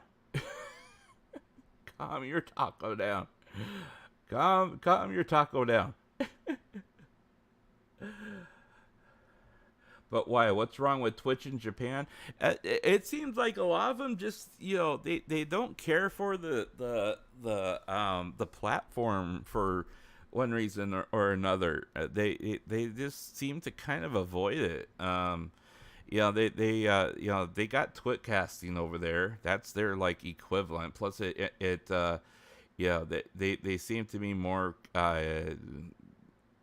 they seem to enjoy the integration with their handle from Twitch and Twitcasting, and they seem just to enjoy that a lot better. And then for any other content that they want for video, they got their Nico Video, and then they have then they have YouTube.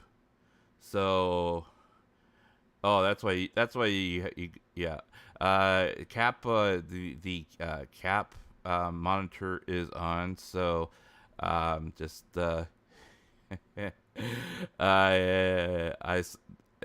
your taco, your pun is well received and heard. But my bot didn't like it very much.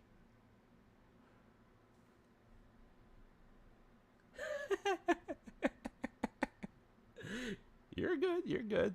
You're not in trouble. It's just my bot don't like it when people type in caps.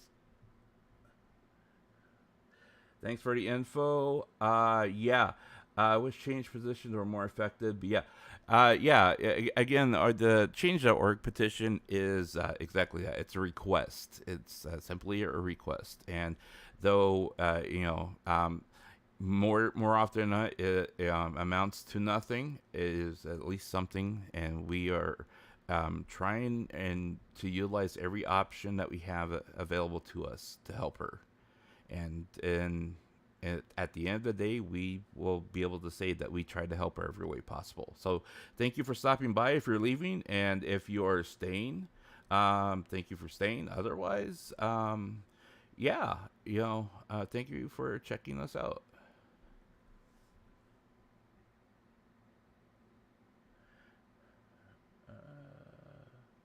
I'm confused with the IO leave.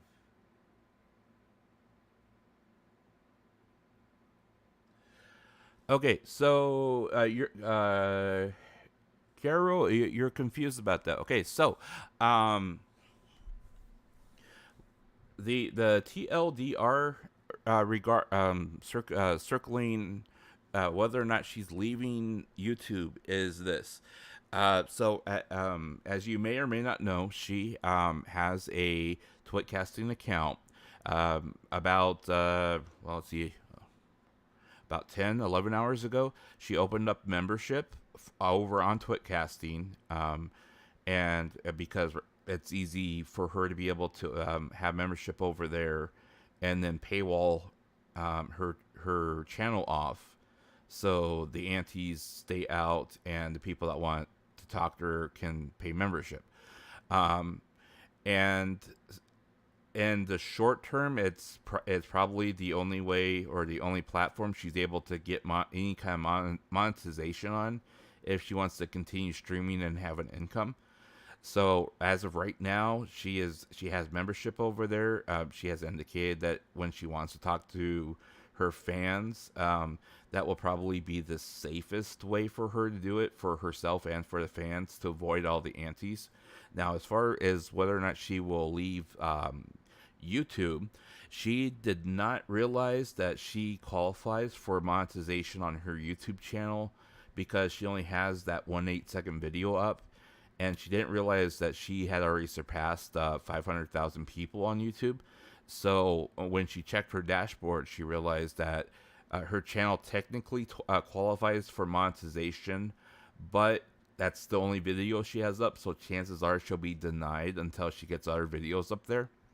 Now, the bonus to that is that she already qualifies for it. The downside to that is there's no way for her to safely stream on YouTube and keep control of her chat from the antis in its current state. She can't paywall it off. She can't do members only in chat. The only thing she can really do is like disable chat completely, and she doesn't really want that. So, basically, what she's thinking, what she originally was thinking was, she had created a Twitch account and she was going to stream games over on Twitch. The threshold is generally a lot lower over on Twitch as far as monetization goes, but you still have roughly a month process before Twitch gets back to you about monetization. So you still have a waiting period. So regardless of that situation, right now, she does not have any immediate plans to stream over on YouTube. And she will really have to decide whether or not she's going to upload anything on YouTube to get her channel compliant enough to do streaming, or get monetization so she can stream over on YouTube again. So in the meantime, she'll likely focus over on Twitcasting. Yeah, you have a good day too. Take care.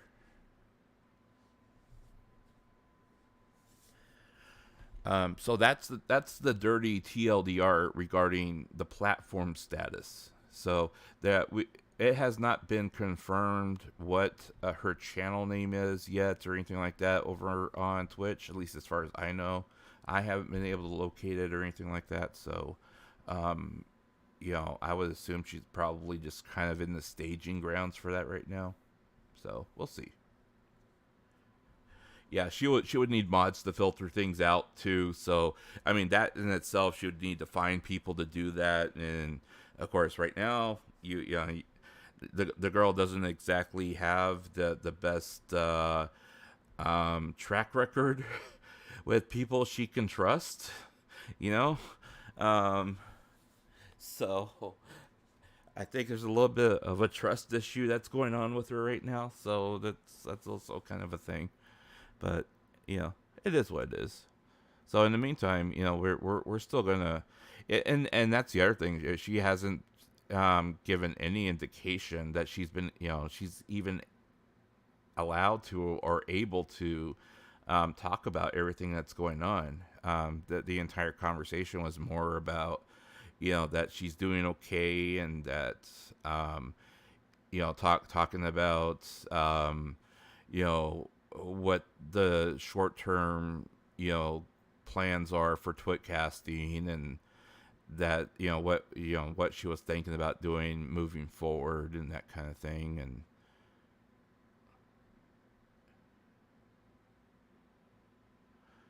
That's also the reason why Ksan is usually streams.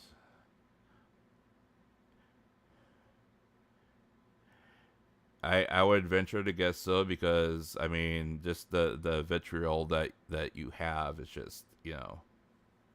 Okaeri nasai. Thank you for the sub, Dolphin. Thank you. Thank you. Thank you.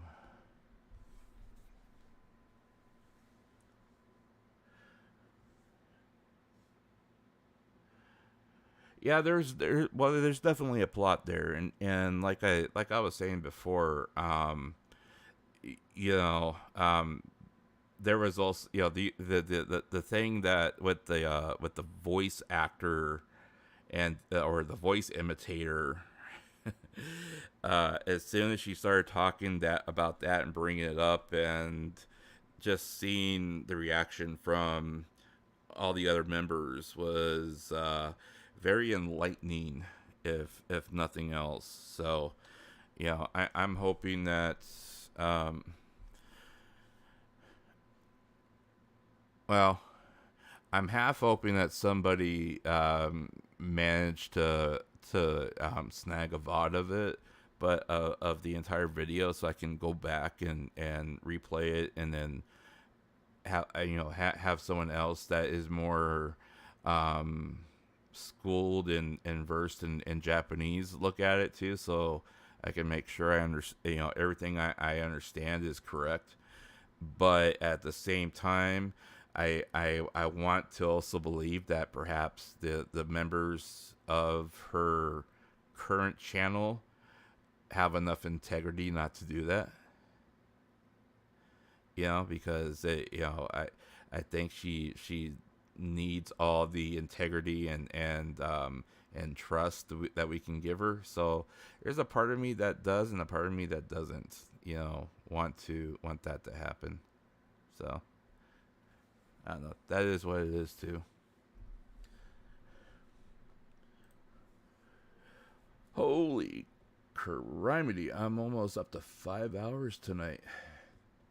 I did not think I was streaming that long.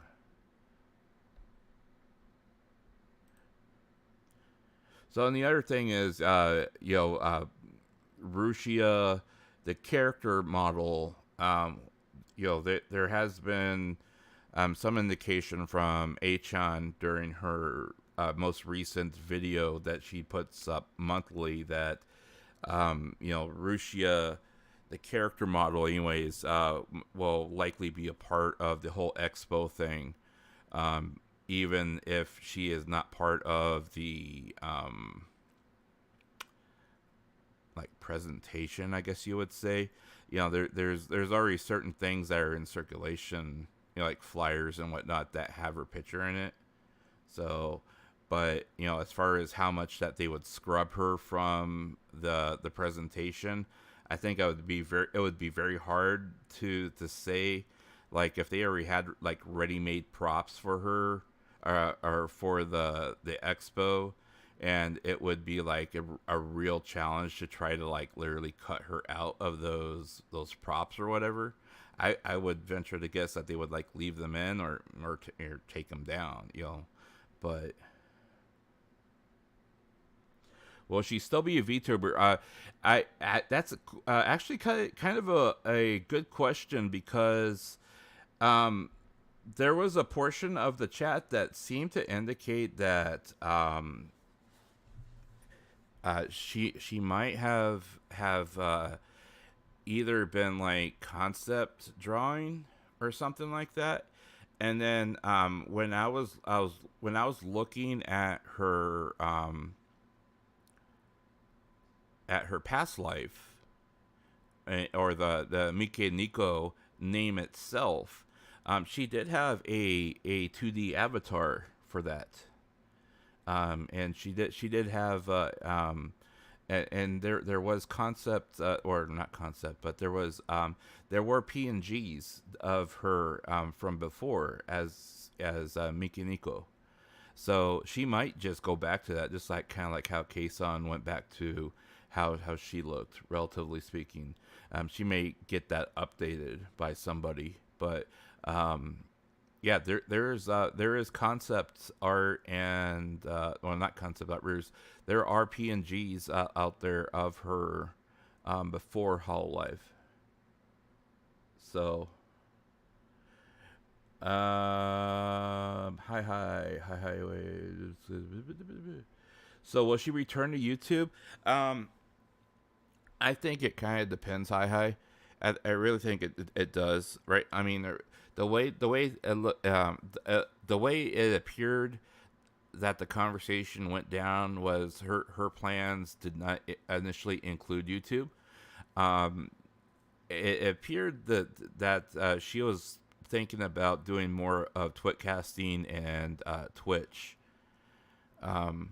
It wasn't until everyone was saying you have to look at YouTube because your channel has 500,000 followers already.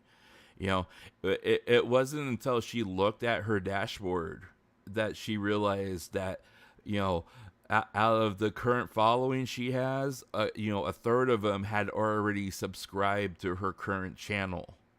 I mean, you figure that you have your casuals that subscribe, right? And then you figure that you have your people that subscribe and then eventually fell off the VTuber hype train, and then you figure that you had those that felt that they got burned, and then you have the followers or the people that love and support her, right? So if you take that pie chart and you start cutting those pieces out of the pie chart, it's not hard to believe that out of those 500,000, you probably have at least 300,000 to 400,000 that are actually subscribed because they want to see her again or hear her again, and then you probably have about maybe 100,000 that are bots or antis or haters that just subscribe to because when she does stream again, or if she streams again, they want to be able to come back around and hate on her again. I mean, if you really break it down that way.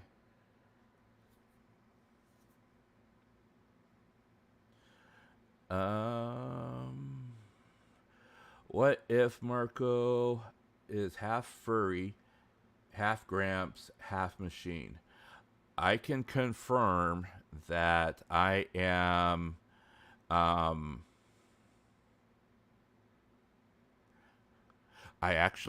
can confirm I actually do have a what would be called a cybernetic implant. It is literally computerized, and it's attached to my nervous system. I won't tell you why, but I will tell you I have one. Feels like twisting the knife to me. I'm sorry, Tim. Why does maybe I missed an earlier message from you? What feels like twisting the knife to you?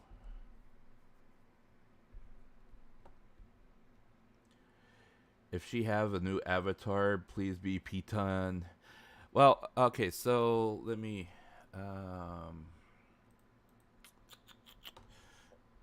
let's see.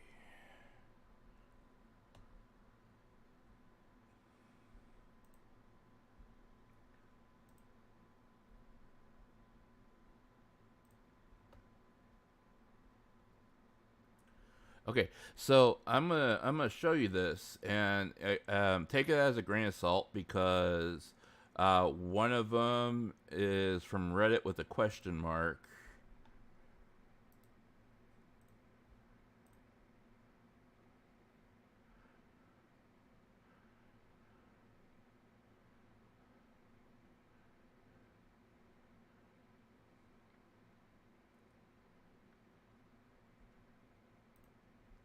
Oops.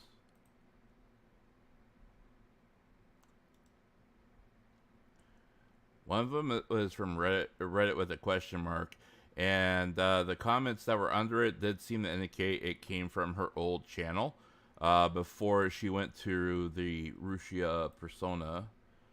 That's why it was so quiet. And then the other one seems to be a more kawaii version of it.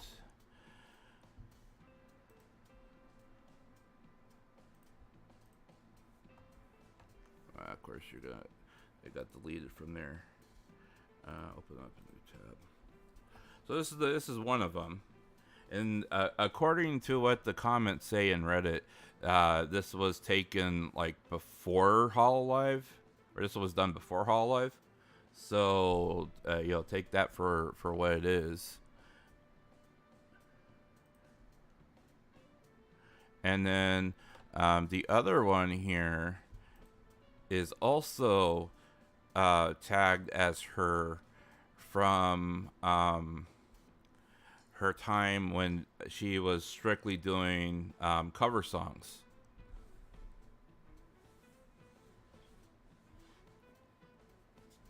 And this one seems to be the more kawaii version of her model compared to this one, which kind of almost has like the Kason vibes to it.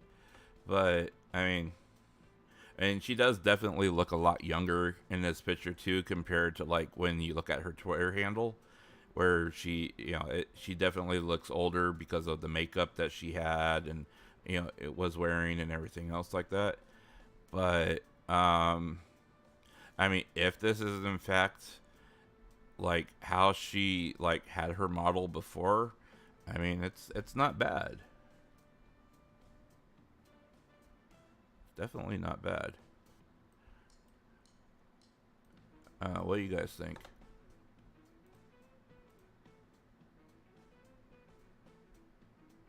Yeah, I'm still live. I'm still live. I was thinking of wrapping it up pretty soon, but then people started coming in and asking what the TLDR was, and I just got sidetracked and we started talking about stuff.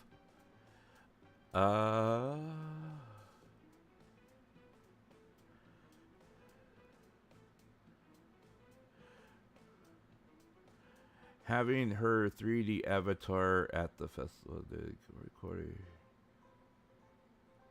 Did Corey have her on his radar? Cause that's the deciding factor. So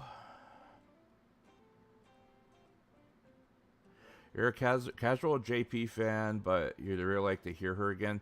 Same, man. Hearing her talk. I mean, hearing her talk right now is heartbreaking.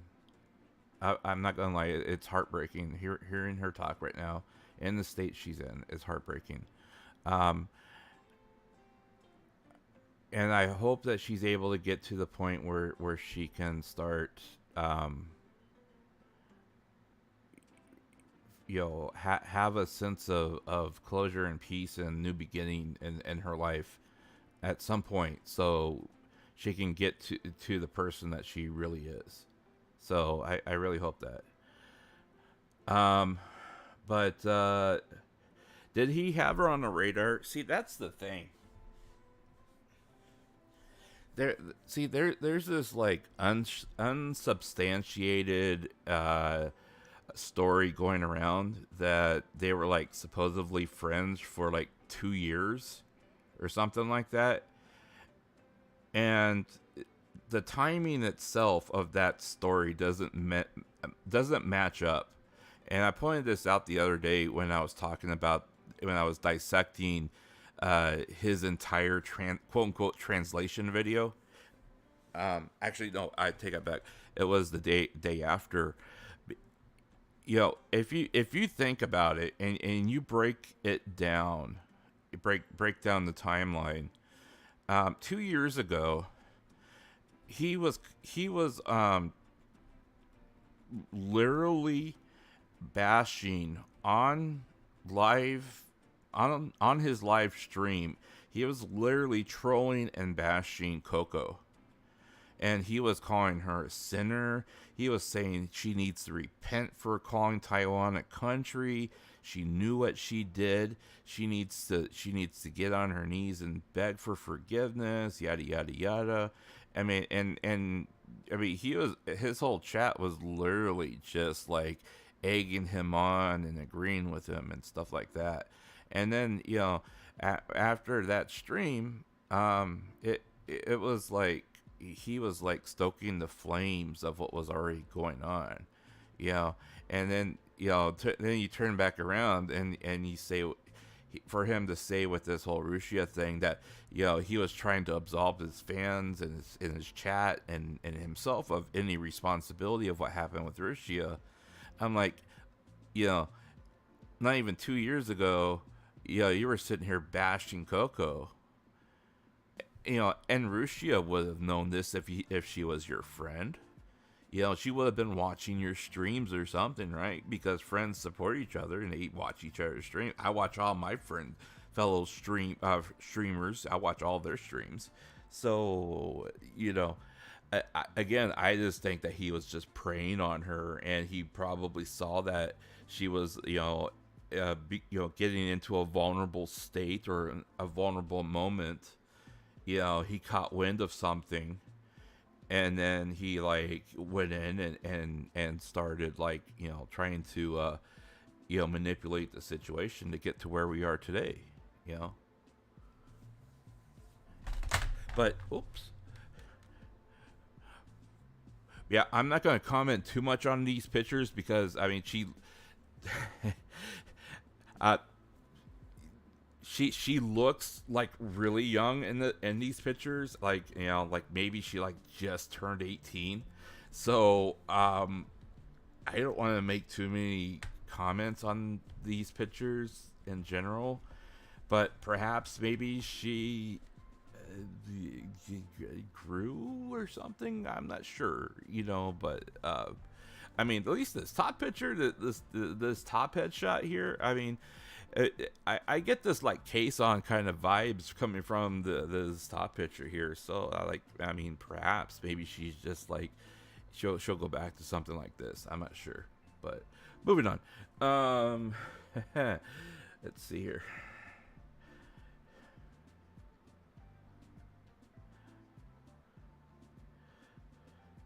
Yeah, I'm just not gonna comment any further on that. We're just gonna kind of move on from that. Is this case on?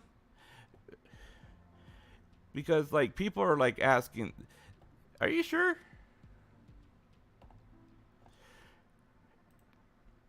Because this was tagged in the Hololive this was tagged in the Hololive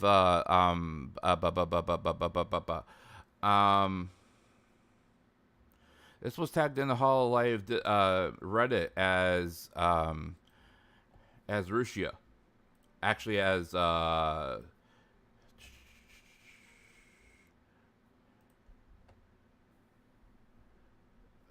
me get back to it.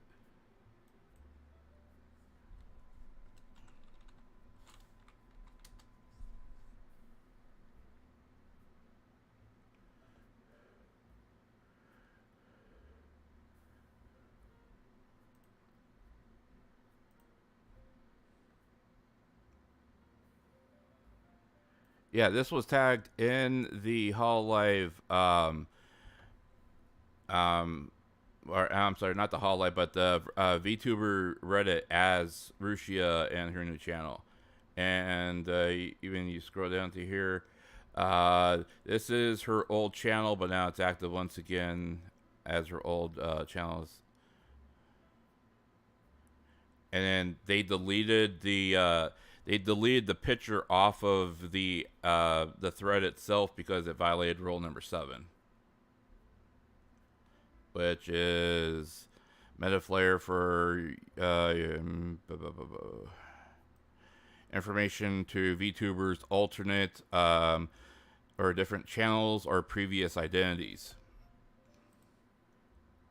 So either that if it breaks rule 7, they probably wouldn't have deleted it. I mean, I'm just guessing here.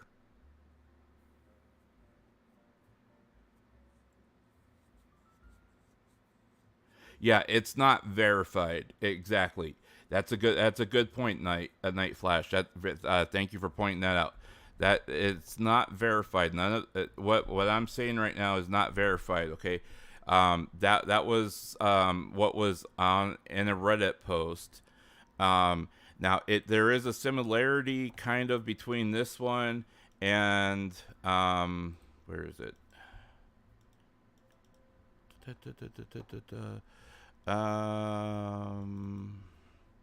There's a similarity between that one and this one, which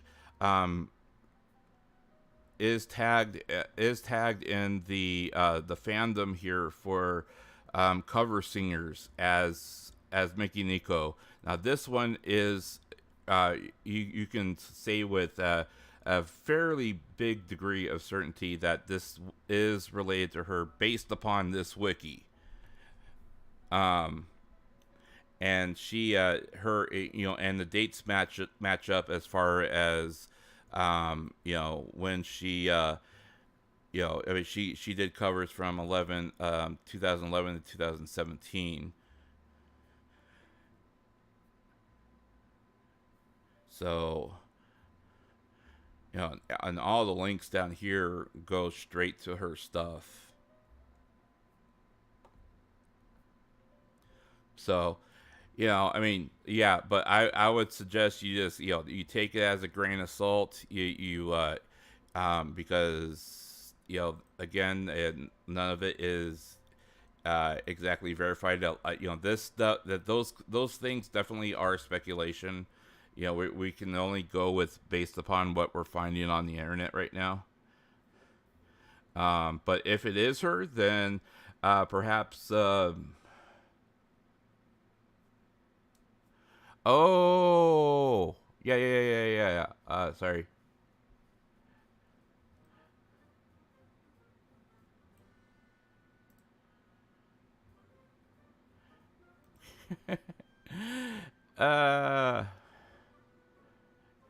Yeah, Rushia doesn't speak perfect English, so well, someone mentioned that it's K-san. So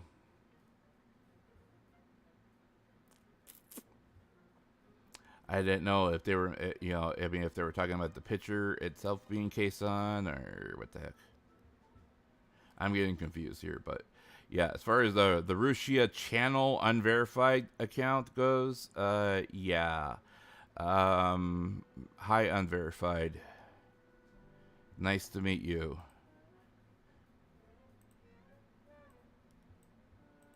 I'll tell you what, Rushia Rushia channel. Since you are Rushia channel, you obviously have access to your Twitter account. You can respond to the DMs I have sent you today. Let me know that it's actually you, and I am waiting for those that response right now.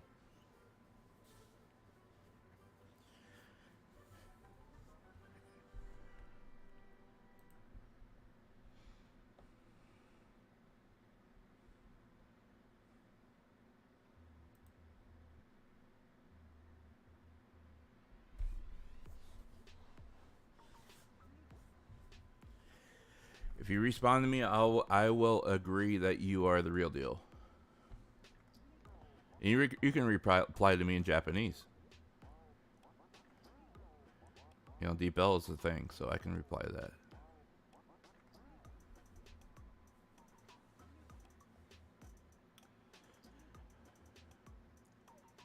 Yeah, imagine that.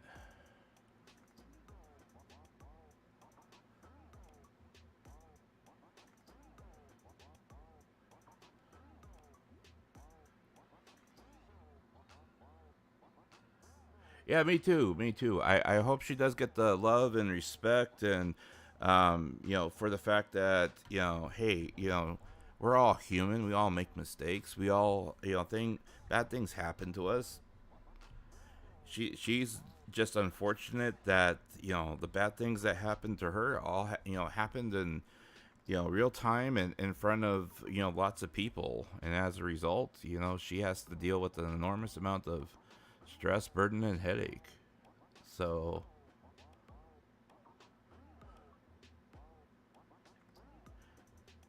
hey, you know what? It's not, at the end of the day, it's not all about the concerts and everything. I mean, those things are nice too. And yeah, if you want to do concerts in front of people, I can tell you this right now that I follow a streamer, a Japanese VTuber, that she is complete. She is not affiliated with any talent agency.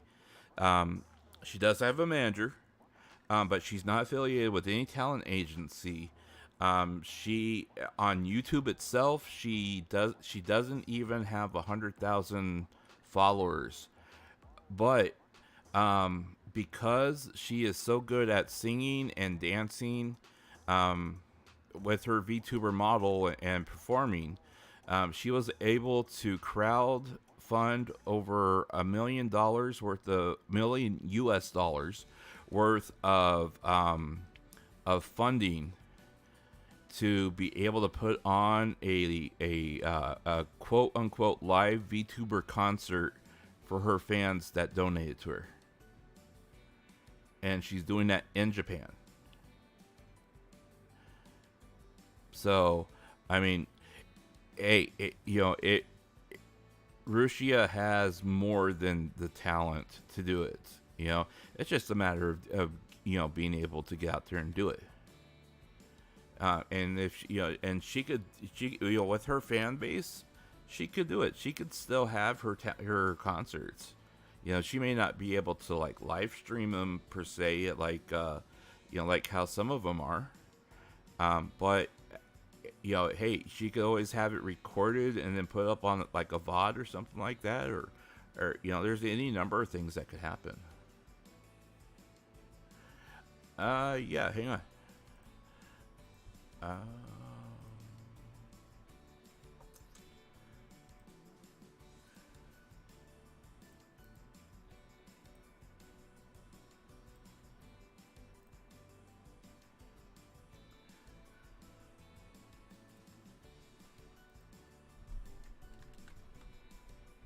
There you go.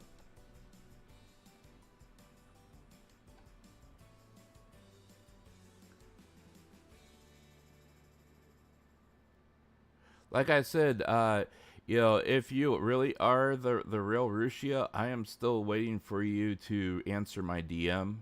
So if you could please respond to my DM, let me know that you are in fact the real deal. I'd appreciate that.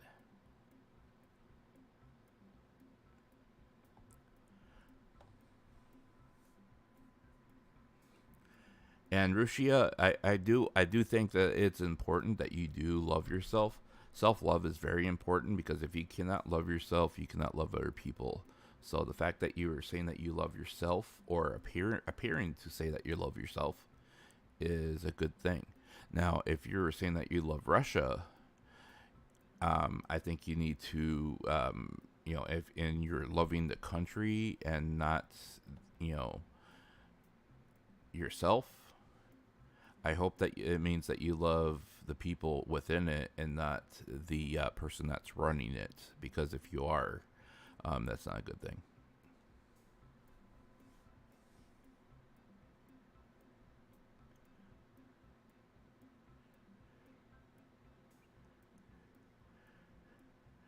Yeah, I think it's I think it's what she, if it's what she used before, I think it's kind of like what Kason used and she before, and she just kind of defaulted back to it, which is kind of a good thing, because then those people that were with her from the very beginning back then would still recognize who she is recognize the name. And then, for new people itself, it's, I mean, it's a cute and adorable name. And, I mean, Calico, I think it comes out to, like, I think Calico Cat or something like that.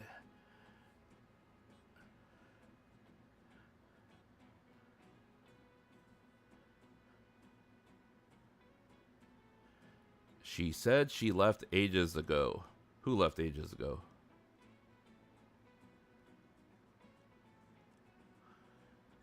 You saw a clip from channel Fuwamomo.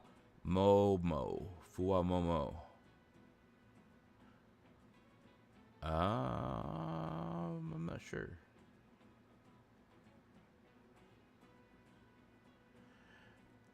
Clipper that drama clippers. If someone's using the combination of drama and or clippers in their username, I tend to avoid it unless I absolutely have to.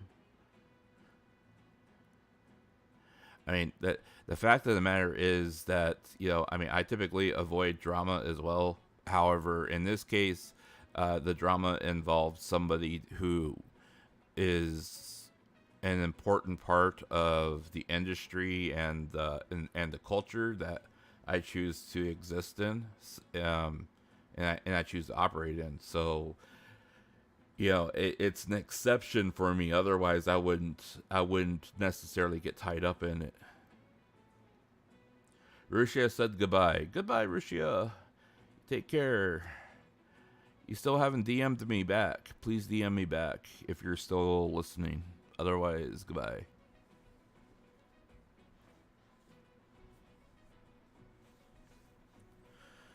So, but guys, I think I'm going to call it a night here. I am just over the 5 hour and 17 mark. You guys have been very attentive. Thank you for those of you who have been hanging with me from the very beginning. I know that a lot of this stuff is, a lot of the stuff that I talked about is, can be taken as, with a grain of salt. However, a lot of this stuff also is very important because, again, we do want to make sure that the English-speaking audience keeps track of where she's at, so we can support her when she's ready to come back and be a part of our lives, and we can welcome her back with open arms and give her the love and the attention that she really needs right now, because the last thing she needs right now is to come back to a bunch of people that are, throwing, stones and vitriol and trying to shower her with hate. We want to be able to welcome her back with love and support, and that's the biggest thing.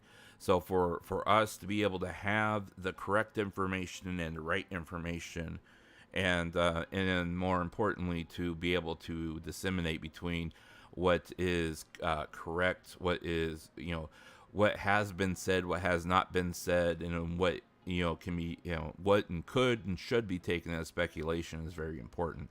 And that's the reason why I continue to talk about her for as many days as I can or have, because you guys deserve to have the information, and you guys, more importantly, shouldn't be the recipients of people telling you it's over and done with, move on with it, because then, that leaves the victim, which there are victims in this situation, and I don't care what other people say.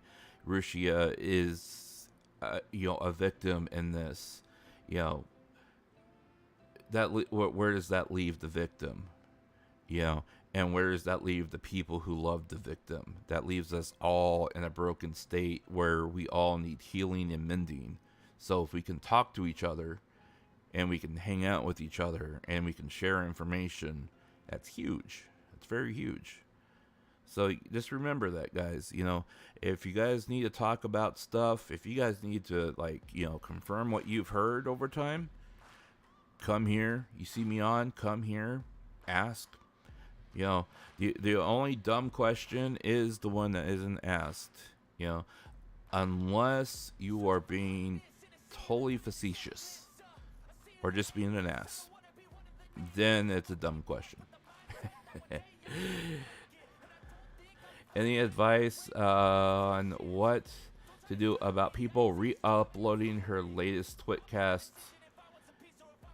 So if people re-upload anything that is against what she says, the best thing to do would be to not watch it.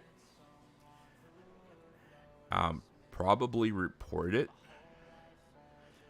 Report it for, in the attempt to try to get it taken down. A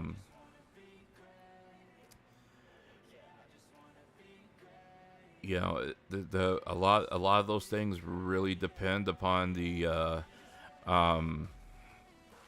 the platform, and then whether or not the original author or creator puts their own claim on it. But I would definitely report it among anything else. And then hey, it would never hurt to tag her in it on Twitter if you have Twitter or use Twitter, and then put the link in there. If you tag her and put the link in there, perhaps she'll see it and she'll issue a takedown notice for it. That's the biggest, that might be the other biggest thing. Thank you for the sub. I appreciate that. Thank you, Ellis.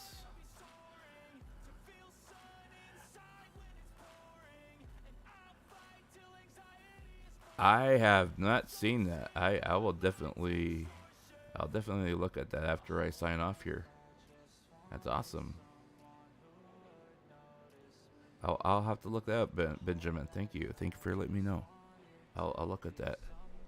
All right, guys. You guys have a good morning, afternoon, or evening, or night, wherever you are, and we'll touch base again.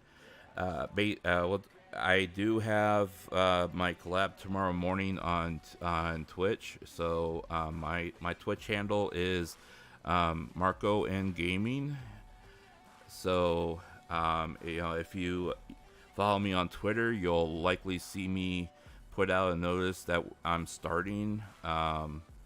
If you are up in the morning or you have a few moments, you can always come check us out. Watch me be a total fraidy cat while playing Phasmophobia. Otherwise, I will I will check back in with you guys when I can. And the next stream, like I said, depending on how things are going, if there's no movement on anything and it's been really quiet, hopefully I'll be able to stream a game here now and then. I pray that Rushia or Mikeneko takes a long-deserved break to refresh herself and give me a chance to catch up on some gaming instead of trying to take care of morons that are just trying to exploit her. But we'll see. So in the meantime, guys, you guys take care. We'll talk later. Peace.